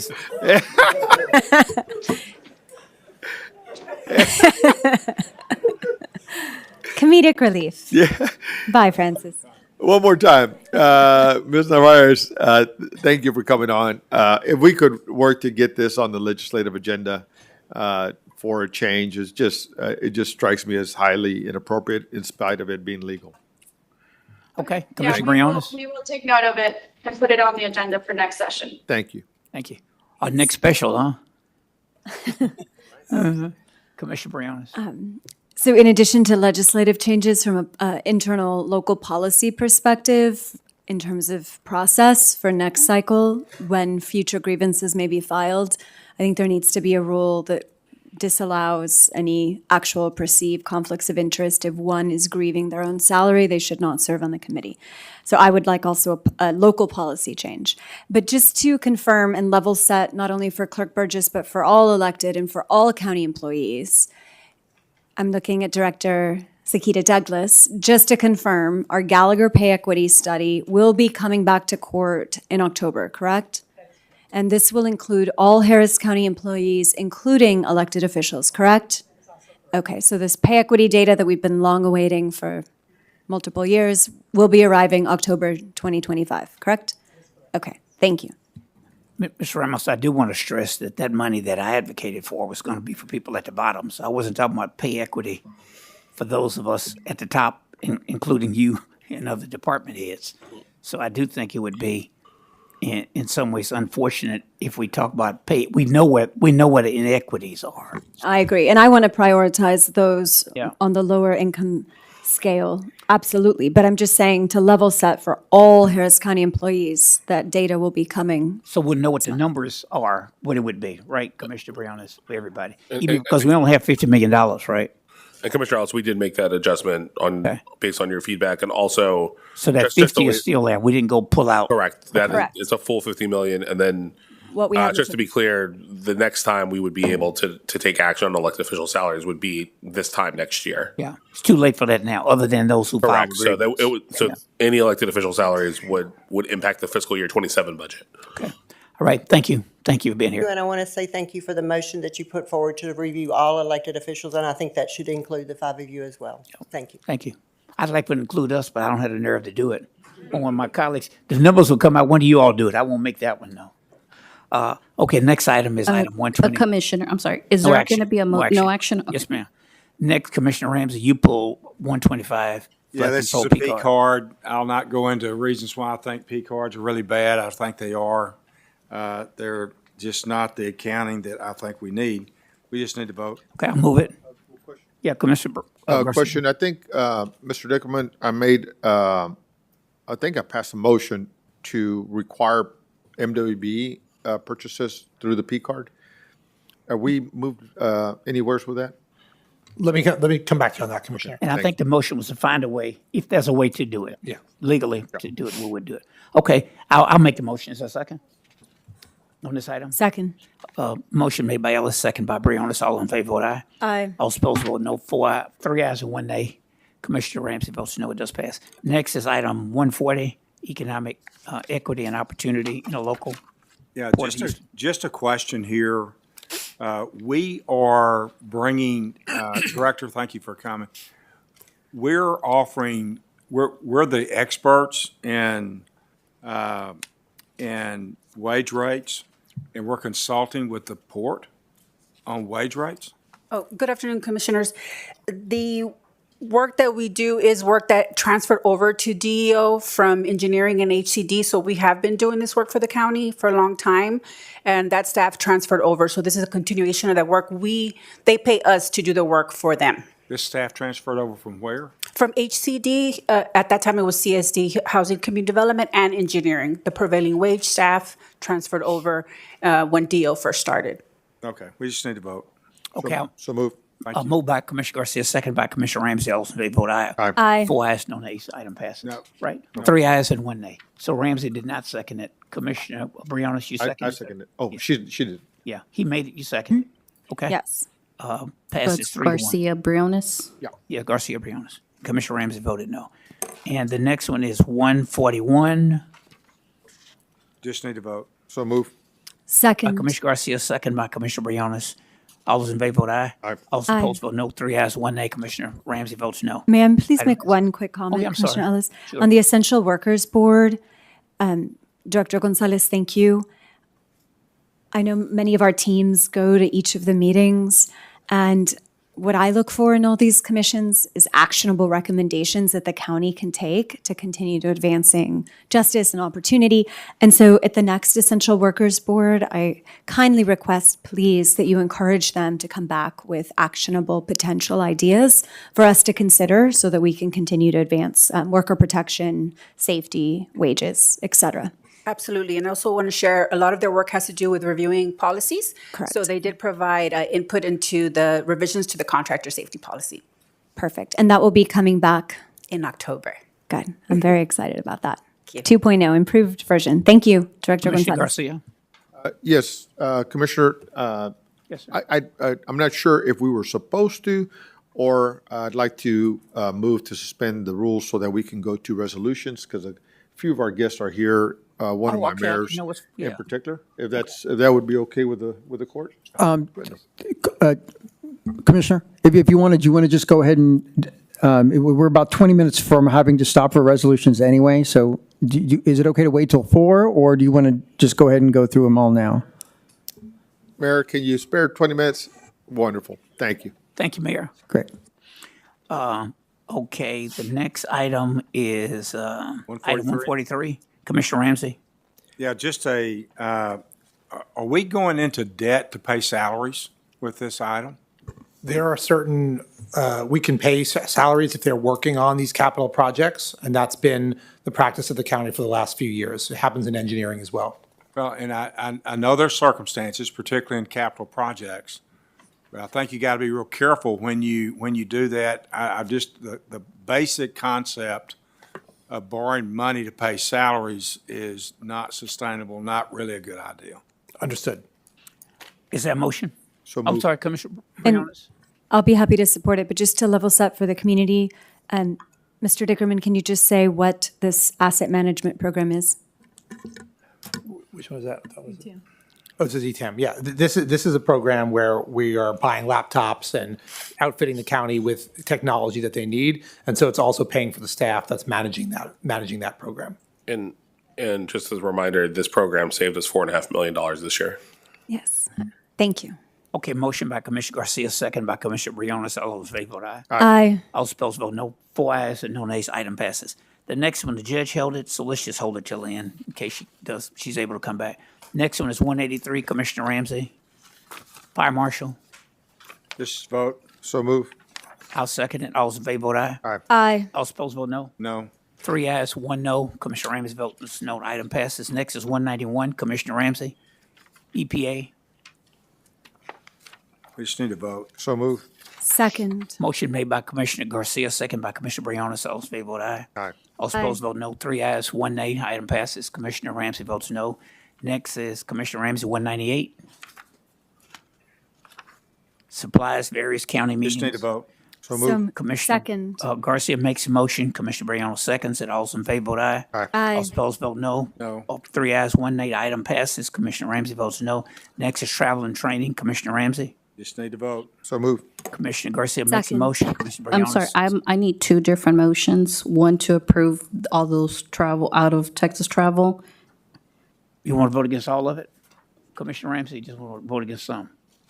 Where they're selected. I'm sorry, I got it right here. I have its item. Everything line- but, motion to approve all items except 8, 14, 20, and 22. Second. All those opposed? All those in favor vote aye. All those opposed vote no. 4 ayes, no nays. No nays. Item passes. Next, I make a motion we approve the remaining items. Commissioner Garcia seconds it. All those in favor vote aye. All Aye. opposed vote no. Commissioner Ramsey votes no. Item passes. Next is grants. Am I right? Yes. 204. Commissioner Garcia. Thank you. I'm excited because in partnership with the City of Houston, we were able to secure a $2 million grant from the Federal Railroad Administration, combined with a $500,000 local match to launch a major planning study at reducing the negative impacts of railroad crossings in Houston's East End Triangle in particular. This is the section of Old Galveston Road, the East Beltway, the West Beltway being mostly I-45. But just very excited about this. There's been a lot of conversations about the challenges of railroads in our community. Everybody knows the railroads were probably here before a whole lot of other people. But as density progresses forward, it becomes a greater challenge. And so I think this is an incredible opportunity to work together and find ways to make the community even safer while we allow our freight to get to where it needs to get to. So right now, the stop trains are creating serious safety hazards in the East End. From 2019 to 2024, crashes were reported at 2 East End rail crossings, 4 at Lawndale Street and 1 at Telephone Road. This community has 8 of the top 10 most blocked crossings in the United States. That is incredible. Every day, thousands are stuck at crossings. Kids risk their lives climbing rail cars, and firefighters lose up to 10 minutes in responding as a consequence of the roads being blocked. So I'm excited. This is not just a safety issue, but also an equity issue. It's also an economic impact issue. Over 20 years, delays at rail crossings in Houston could cost a staggering $2.6 billion in lost time, collisions, wasted fuel, emissions. And that's just money we can't afford to lose while we have the opportunity to address it. So rails will will deliver smart solutions like grade separations and pedestrian safety measures that will transform the quality of life for the East End. And hopefully we can get it done in our respective lifetime, because this is something that the community has long been living with. So I'm excited about this. I move on the motion as presented. Second, and congratulations, Commissioner. Thank you. Garcia. Thank It's you. amazing. Motion made by Garcia, second by Briones. Is there objection? Hearing none, item passes unanimously. Item 238, Commissioner Ramsey, Food Nutrition Program. We just need to vote. Motion Second. made by Garcia, second by Briones. All those opposed vote aye. Aye. Opposed vote nay. Commissioner Ramsey votes no. No, the item passes 3-1. Next is 239, and this is, I'll take 239, 241, 242, 484 altogether. And for total amount, all added up, it'll be $16 million in investments towards homelessness, rental assistance, and eviction defense. This is the money that would have gone to the guaranteed income program. I appreciate my colleagues through Steerco voting to keep it in programs that help the most vulnerable in our community. And I would move all four items, 239, 241, 240, 244. Commissioner Garcia, second. I will second them. Okay. Is there any objection? No. 3 ayes, 1 nay. Commissioner Ramsey votes no. Next is 238, right? Nope. Which one? 245. 245, and that is Commissioner Ramsey, that's you, Auditor, Sage Insights LLC. Is the alter or Purchasing's here. Yeah, this is item 245. 245. And we're paying a claim to Sage Insights, Inc. And are we good? Does this check all the boxes in terms of what we can do, should do, legally do? Let me look into that one. We'll come back to it. You can Okay. look at it. We'll come back to it. Thank you. Next is 260, Commissioner Ramsey. 260 is Bob Barker Company. Yeah, this is the item that we had earlier. And I know there was a concern, and simply from a purchasing standpoint, if you look at the requirements, there's certain testing of the, I think this is a contract to provide inmate uniforms, garments, and other related items. The gentleman that's here, and he spoke earlier, the question is, his bid was $100,000 less than the winning bid. The winning bid has been doing work with the county for a number of years. I guess there's pluses and minuses to that. But I hear $100,000. I see a testing requirement. I read the testing requirement, having done a few tests, not on clothes, more on dirt. But when I look at the testing requirements, it looked pretty obscure. Like you could leave it up to an opinion, not really any hardcore testing that I could see. So just want to be sure the justification for not hiring the low bid on this particular project. Sir, we heard from you earlier. You can be seated. Please just asking the department head, but thank you for being here. Good afternoon, Court.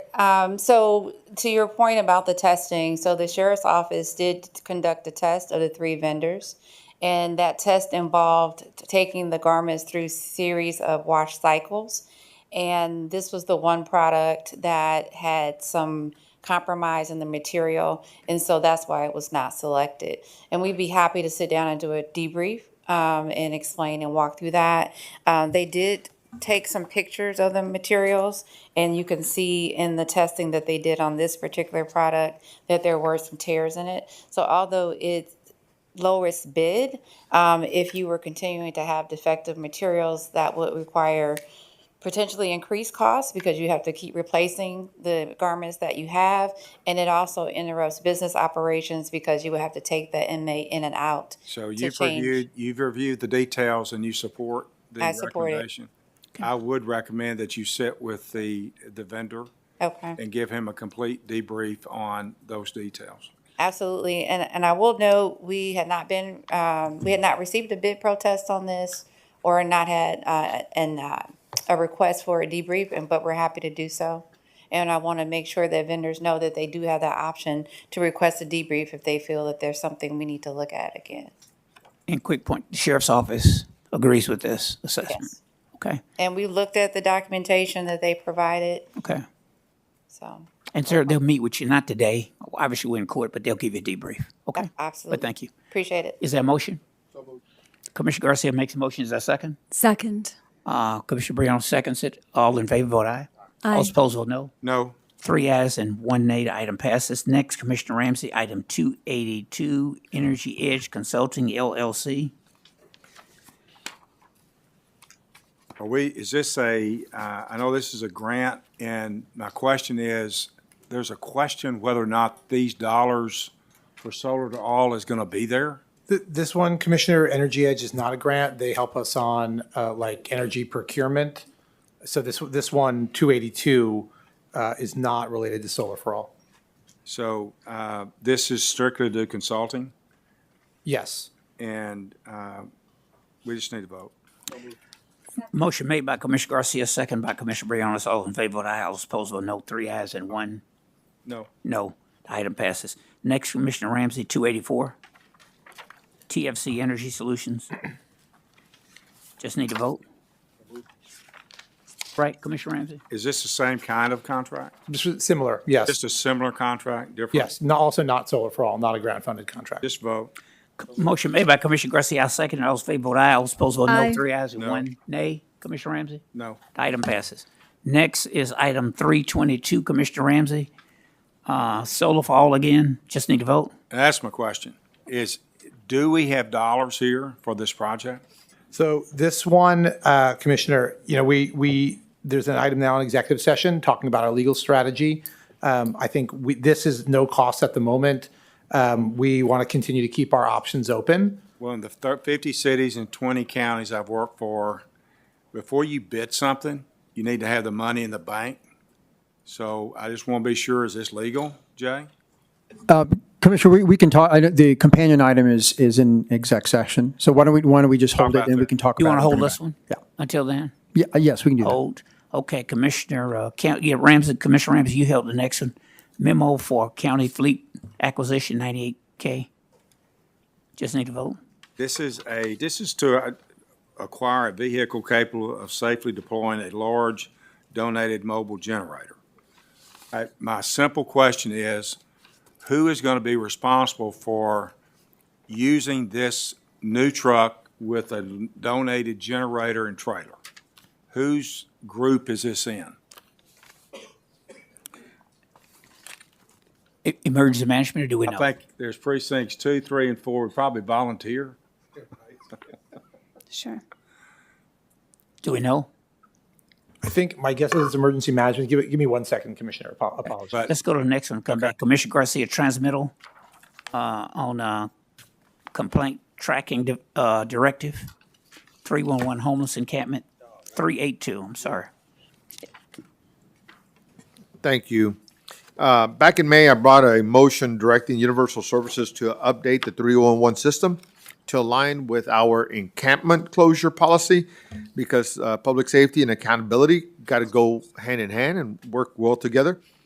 Since then, they've partnered with flood control, the housing department, public health, the sheriff's office, and the Coalition for the Homeless to launch a phased plan that ensures encampment reports are triaged, routed, and tracked transparently.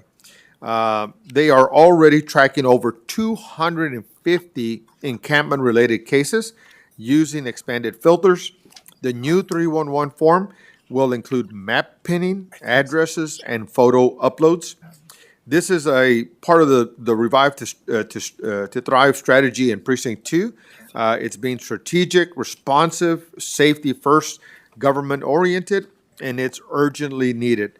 Unsheltered homelessness is up nearly 16%, and Houston leads the nation in poverty, with 1 in 5 residents and 1 in 3 children living in poverty. The system is on track to launch in early 2026, and I look forward to a full demonstration, Director Remon, when you have the opportunity before the end of the year.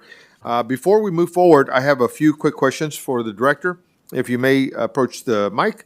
Number one is, how will departments like our offices, flood control, sheriff, and housing be trained or onboarded into this new 311 and dashboard system before it launches in 2026? Commissioner, thank you for the question.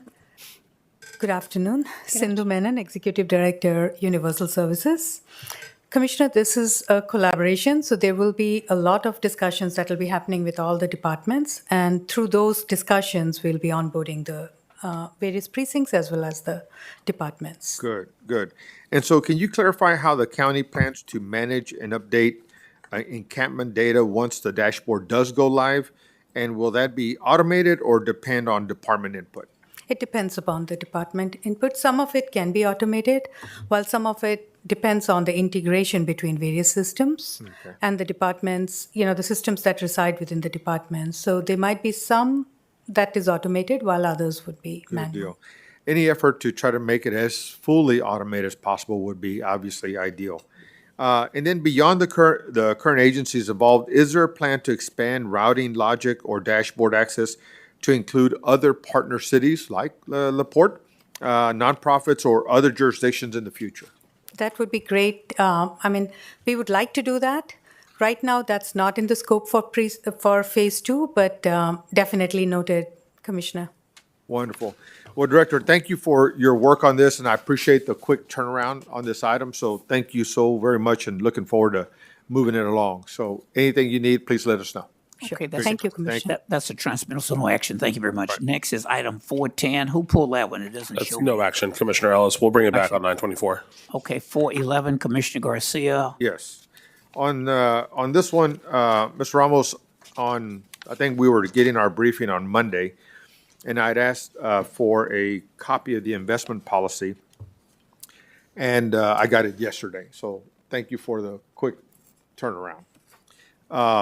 But you gave me an insight to the policy. I didn't get the policy itself. So I'd like to get the investment policy. And so one of the things that the investment policy does, or your slide deck does mention, is that there is some MWB participation.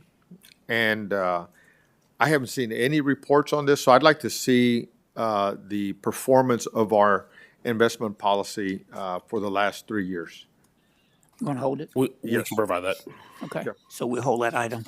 Next, Now, Commissioner. I had a similar Oh, sorry. question with regard to the variance in the MWBE utilization. So I'd be interested in seeing. Okay, good. So you can have that for the next court, probably? We can bring it back. Okay. Thank you. Were you trying to say something? Yes, sir. On 329, Commissioner Ramsey, that is an OEM vehicle. So the judge's office, Office of Emergency Management, is managing the large heavy-duty vehicle. Okay, but is that the only vehicle they have in that group? No, I believe they have additional vehicles. So they're sitting just a one time? Correct. But I think it's a specialty vehicle for generators and for particularly large. I make a motion on the item. So move. Motion made by Commissioner Ramsey, second by Commissioner Garcia. Is there any objection? Hearing none, the item passes unanimously. Let's see if we can get two more in. Commissioner Ramsey, 448. Commissioner, I'm sorry, just to verify. That was 411 item- was a no action? No, the other one was no action. On the, 410 was no action. 411, Was we can bring back, but I do want to assure the court that we are required to submit reports quarterly, so we could gather all of them together and into one consistent report. And to speak to the volatility, it's dependent on every quarter. We have our investors. so broken would up you into groups. suggest we pass it, but you just give us a report on those items that were asked about? Whatever court is comfortable with. Is that okay? I'd like to hold it. Okay. Okay. We can bring it back. So it won't impact our ability in the market, will it? No. Okay. So we'll just mark it as no action? No action. Okay, 448, Commissioner Ramsey. Well, that's tied to the other item, isn't it? Yes. 471, Yeah. working assets to work. No, that's, 471, I'm just jumping it, and I'm gonna hold 448. it's tied to 245. Yeah, hold to 448 because it's tied to 245. And 471 is the next one, before we go to, Just vote. Just my apologies, just to make sure it's on the record. 448 will also be no action, since you're holding it. for now, For now. until we come back from executive session. Oh, my apologies, just. Is that right, Tom? Yeah. Okay, and I'll make a motion on 471. And I'll second it, but I please wanted to share some comments and get an update from Interim County Administrator Dickerman. I'm supportive of this program, but it is incredibly slow-moving. And given that Harris County is one of the largest landowners in this entire region, and knowing that there's many assets that are not being utilized in one way or another, I feel like we need to get those assets to work even beyond the PAW program. There needs to be dual tracks in a much more proactive, aggressive way. And so my encouragement is in collaboration with the engineering team. And in addition to PA, if you could really take a close look at assets that we're not utilizing, that we can sell, or we can, think of public-private partnerships, housing opportunities, et cetera. So that's all I wanted to say. But anyway, I'm Thank you, happy to Commissioner. move it. My concern on 471 was this was, if not the first one that we're doing under this program. That's correct. And that particular site has got quite the history. Yes. In terms of, it's a great value. I can see why it would end up on the list. We've not even completed our downtown master plan. I'm not sure why we would want to start selling property, particularly commercial property like this, before having done that. Understood, Commissioner. We went through. So look, I'll just state, I made the motion in both in my precinct. I know we need the money. And I don't want downtown to become like some great cities around the country. I made the initial motion some time back. Instead of moving county government out to that Pinemont South on that side of town, we need to keep downtown Houston alive. And I feel the same way, even if I didn't represent it. So for that reason, I'm making a motion now. Somebody may be second. mad, but whoever buys it, but we need the money. I'll A motion made by Ellis, second by Garcia. All those in favor, vote aye. Aye. I voted. 4 ayes and no nays, item passes. Okay, now we'll take a break. I would suggest, since I was trying to move this train, you make sure you write up a Commissioner, note. it's resolution time. It's resolution time. Just work up a little note during the resolution so I'll know what I forgot, and we'll get out of here before dinner. Yes, Commissioner. I'll get out before tomorrow. Yes, Commissioner. Okay. And Mayor, we're gonna bring yours up first if we can. I can tell my colleague he was showing out since you were here. So come on up. That's item number 4. Normally mine would come first, but you're 491. This is item 491, and Mayor Hilton, I welcome you to Harris County Commissioners Court. Thank you for coming down to join us. Mayor Hilton is the great mayor of the city of LaPorte. Yes, sir. That oversees all the LaPortians Yes, in Harris County, including the one in the back. If you want a victor out of the city of LaPorte, you let me know. You have 2 in the back. Oh, there's two back. Oh, okay, got 2. Cassie as well. Well, Mayor, I read this article and I about jumped out of my chair. My wife got scared, said, "What the hell's happening? Are you having a heart attack or something?" But I was immensely excited to see that your great city has been named one of the best coastal cities, not just a coastal city, but it was named one of the best coastal cities to live, not in Harris County, not in the state of Texas, not in the region, but in the United States of America. Yes, sir. So congratulations. Thank you. Thank you. And so you're just new into the mayor's seat. How did you do it in just a few months, man? Just building on the legacy. And by the way, Galveston was number 10, so we beat Galveston too. Yeah, good. Well, congratulations, and to your team and your city manager. Y'all have always been phenomenal partners with us, and I just was very excited. I always get excited whenever I see anyone or anything related to the precinct that gets some great shine, and so I wanted to make sure to highlight your incredible city and congratulate you as the mayor of that city. And even though you got 2 of them citizens back there, I just want to congratulate you just the same. But listen, we got a picture and resolution that will be presented to you. So if you could still give us a few more minutes, all right? And any words you'd like to share with us?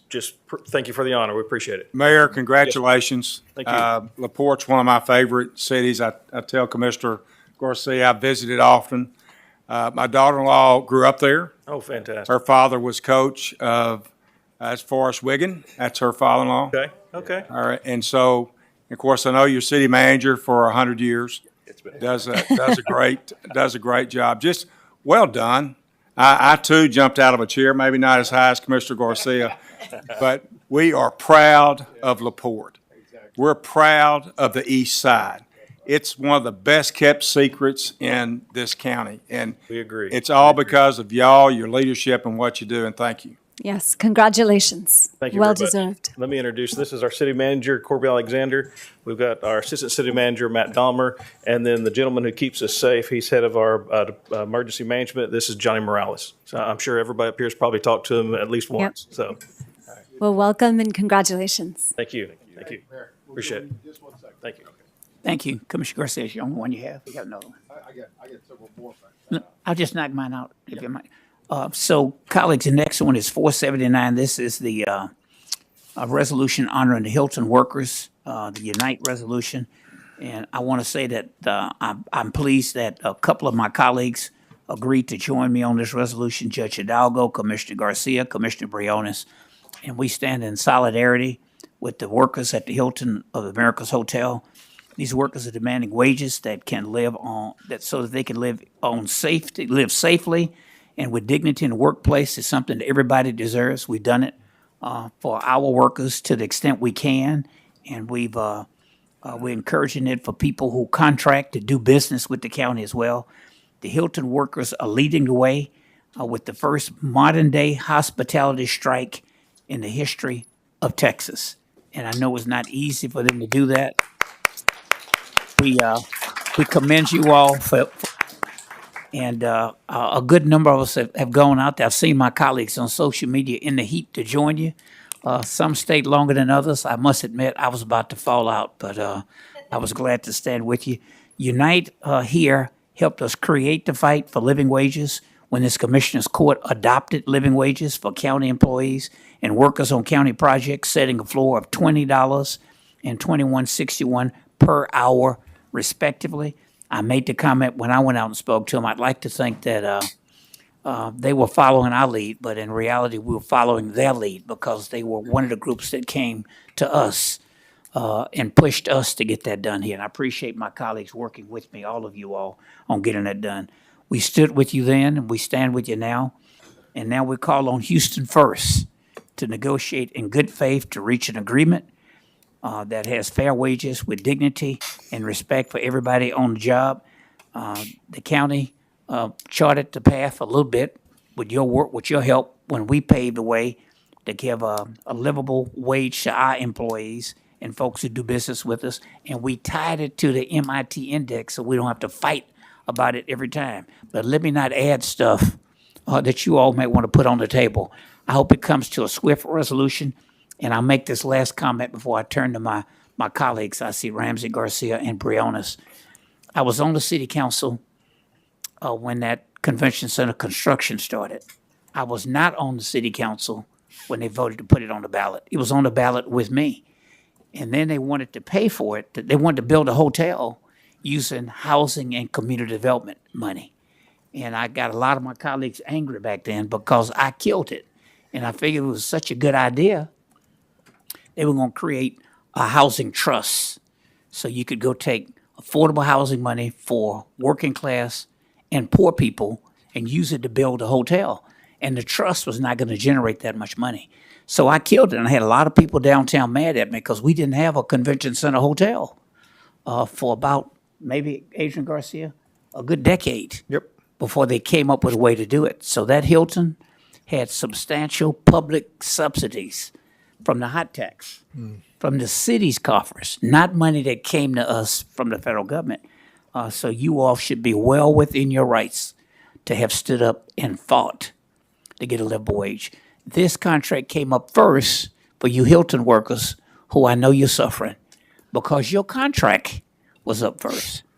But if you are successful, it will pave the way for what every hotel in Houston, if not in Harris County, will end up playing. So it's the first domino, and if it falls. So keep up the fight. It's worth it. We know that it is a sacrifice. And with that, I'll turn it over to Commissioner Ramsey, then Commissioner Garcia, then Commissioner Briones. I know this is getting old. It's not old for me. We got another group in Precinct 3 and Precinct 1 who've won state. And we think that's a big deal. Let the Summer Creek High School Bulldogs stand up. Oh, Commissioner. I thought you wanted to talk Still- about this item before we go to, we'll go to yours next. Promise? Yeah, I will. After you started and I got them out there waiting, how could I not? Commissioner Garcia. Thank you, Briones. Commissioner.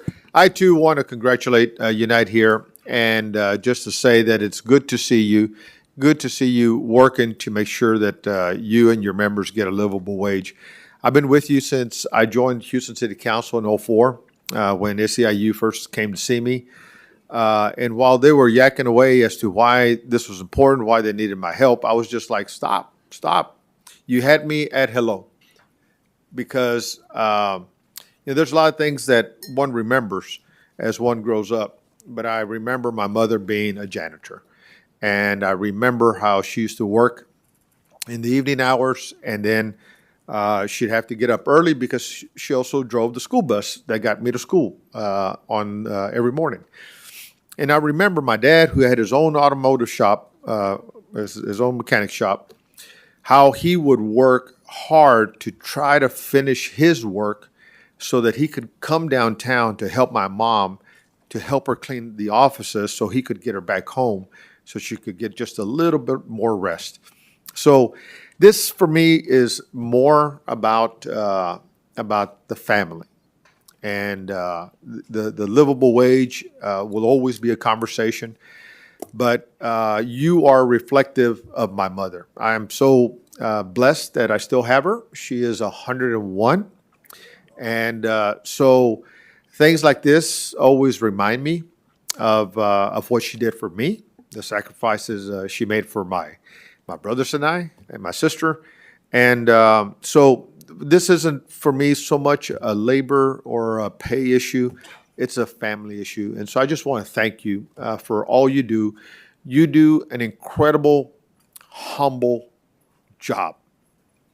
And you should be proud of the work you do. Because when people come into my office and they say, oh, wow, I like your office, they are in part saying this office is clean. When I go to other offices and walk in there and it smells nice and fresh and everything, it's because that office has been cleaned. When we go into hotels and we feel comfortable because the hotels are clean. And so, again, I just want to thank you. Thank you for the honorable work that you do. And then also I want to give a shout out to Dr. Laura Murillo. This morning, the four of us were speaking before the Hispanic Chamber of Commerce on infrastructure. And this was supposed to be held at the Hilton, this event, but she moved it, in part out of respect to us, but in solidarity to you as well. So I just want to acknowledge that she was very thoughtful in what was happening and made the right decision to move the event so that there wouldn't be any complications in supporting her and supporting you. So keep up the fight. God bless you. And again, thank you for all you do. Commissioner, I didn't know your mother was 101. If you last that long, I got to live to be 120. I'll serve you. Hey, when you say you're going to be here around a long time, I'm going to be here a long time. Commissioner Briones. First of all, welcome here to Commissioner's Court. Unite Here 23, the courage, the conviction that you are showing is deeply moving to all of us, and we stand in solidarity. And I know many of us have gone to visit you. We're in this fight with you. And here in Harris County, one job should be enough. And I know I was talking to so many of you who have been working at the hotel, some of you since it opened, cleaning, preparing meals, helping with all these banquets that many of us have the privilege of attending, the kitchen staff, and you're asking for a fair, livable wage and safe working conditions. And we ask Houston First, we ask Hilton to do the right thing by you, because this is about families. Here in Harris County, we want one job to be enough to be able to pay rent, buy groceries.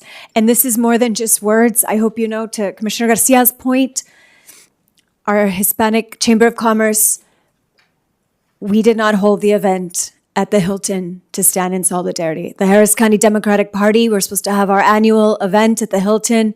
We're postponing it until they do the right thing. And so thank you, because to Commissioner Ellis's point, what you're doing is going to help advance the justice for so many other workers around our state and around this country. So thank you for your courage and conviction, and we stand in solidarity. Thank you. Si se puede. And I don't know if we had any speakers on this item. Please tell me all 20 of you are not going to speak. But did anybody, if one of you wants to speak for the group, you can. But just please, if you don't mind, not all. We've had a number of kumbaya moments around here. You can all come up, but just one person speak. Or you can wait. We're going to take a picture with all. But one person want to speak.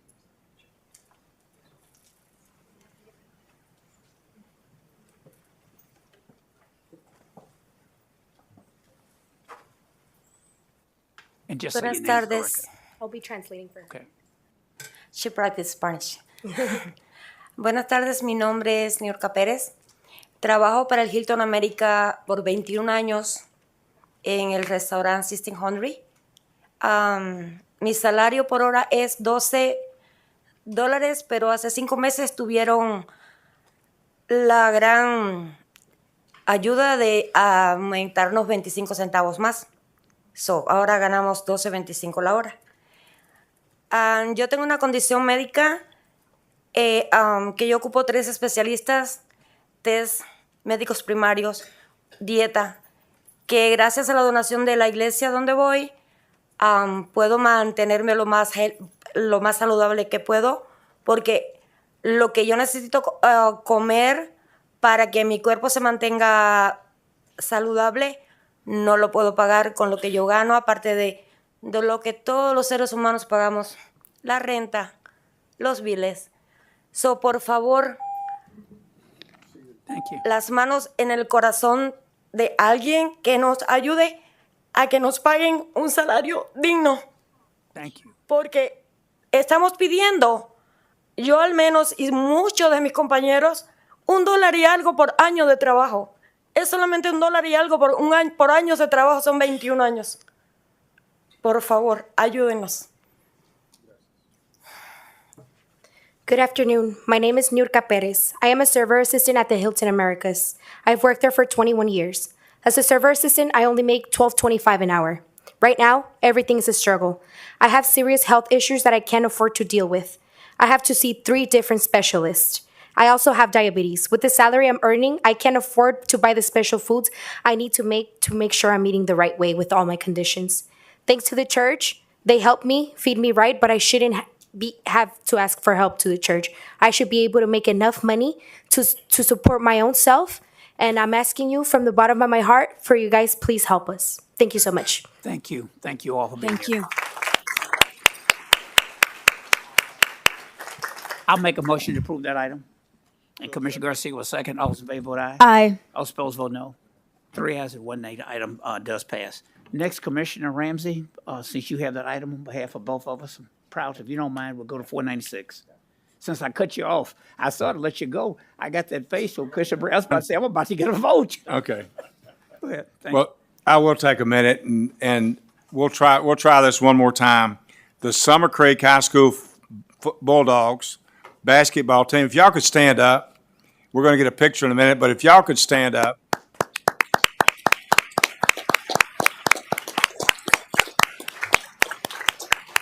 Let me tell you what this team has done. They captured the 2025 UIL 6A Division I Girls Basketball State Championship by defeating Cedar Hill, which I think's got a pretty good reputation. 52-49 at the Alamo Dome in San Antonio.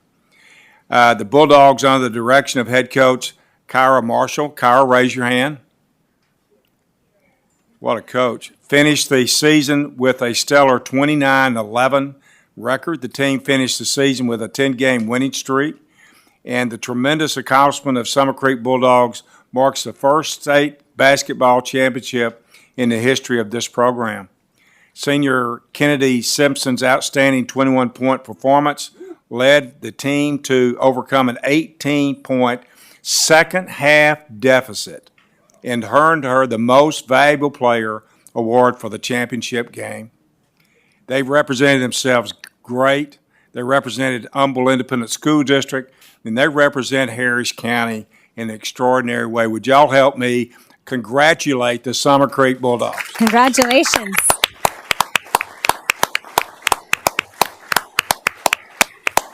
Well done, and we'll get pictures in a minute. Coach, would you like to say anything? Sure.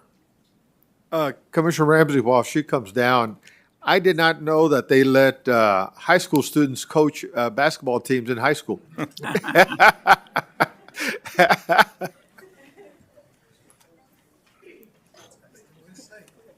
This is in Precinct 3 and in Precinct 1.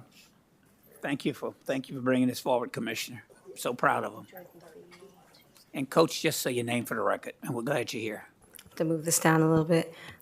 I'm Coach Kiera Marshall. This is Coach Kiera Bauer, Coach Champale Thomas.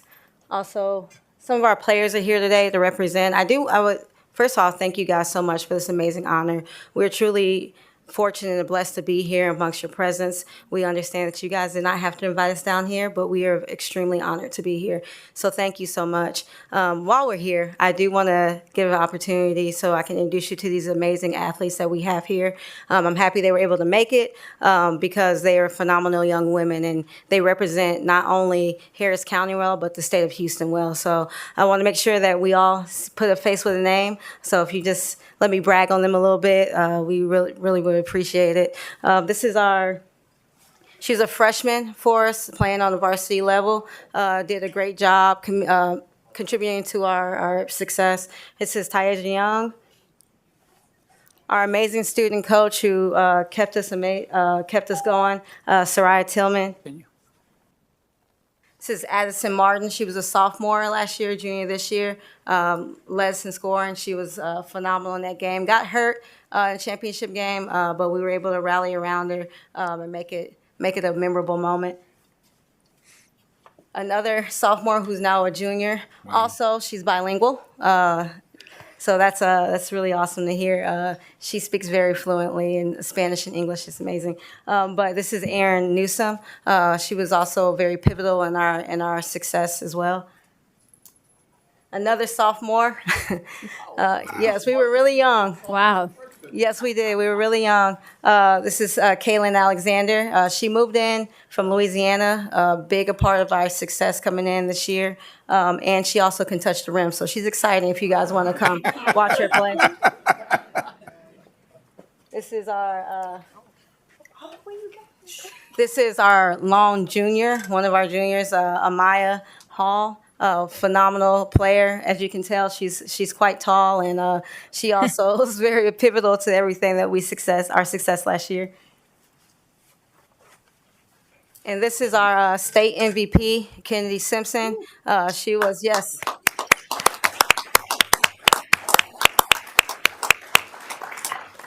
She fractured her patella at the beginning of the season, so she missed half of the year playing last year and came back with a bang and still was able to lead us and still able to come out to state MVP. I don't know a lot of kids who can play half a season and still have such an impact like she did. So the applause is very, very warranted. She did phenomenal. Thank you guys for letting me introduce them. Congratulations. Congratulations. We're proud of you. Y'all are amazing. What are you ranked right now, Coach? We should be ranked number one. Yeah, you should. Yeah. We'll see. Thank you. Nice. Congratulations. Thank you guys so much. Congratulations. Thank you. Now we'll go back in order. 490, Commissioner Garcia, I believe that's you. Yes. That is a National Citizenship Day. Yes. This is 490. Yes. Today we welcome Miss Rebecca Selesky and Tamara Kaiho. All right. We were debating the pronunciation earlier, so one of us was going to get it. And they are part of the Fetal Alcohol Spectrum Disorder Network, and they're going to share information about their incredible work that impacts and the impacts it has on the brain and body of individuals prenatally exposed to alcohol. During the month of September, there are efforts nationwide to bring awareness of the effects experienced by many individuals and the challenges in daily life. So Harris County is committed and supporting AFSD awareness and healthy pregnancies. And so Rebecca and Tamara, thank y'all for your leadership and your work. And please share with us a few words. Thank you so much. My name is Rebecca Sozelski, and I'm here on behalf of the Texas FASD Network, and also as the mother of a child with a fetal alcohol spectrum disorder. Thank you so much, commissioners, and particularly Commissioner Garcia, for helping bring awareness to this very common but under-recognized disability. An estimated 1 in 20 Americans have FASD, but very few are accurately diagnosed, meaning that many do not get the appropriate supports that they need to succeed in life. Thank you for helping us bring more awareness to work toward a society that is more supportive for those with FASD. Thank you. Hello, my name is Shelley Lebret. I appreciate you having me here today. On September 18th, the year 2000, I was in Odessa, Ukraine with my husband Jim adopting our son Alex. When we adopted him, we knew he had special needs, but we did not know that it was FASD. At that time, there was so little known about FASD that it would take years for us to get an official diagnosis. The last 25 years have been a journey for our family, a very difficult journey at times, but especially difficult for Alex. As an almost 28-year-old young man with FASD, Alex is doing remarkably well, but he will always have challenges. I would like to personally thank Commissioner Garcia and his colleagues here today for bringing awareness to this 100% preventable issue. Thank you. Wonderful. Thank you. Yes, I'd like to say once again, thank you for having us here. I'm coming actually just as a professional, as a licensed clinical social worker who's worked with families who had no idea this existed. And so when we talk about the prevalence of 1 in 20, 99% of these kids are not getting diagnosed. So they end up getting all these other behavior diagnoses, which ultimately causes bigger issues. They're in the judicial system. The average age a child's getting into the judicial system with FASD is 12 years old. There's a higher prevalence in jails and special education. And the reason why is because many people do not know about the disability and the brain-based challenges, and we're considering this as behaviors. So I'm really excited to have you guys all here. I want you guys to continue learning about FASD because it's in every system that we're working with. Thank you for coming. Wonderful. Thank you all, and thank you for the work you're doing. Yes. If you don't mind. Sorry. Thank you, Commissioner Garcia, for sponsoring awareness for FASD. You have likely heard many scary statistics about FASD that sound dooming. Do not believe it. Those are mostly secondary characteristics. Imagine being a third grader placed in 8th grade and not able to do the work. Then the teachers and others tell you that it's because you're lazy. But you're not lazy. You just shouldn't be in 8th grade. I lost my spot. This is what situations can be like for the individual with FASD. Now imagine how this might make you feel. Our kids want to do well. And when they are given tasks that they can do, they work very hard and surpass expectations. That is why I'm here today. And I want the general public to know that my kid is awesome. She works hard, she is smart, and she is going to change the world for good. Thank you. And she's right there. Beautiful. Thank you all for your work. Thank you. All right. This next resolution is one that I'm immensely proud and honored to be able to do because this week we're also celebrating Hispanic Heritage Month, and I am just honored to be able to welcome the Honorable Judge Richard C. Vara to Commissioner's Court. Come on up. Come on up. He embodies a lifetime of local leadership that has inspired so many folks from his home and roots in the Magnolia Park community of East End, Houston, and across the county and the state. Judge Vara was first elected Justice of the Peace, Precinct 6, Place 1, on June 13, 1974. becoming the youngest person ever elected to that office, and then went on to faithfully and honorably serve for 46 years, retiring in December 31st, 2020. Today, we honor him for his lifetime of public service, his historic career as a justice of the peace, and his unwavering commitment to civic engagement, mentorship, and community building. Judge, we are grateful to have you here. I see all kinds of family that's with you. Cindy let me know that she's got grandma duties and couldn't be here. But I just want to tell you that, number one, when you hung up the spurs, as they say, I want to apologize because no one really gave thought that the fact that you were retiring. I mean, it was a conversation in the community, and you were just, going on. And I just want to apologize that you were not properly and respectfully honored, Judge. And so this is an opportunity to give you the respect and dignity that you so rightly deserve for your incredible service, for your unwavering support of the community, for being just a pillar in the community. So many people look up to you. You have inspired so many. And few serving in public office can ever say that they have served honorably for that number of years. You served without any issues, without any challenges, and you just make us all proud. And so as a young kid from the north side, but saw you from afar, and then, as we always say, the 6 degrees of separation is pretty small. Richard was a young kid when my father-in-law was the executive sous chef at the Shamrock Hilton. And Richard used to work at the Shamrock Hilton with my father-in-law. And Lonnie también. And Lonnie as well, okay. And Lonnie is also a public servant, having served us at the city of Houston. Who are you, Lonnie? I can't see you. There you go, there you go. Thank you. So, Judge, again, Harris County, Precinct 2, honors you, salutes you, and is thankful and grateful for your incredible service of 46 years. The floor is absolutely yours. Gracias y por la familia Right. on this day.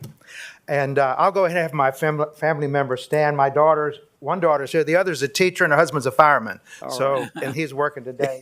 So Cindy, Erica, if you would stand, please. Grandchildren, Eva, Abel, and her Harper, and her husband, George, and Candy, my sister, Candy taught me how to campaign early on when she ran for cheerleader. She's a good one. Good to see you. Then I also have Mike, 2 Mikes right here, and Ruby. She's the youngest in the family right now. She's like what, a year? And Maria Arcos, who's very active also. Oh, she's phenomenal. Y chairman for a while. I want to say that this is the 3rd courtroom, county courthouse I've been in that time. And it's almost as large as the first one. The second one got a little smaller for, I don't know for what reasons. Want me to stop? No, Be done? please. And I just want to answer that because there was another courtroom I would go back in the 50s with my dad for county. It was the old, the courtroom, the historic one we have on the 2nd floor because there were large courtrooms back then. And we'd have the county Democratic conventions at that locations. Wow. So I can identify with the courts, and having seen many friends that were attorneys before I ever became a judge in that I would know, and they would practice law, and it was always great seeing them.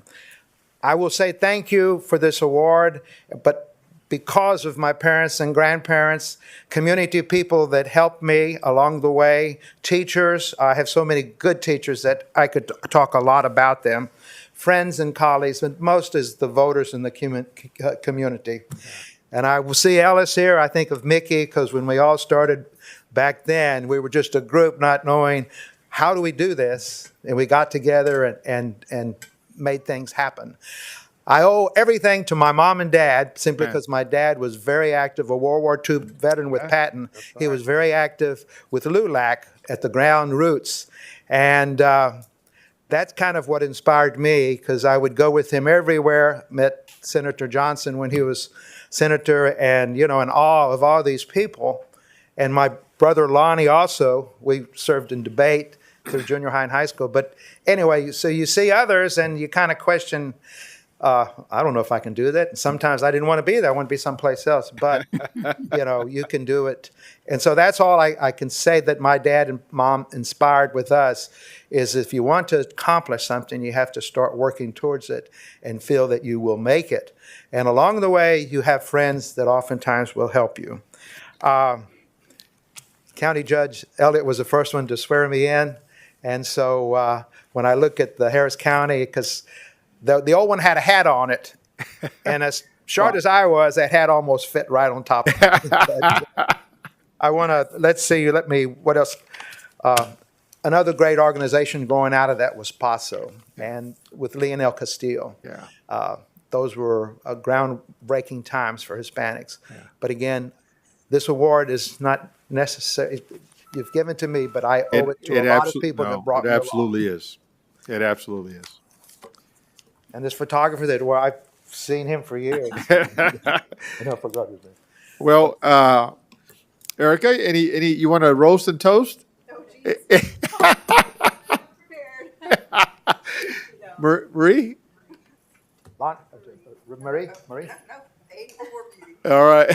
Lonnie, let Lonnie do the roasting. Hi.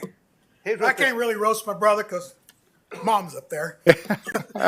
But, you said it right. 46 years and not an issue. Yeah. That's not easy to do. That's right. And I'm not saying because politicians are, it's just not easy to do. That's right. Because you've got so many people you have to deal with, so many conflicts, so many changes. That's right. And that if I was proud of Richard, that's what I was always so proud of. Amen. And I'm thankful, Commissioner Ellis, that we're talking about these people, Hilton, because the last job that he had before he spent 46 years as a justice of the peace was a waiter at the Shamrock Hilton. Right. Where we met your my father-in-law. soon-to-be father-in-law, okay? And the only point I wish to make is that the struggle always goes on. Yeah. It always goes on. But there are results. You see my brother. You see his beautiful family, our whole family. And you see these good people up here. Good deal. The struggle will always go on. But there'll be people here to help you and take you along your way. Amen. And other people that speak too long like I do sometimes. But I am my father's son. And that's the way he was. Oh, yeah. Thank you so much for You're honoring welcome, my brother and Lonnie. the family. Thank you you very much. And let me just say, your father was a legacy in himself. Both your mom and dad, always a pair, always together. And a lot of folks don't know that a lot of the history of the rodeo and the creation of the Gotejano Day is to your daddy's credit. They retired the steer. That's right. He always rode it El Penny Days. That's right. Good deal. Thank you very, Congratulations. very much. You're welcome. Congratulations. I think, Judge, Para. yeah, I think you want come on up, shoot, and then Commissioner Briones will have some comments too. I just want to take the opportunity, since you offered me before my uncle and his brother, but I but I am the niece. And I just want to speak to you as an uncle and as a community leader. Growing up and being in a very, very large family, my mom and they grew up in Denver Harbor. We were raised near Northside. And I have to say that growing up in the near North Side with such a large family, we were always supported by our network of family, and then our grandparents instilled in us how to get involved in the community, in the local parks, in the VFW post. And those are the support systems inside our community that we could walk to, that we could be with, that helped create a beautiful family that we have. But I want to say my uncle and Judge Barra has always been an ally for females. He had two beautiful daughters that have grown up and are raising their families and teaching them how to be involved in their community. But I have to say that not everyone will do that for the women in their families. And so I just want to thank you personally for always believing in me and always being there for my mom and your sister. And while we may not say it often enough, the impact that you made from saying yes to us and inviting us to be part of community and your work has helped us to continue to do good work. So thank you. Well said, Marie. Thank you so much. Congratulations. Don't leave yet, Judge. Commissioner right. Briones. Commissioner Garcia, thank you for bringing this resolution. Judge Vara, thank you for your 46 years on the bench. Thank you for your service on and off the bench, for being a role model to me. I remember how you took me under your wing and gave me so much advice when I entered this world, when I was first appointed to be a judge. But thank you for whether it's the teen courts or the literacy programs or the Boy Scouts or LULAC or the Mexican American Bar Association or the Chicano Family Center, Denver Harbor Senior Citizens. You can go on and on and on. You have given of your heart and of your time and of your talents. And congratulations on this much-deserved resolution. Thank you, Commissioner, for bringing it, Commissioner Garcia. But really, you make us believe, the struggle does continue, like your brother said. The struggle always continues. But seeing success and service like yours makes us believe that it's possible. So, felicidades. Thank you, Y gracias. Commissioners. Thank you all, each and every one. Judge, I just want to thank you as well. I did meet you back when I was trying to help Bill Hobby get reelected, but I know you helped me when I started. I don't know if you did it for me or because Ben Reyes and Mickey Leland asked you to do it, but I remember meeting you at some place called Los Globos. Los Globos. Memo, North Main. Memo Villarreal had it. but- Familia, eso es el nephew aquí. Oh yeah, I go way back, nephew, with Memo. You didn't know Yeah, they had some black Chicanos back there. I was one of them. I was getting those votes, man. But thank you for your help over the years. Thank you very much. Thank you. And thank you, Commissioner. Commissioner, for bringing it up. Congratulations, Judge. This next resolution, quickly, is one that I'm personally proud of because I always say my staff is phenomenal. But I am so proud that for the second time, that I'm recognizing members of my team for helping to save a life. Daniel Uribe is our director of the Precinct 2 Workforce Planning and Veteran Services. And in September, this being Suicide Prevention and Awareness Month, it is very humbling to learn that Precinct 2 Veterans Team and its volunteers recently helped to save the life of a veteran that was experiencing distress and contemplating suicide. The volunteer, Lois Crouch, and employees Dee Dee Chatlin and Gil Salas joined in the call to provide calm, steady support, remaining on the line, continuing to engage with the veteran while emergency responders were dispatched for a priority wellness check. The Precinct 2 Veteran Services Team has since followed up with the veteran to ensure ongoing support, exemplifying the heart and the mission of veteran care. The team has focused on training and creating an environment for veterans and their families, providing not only the benefit of assistance, but also compassionate and life-saving outreach. So I just want to commend you guys. Thank you. Stand up so we can acknowledge you. And thank you for all you do. And I'm so proud of you. Daniel, would you like to share a few words?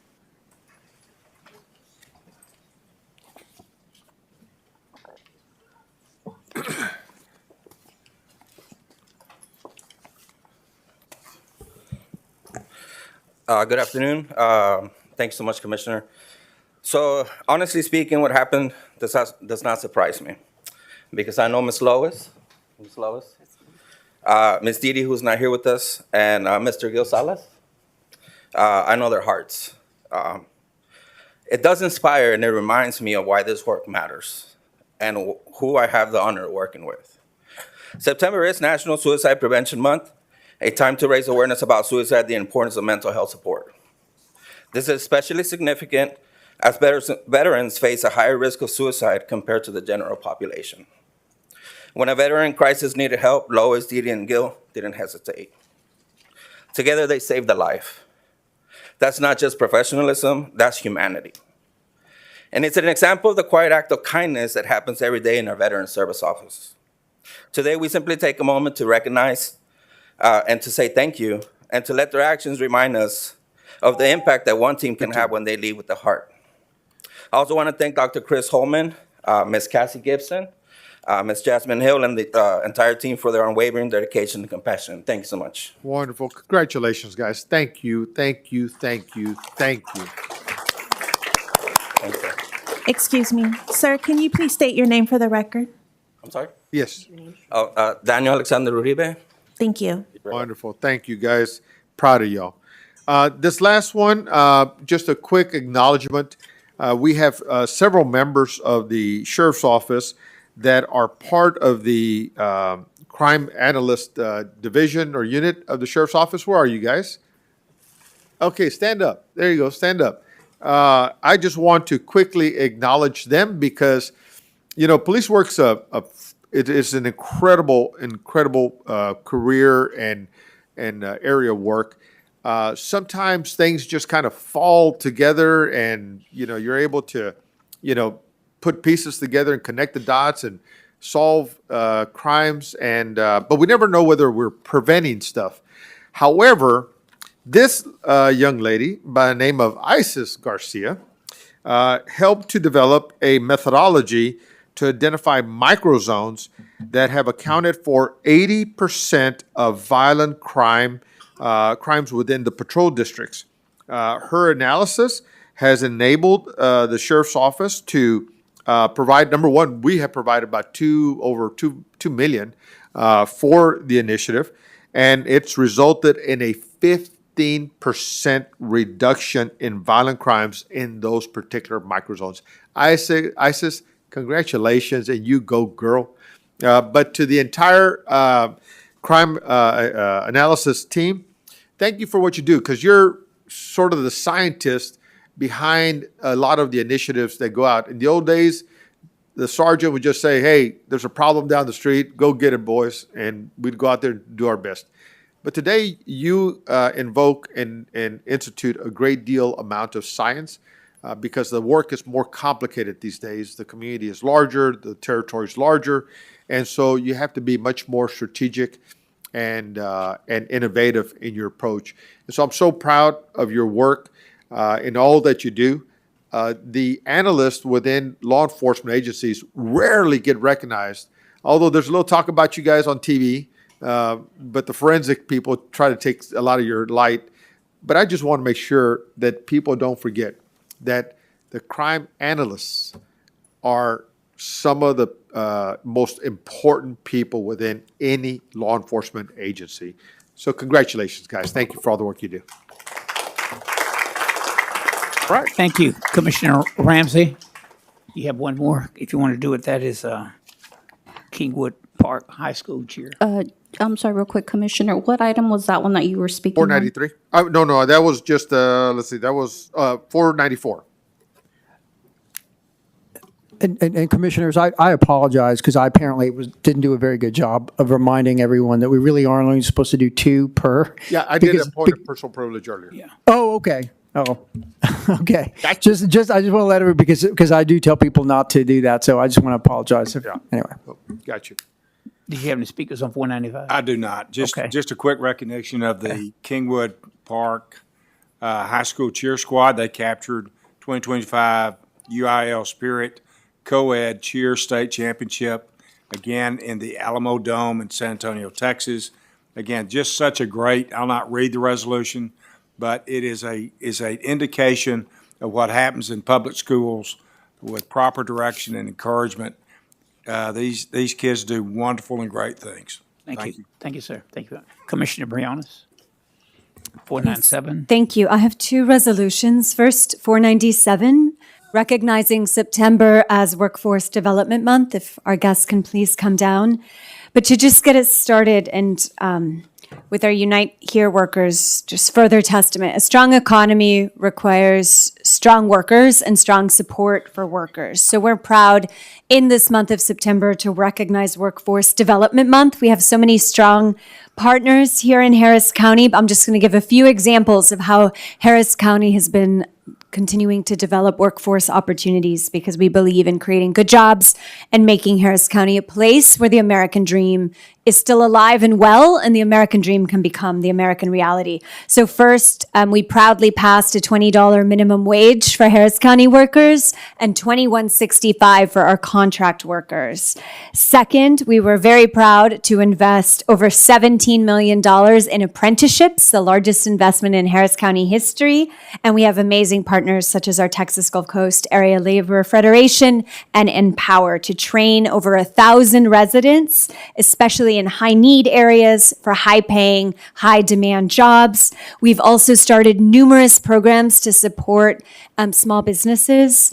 And we, in our precincts, many of us do, including in Precinct 4, Business Accelerator, especially to help small businesses, veteran-owned businesses, women-owned businesses, minority-owned businesses with the resources they need.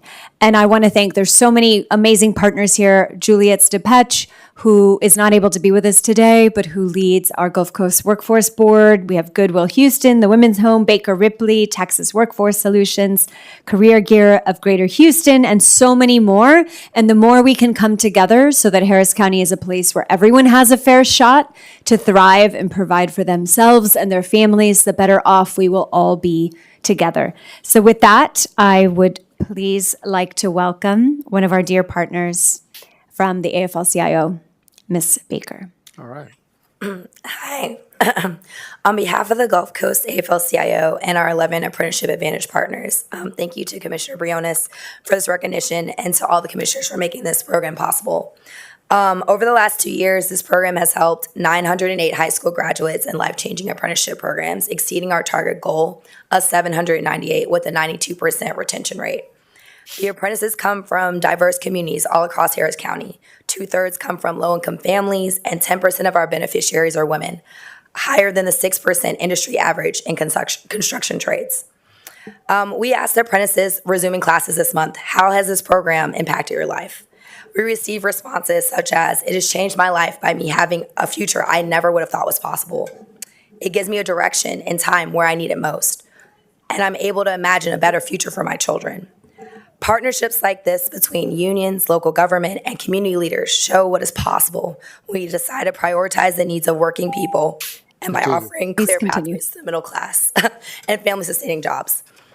When the ARPA funds end next year, the county can continue to support expanding access to registered apprenticeships by funding pipeline development and continue to strengthen labor standards on county-funded projects such as those that were done in the Harris Health Bond.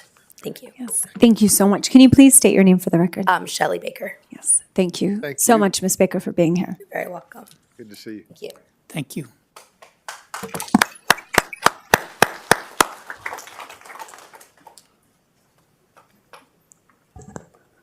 Good afternoon. My name is Dr. Sarah David with Empower. Empower is proud to partner with Harris County in meeting the growing demand for skilled tech professionals. Earlier this year, you renewed our Apprenticeship Advantage program, extending our partnership and expanding access to on-the-job training opportunities. This renewal includes a commitment from Harris County Universal Services IT Department to provide 15 apprentices with 6 months of hands-on experience. Through Empower's free 20-week tech Fundamentals program, residents gain industry-recognized certifications, mentorship from senior professionals, and direct pathways into tech careers. To date, we've served more than 360 students across Houston, equipping residents with the skills and experience needed for in-demand tech jobs. Together, we're connecting people to opportunity, helping businesses grow, and strengthening our communities. Thank you very much. Thank you, Dr. David. To you and your Empowered team, we're grateful for your partnership. Thank you. Thank you. Good afternoon. Thank you, Commissioner Briones, for the recognition. I am Desmond Taylor, Program Administrator of Board Relations and Government Affairs at Workforce Solutions Gulf Coast. This afternoon, I stand in place of our dynamic and visionary leader, Juliet Stepech, our Executive Director. September 2025 marks the 20th Annual Workforce Development Month, a time to recognize the value of investing in people and the professionals who connect them to meaningful careers. At the Gulf Coast Workforce Board, We are committed to strengthening businesses and industries, driving the economic of our region, and creating thriving, inclusive communities where everyone has opportunities to earn, learn, and prosper across our 13-county region through apprenticeships, scholarships, on-the-job training, upskilling, and so many other resources. Investing in people ensures families, businesses, and communities thrive. This month, we join Harris County in celebrating progress and recommitting to a workforce that is skilled, resilient, and compensated fairly. We thank the Harris County Commissioners for their leadership and dedication to supporting workers across the region. Thank you. Thank you so much, Mr. Taylor, for everything you and your team do. Good evening. Thank you. My name is Denitra Hewlin. I serve as the Director of Education Training and Voc Rehab. At Goodwill Houston, we address one of the most urgent needs in the community, economic mobility and workforce readiness. In 2024, we reached more than 34,000 Houstonians and directly served over 17,000 through our career centers, training programs, and supportive services. Last year, over 4,000 were placed in jobs and work-based experience. We are also one of the county's largest employers with nearly 2,000 associates of our own, and we are growing. This year, we launched the Clean Tech Accelerator Program with pathways in heat pump, HVAC, solar and storage, and next year, EV service technician training. This fall, we will open our new 16,000 square foot education and training center and Goodwill Clearing Center in the Gessner area. These facilities will bring solar, HVAC, construction, apartment maintenance, IT, and digital literacy training directly into Precinct 4, creating both jobs, pathways for long-term careers. Thank you. Thank you. We're so grateful for Goodwill's partnership. Thank you for all the jobs that you continue to help create. And thank you to all of our partners for making Harris County a place where everyone can have a fair shot. So we're here to support our working families. Thank you so much. And my second and final resolution is 498, Suicide Prevention Month. And I thank Commissioner Garcia and his team for bringing forth a similar resolution and for your Veterans Department in services in Precinct 2. What y'all do is remarkable, and I'm very proud that the nation's largest veteran population is in Texas and that Harris County is the largest home within Texas. And we know that our veterans are at greater risk of suicide. But to focus on suicide prevention, I know everyone in here has known someone that they love, a friend, a family member who has committed suicide. I had a family member who committed suicide, and it's truly tragic. We have two of our leaders here today from the Harris Center, which are on the front lines of what Harris County does for mental health, and they will be sharing more. But just to go through a few sobering statistics, we lose one life every 11 minutes to suicide. And suicide is in the top 10 causes of death in Texas. We all know mental health is an incredibly pressing, critical issue, and we all need to do more to educate, to make sure we're creating safe spaces for our friends and families to say that they have a problem and connect them to the resources they need. So here are just a few examples of how Harris County is investing in mental health services.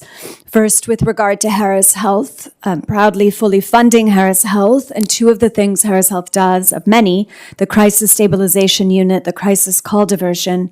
Harris Center, we're about to hear more, but the Crisis Intervention Response Team, CIRT, and then the 988 Suicide and Crisis Lifeline. Since 2022, our Harris Center team, they've answered over 200,000 calls to 988. And the way we all know 911, we should also all know 988, the suicide hotline. We've also been investing, expanding HEART countywide, the Holistic Assistance Response Team, CIRT, our new district attorney. We have a new mental health diversion unit that we've expanded substantially, adding 13 new positions. And we have already had technical assistance and consultation in our DA's office just in a few months of over 1,400. Precinct level services, I'm so grateful to Baylor College of Medicine. Please help us spread the word. Ages 13 to 24, we have free mental health services that Baylor College of Medicine provides at Bayland Community Center. There are so many other examples.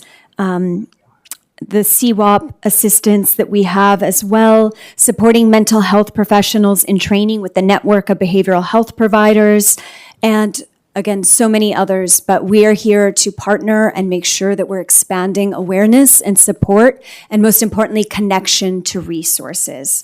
So with that, we have Dr. Lee, Chief Medical Officer for the Harris Center, and Amanda Jones, Director of Government and Public Affairs for the Harris Center, that is on the front lines of suicide prevention and other mental health services here in Harris County. Thank you for taking the time to come. Thank you so much, Commissioner. I am delighted here to accept this resolution on behalf of the Harris Center.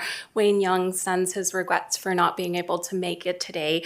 But one of the things I really want to highlight about our services is we are accessible for anyone in need. Our crisis call centers have answered over 150,000 calls in the last year, and 988 calls are about 70,000. And what we're seeing is there is rising mental health need. And what I get to do as a psychiatrist regularly is get a chance to talk to individuals in need. You had mentioned that suicide is one of the leading causes in the top 10. Well, for certain populations like youth, the 10 to 24-year-olds, it is in the top 3. So our children, our adolescents are really impacted by the stressors that are Please happening continue. today. And so for us, we are so proud of the cutting edge work that we do to open our doors to children, adolescents, to adults of all ages. And one of the things that I am so proud of is our suicide care team, our zero suicide prevention team that has gone into the Harris County Jail and trained 5,500 staff members around screening and detection of suicide in our jails. And that is one of the top causes of death. And we don't have that as much in Harris County. We do many, many programs to raise awareness in the community. And we go out for outreach events. I was out with Lena Hidalgo recently to just share about awareness. We partner with all of the commissioners because this is an everyone issue. It can happen in any family, in any community. And so it is so important to raise awareness, and I'm delighted to be here to share gratitude for accepting this resolution today. Dr. Lee, thank you for taking the time, and thank you for what you do for Harris County. Thank you. Thank you. Amanda, Ms. Jones, did you want to? Judge, I just wanted to thank you and all of the commissioners for their partnership on this important issue. I recently had a good friend who committed suicide. It was a male, and I think that often people are very silent about their symptoms, and we really need to reflect on trying to see when people need help and reducing stigma. And I didn't want to forget those elements. Thank you. Thank you so much, Director Jones. Thank you. Thank you so much. That's the last resolution out of order, is that right?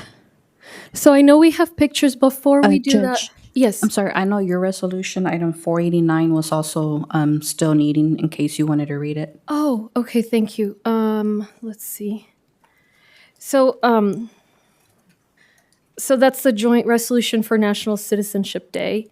So just before I do that one, I don't want to forget. So as you guys know, I was in my group therapy that was scheduled for Thursdays before the court moved Commissioner's Court to Thursdays, but now I'm back. And so I would like to refer to the medical exemption and bring back the following items to formally record my votes for items considered during my absence. I vote to approve the following items. Clerk, if you wouldn't mind recording these. On item 239 on page 29, the $1 million in flex funds. Item 241, rental assistance program guidelines. 242, $8 million for community resilience rental assistance and $8 million for rapid rehousing. 479, the resolution in support of Unite Here Local 23. 484, the $7.5 million for the Coalition for the Homeless. And then I also would like to, so those are the ones that I would like to vote yes on, that I was absent for. Thank you. All right, so let me read my resolution here. We have speakers. Okay, great. So that is a joint resolution with the Commissioner Precinct 4 to designate September 17, 2025 as National Citizenship Day.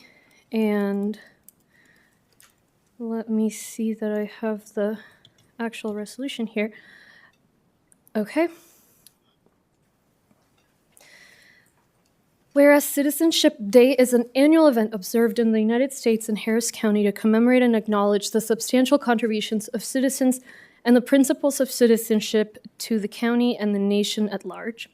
Citizenship Day serves an occasion for both native-born and naturalized citizens to reflect on the responsibilities associated with citizenship, including civic engagement, fostering social harmony, while encouraging the 300,000 eligible residents of Harris County to pursue U.S. citizenship. Citizenship opens doors to enhance educational opportunities, eligibility, and pathways for professional growth, fueling the county's economic vitality and enriching its cultural fabric. Immigrants contribute 27% of the area's overall purchasing power, while comprising only 24% of the population. To champion change, Harris County proudly partners with the National Partnership for New Americans, NPNA, Houston Immigration Legal Services Collaborative, HILSC, and the City of Houston to launch the Naturalize Now Houston campaign to assist eligible immigrants with their citizenship applications. The United States Constitution, celebrated in tandem with citizenship, calls for the people to establish justice, secure liberty, and promote general welfare through the unity of the citizenry. Citizenship Day encourages educational institutions, community organizations, and government agencies to honor these constitutional values through the organization of events that raise awareness about the importance of citizenship, promote inclusivity, and provide information about the naturalization process. And as you guys know, I became a citizen in 2013, and I was elected county judge in 2018. And I'm very proud of the fact that that I'm an immigrant, and I think just like all the immigrants have an entrepreneurial spirit, and I think that I'm glad that we're celebrating Citizenship Day. So we'll call up the speakers, and Commissioner Briones, would you like to make some comments? Yes, thank you, Judge Hidalgo, and to your team for this joint resolution. To echo some of Judge Hidalgo's points, Harris County is home to over 300,000 residents that are eligible for naturalization.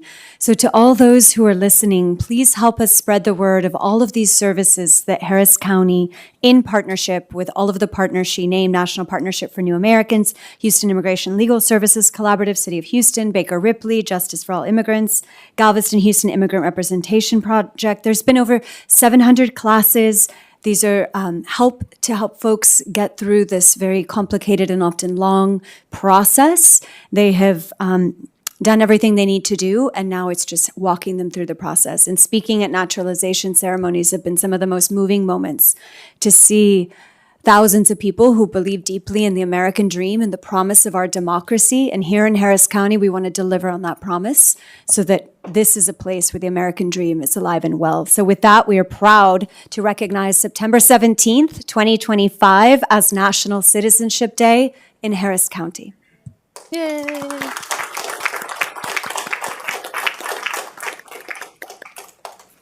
Okay, we'll take up the speakers. Zenobia Lai and Angie Dupree.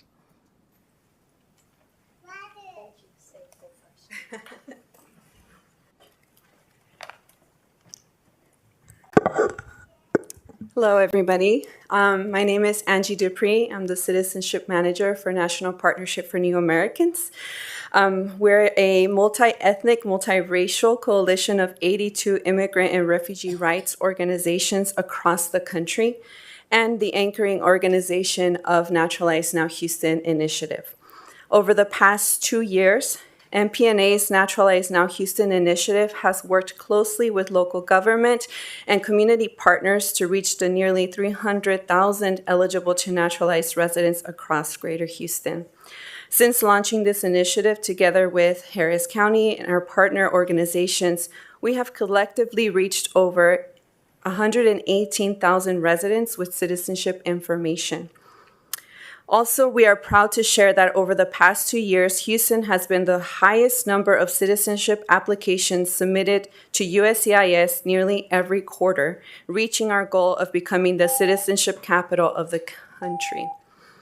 I applaud and thank Harris County, a partner of our Cities and Counties for Citizenship Network, for proclaiming Citizenship Day, and for their ongoing support as we continue to advance naturalization across our county. I want to especially thank Commissioner Briones, Commissioner Garcia, and Judge Hidalgo for your unwavering support for Naturalize Now Houston. Houston is where my parents chose to be home for us, so I am a native Houstonian, and this work is personal to my heart. My parents are both naturalized citizens. My mother naturalized in 2018 as well. So yeah, we're probably at the same oath ceremony. But yes, this work is near to my heart, and Houston is my home. I love my city, and thank you all. Thank you. Good afternoon. Thank you for the opportunity to address the court. My name is Zenobia Lai. I am the Executive Director of Houston Immigration Legal Services Collaborative. 2 years ago, we came together to form an unprecedented public-private partnership to develop a citizenship support ecosystem to help immigrants become citizens. This ecosystem includes Give Citizenship a Boost to help low-income immigrants overcome the financial barriers to citizenship.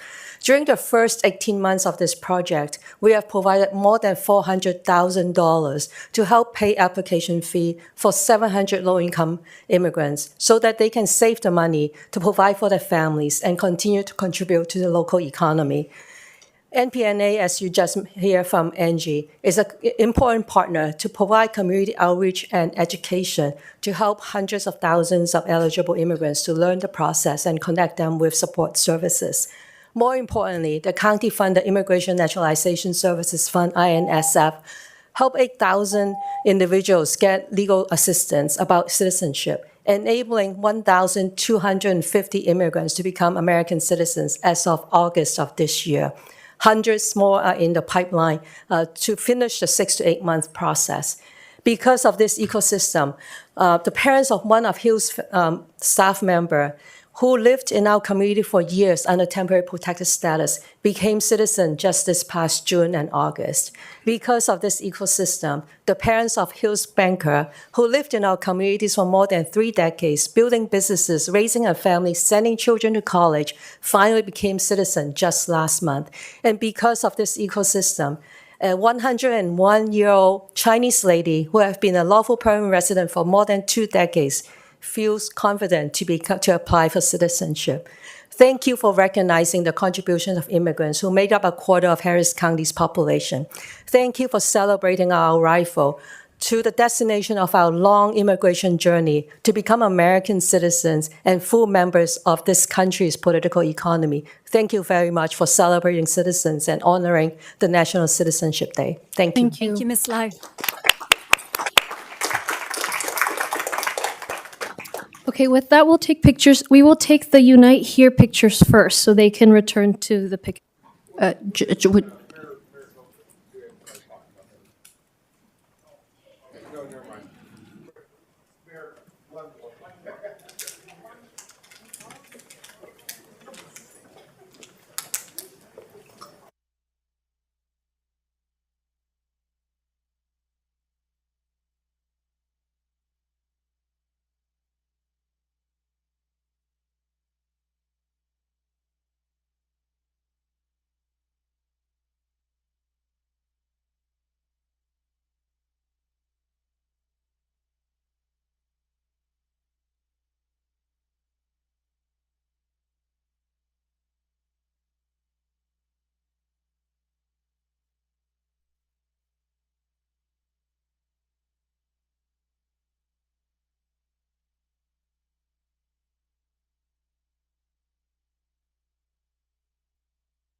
Okay, so we were just taking pictures, and we'll go from here to executive session. It's 5:40. We'll go to executive session. Judge, we had 4 more items if you want to knock them out. I know, that's what I asked, but apparently we need to do executive session right now. Okay. Judge. Yeah. Oh, her item, we didn't have to go executive. I had one item for you. No, I know, we have several items besides executive session. I'm just following the county attorney, but I'm with just you. trying to I go know we home, have county 4 more. attorney. Okay, so we're going executive session. Judge, can you say the items you're going to go to executive session for?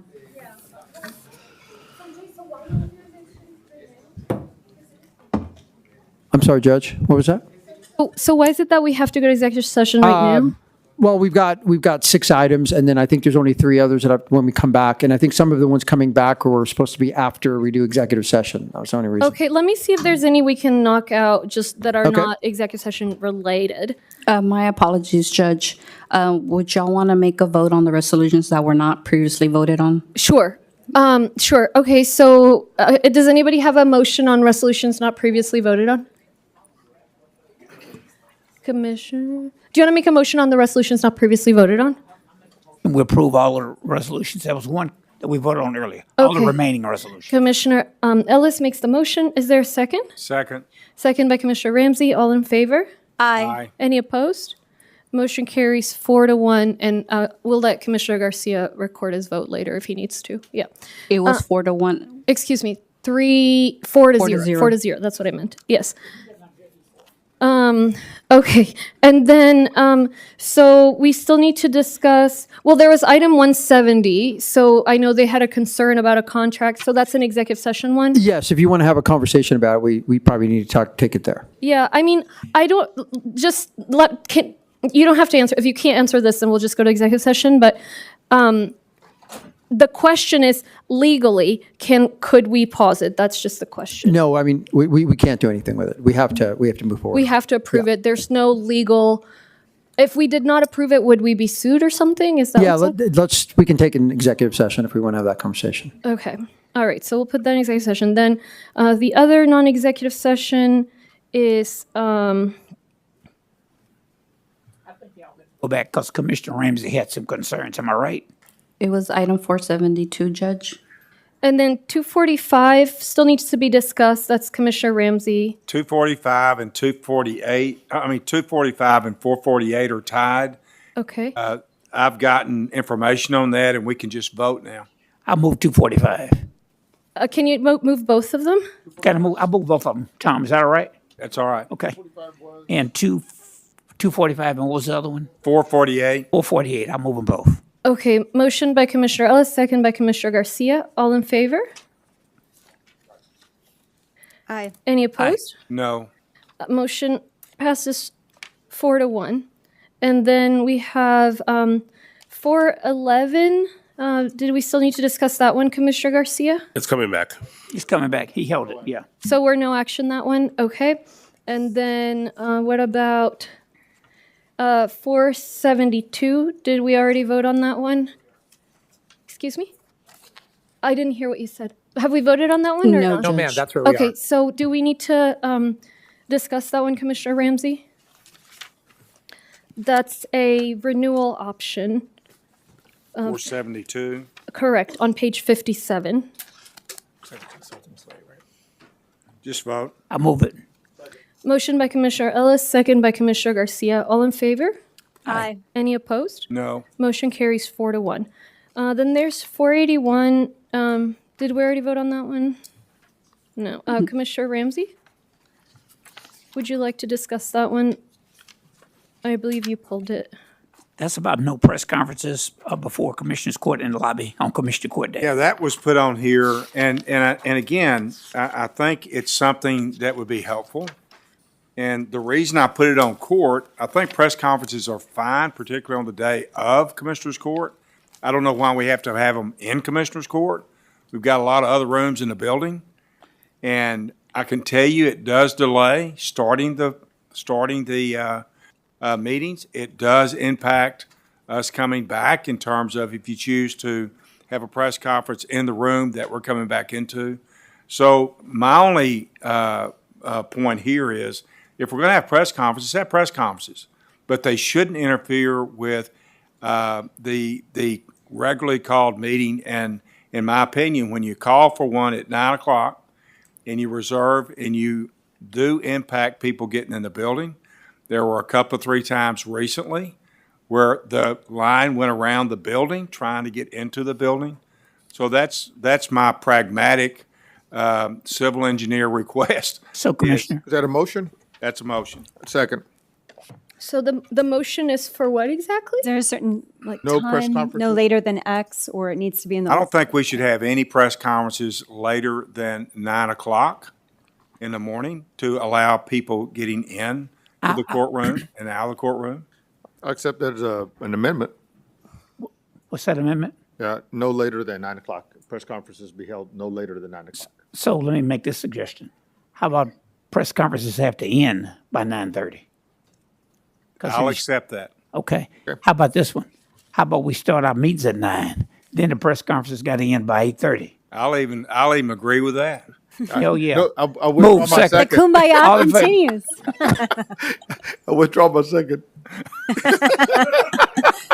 I'll second. Not an early. Okay, so Commissioner Ramsey made a motion with a friendly amendment that we not use the commissioner's courtroom or the lobby for press conferences after 9:30. In other words, press conferences must end at 9:30. Yes, must end at 9:30. Okay, so we have a I motion. withdraw my friendly amendment. I'm going to make it a separate one, though, Okay. because I do think we just spent an hour and 30 minutes on resolutions and pictures, which are important. But I think if we start earlier, if we just started an hour earlier, I think we could get to these pictures and do justice to them. We could just run a good meeting. that we Okay, could get so the a lot motion. So we'll vote on this one The first, motion then is I'll make my Commissioner separate. Ramsey. Who had the second? I did. Garcia. Commissioner Garcia. Yes. I'm unclear what the actual So the motion was. is Commissioner Ramsey's motion with a friendly amendment that we have to end press conferences by 9:30 on the days of Commissioners Court So No, motion to end press conferences. at 9:30. Correction.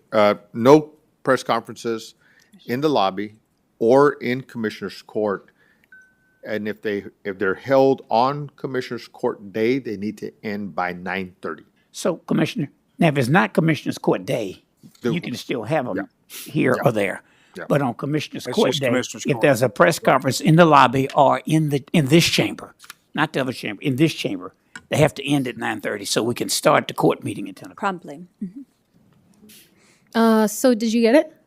Yes, we'll go back and we'll just go based on Commissioner Garcia's. Okay, so Red motion by Commissioner Ramsey, second by Commissioner Garcia. All in favor? Aye. Any opposed?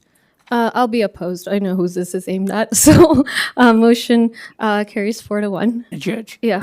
Only because this is related to it. We're talking about the rules of engagement and how we meet. I want to make a separate motion that we start the Commissioners Court meeting at 9 o'clock, and I'll tell you why. I think it's just really unfair to all of our constituents. We come in and we're a little stressed, period, because it's important business that we do. But the later we go at night, the more stressed we are. And maybe it's easier for one to keep their cool if you're younger. I've always kept mine, but you're about to test the limits on me around here too. So I want to plead with you, let us start at 9 a.m. The baby boomer will second that. Okay, so we have a motion by Commissioner Ellis and a second by Commissioner Ramsey. All in favor? Aye. Aye. Any opposed? No. Oh, man, we have been outnumbered. All right, I don't like it either, but yeah. Then we should amend the last I do. I was motion going to say that. so that there's no conflict. Let's call a vote on this one, then go back and amend the other one. Go back and change the other one. Call for the vote. Call the question. Finish the vote, please. Okay, so did you catch that motion? She's waiting for your court. vote. Excuse me? Motion to start court at 9 in the morning. Yeah. Yes, and so all in favor, any opposed, and then motion carries 3-2. Okay. You, Judge, and Commissioner Garcia, no. Yeah, and then we'll go back to the item we Previous just voted motion on. and plug 41. in 8:30. 8:30. You have to end the meeting. Commissioner? Judge, I'm sorry. Can I make a suggestion? Because really the only item that would support this would be the one related to the calendar, which doesn't take Okay, well, I'll effect make in it now. 26. I So don't it wanna would lose take it. effect in January 26. Say what? I'm sorry, we'd take it in the new, Effective in the new January calendar year. In the new calendar year. Yes, Right. that's all I'm suggesting. No, that's right. 26. I'm, Next year. or you can bring it back at the next meeting and we I'll can do take it this. for 2026 and I'll bring it back at the next meeting for the rest of this year. I'm a lot. I could be dead in Sure. 26. So this will be effective on January 1st, 2026, the 9 a.m. start. Okay. I ain't gonna second no more of your motions. Do we have to make a new motion or take a new vote, or are you clear on this? Get the hell out of here. If I'm going based on what was previously motion, would be first the one that Commissioner Garcia read, and then the second motion was the one that Commissioner Ellis for court to start at 9. Look, let's do them. Well, scratch everything, and we're going to start over. So this motion was to start the Commissioners' Court meetings at 9 a.m. instead of 10 a.m., beginning on the 2026 calendar year. So that motion was made by Commissioner Ellis, second by Commissioner Ramsey, and then it passed 3-2 with Commissioner Garcia and me against it. Now, there's a separate motion that press conferences on the day of court in the Commissioner's courtroom or the Commissioner's court lobby end by 8:30 a.m. And that motion was made by, Well, and I don't have to I do can't that. remember. I can wait and do that. You can wait and do that. okay. Let it go. We can change that at another So you court. don't want to vote on that one right now? I do. Would prefer I to do. In the for new year. clarity. No, I do. 'Cause, I do. That means we're not going to meet at 9 until the new year. Okay, well, I mean, still, so, this is Commissioner Ramsey's motion that no press conferences be held in Commissioner's Court or in Commissioner's Court's lobby. That one we can do effective immediately. Yeah. You got it. Right. Correct. Yeah, that can be done immediately. Yeah. Just be sure of the time. So that can be done immediately. And then when okay, guys, the time here's the easy way to switches say here's the easy January way to say it. 1st, To start it, that court, the commissioners, the press conferences should not take place in the commissioner's courtroom or the commissioner's court lobby on the day of court, any later than 30 minutes before the start of court. Fine. There we go. And I think Ramsey brought this item. So motion by Commissioner Ramsey. that. That's fine. Okay, who had the second? I did. Garcia, all in favor? Aye. Any opposed? Motion carries, what was it? 4-1. I don't like it. Okay. All right, so that's that. And then the other one was 482, which goes to executive session. So if I've got this right, all we have left is executive session, and those items are yeah? I'm sorry, Judge, can we go back to Commissioner Ramsey's no press conferences? That 481. I'd like to reconsider it. Commissioner Ramsey, if you'll accept a friendly amendment to it so that it also means no press conferences during the break on Commissioner's Court Day. That's fine. I'll accept that. Okay. That's cute. Okay. I'm sorry. No, just adding no breaks, no press conferences during the breaks on Commissioner's Court meetings. In the In commissioner's the Commissioner's courtroom Court and or in the lobby. Okay. And I am still keeping the previous motion about the starting at 9 a.m. 2026. And we passed it. I think we voted on that one. Yes, I just want to make sure I'm keeping those two motions and then the motion So is here's just added to it. here's an entirely new motion. It's a motion that on Commissioners' Court days, during the lunch break, there will be no press conferences in the Commissioners' courtroom or in the Commissioners' court lobby. And Commissioner Garcia made the motion. Is there a second? Second. Second by Commissioner Ramsey. All in favor? Aye. Aye. Any opposed? Motion carries 4-1, and I'm opposed. Okay, so here are the executive session items, and let me know if I'm missing anything. I'm sorry, and 482, you said, And was there going to be a motion on 482? Let's see, what was 482? 482. That was, yeah, so what I was saying is that one goes to executive session. So let me read the executive session items. It's 170. excuse me, Judge. Yes, what do you need? I think we still need a vote on 484. 484, That was already voted on, Commissioner. We already voted on that? It was the one that Commissioner Ellis made several motions together. Oh, okay. It was 239, 241, 242, and 484 together. All right. okay. So executive session items 170, 197, 322, 405, 406, 407, 408, 432, and 482. Those are all the items for executive session. Am I missing anything? Okay, so it's 5:55 and we're headed to executive session.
carry you down. Like, they don't want.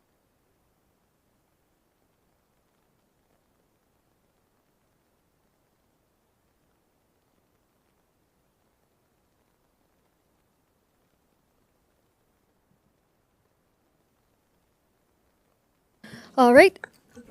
Thank you. It is 6:23. Commissioner's Court is back in session from executive session. We'll start with item 170. Is there a motion to approve this contract between the HOA and Constable Precinct 5? Who made the motion? Briones made the motion. Ramsey made the second. All in favor? Aye. Any opposed? So I heard from the community that they cannot afford the contract right now, and also that it seems that the folks are talking to the previous person on the board, not the current one. So anyway, and we are actually allowed to push it off. So I would vote no and just ask that it be brought in October. But I'm outnumbered, so motion passes 4-1. 197. That one, is there a motion to approve 197 as presented if the Attorney General's motion to intervene in the O'Donnell case is granted? Make a motion. Motion by Commissioner Ramsey, second by Commissioner Ellis. All in favor? Aye. Any opposed? Motion carries unanimously. Now, looking at 332 and 432, is there a motion to approve both of those as presented? Motion by Commissioner Ellis.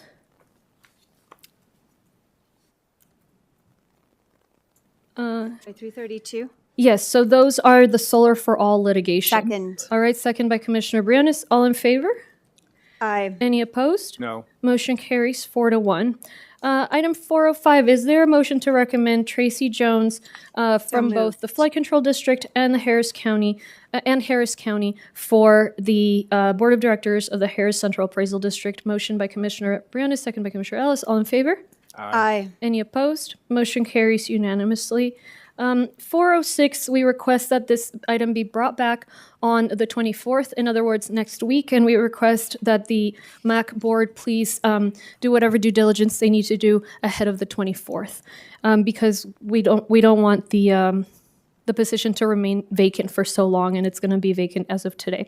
407, just a vote. Is there a motion? So, Judge, I'm sorry, so that'll be no action for 406? No action, correct.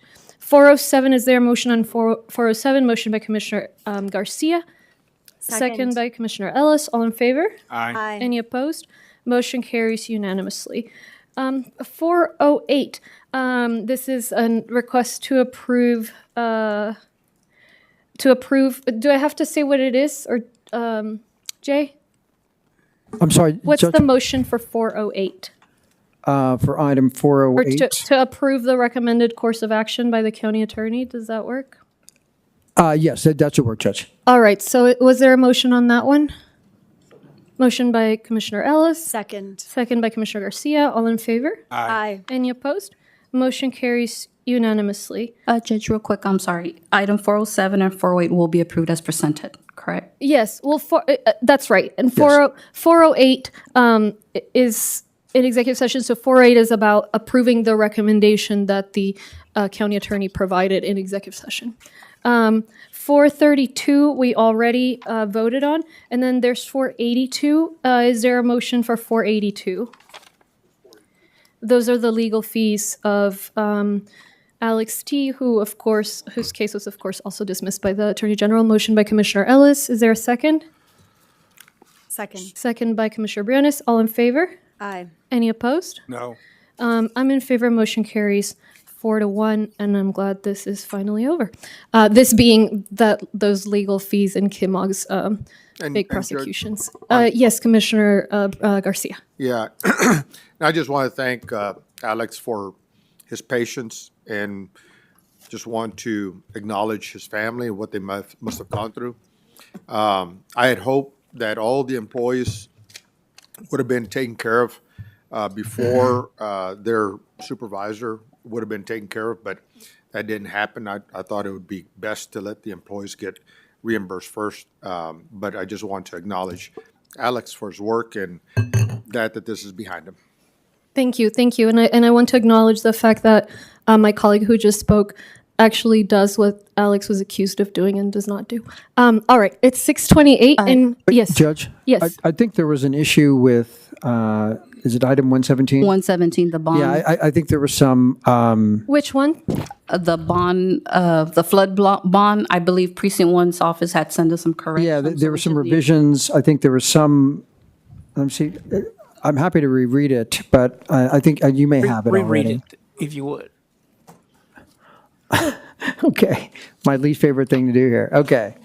All right. So let's see, funding allocation.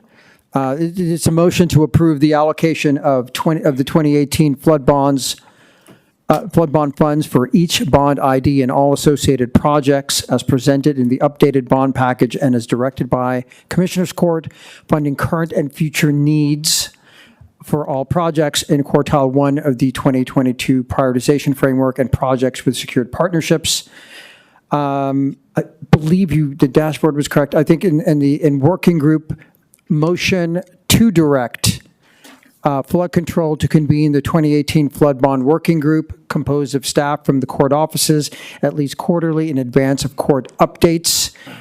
One, the working group will be consulted on the following: project progress, schedules and spending, new partnerships, opportunities that may arise, unneeded excess funds that may be freed up for reallocation for projects completing life cycle stage, where the estimated budget exceeds 15% of the allocated amount for that project, or the proposed scope materially shifts from what was originally identified and agreed to, approved by court, will be required. The working group will work with flood control to define what constitutes a material shift and transmit the agreement to the court. I think all of the remaining items were the same.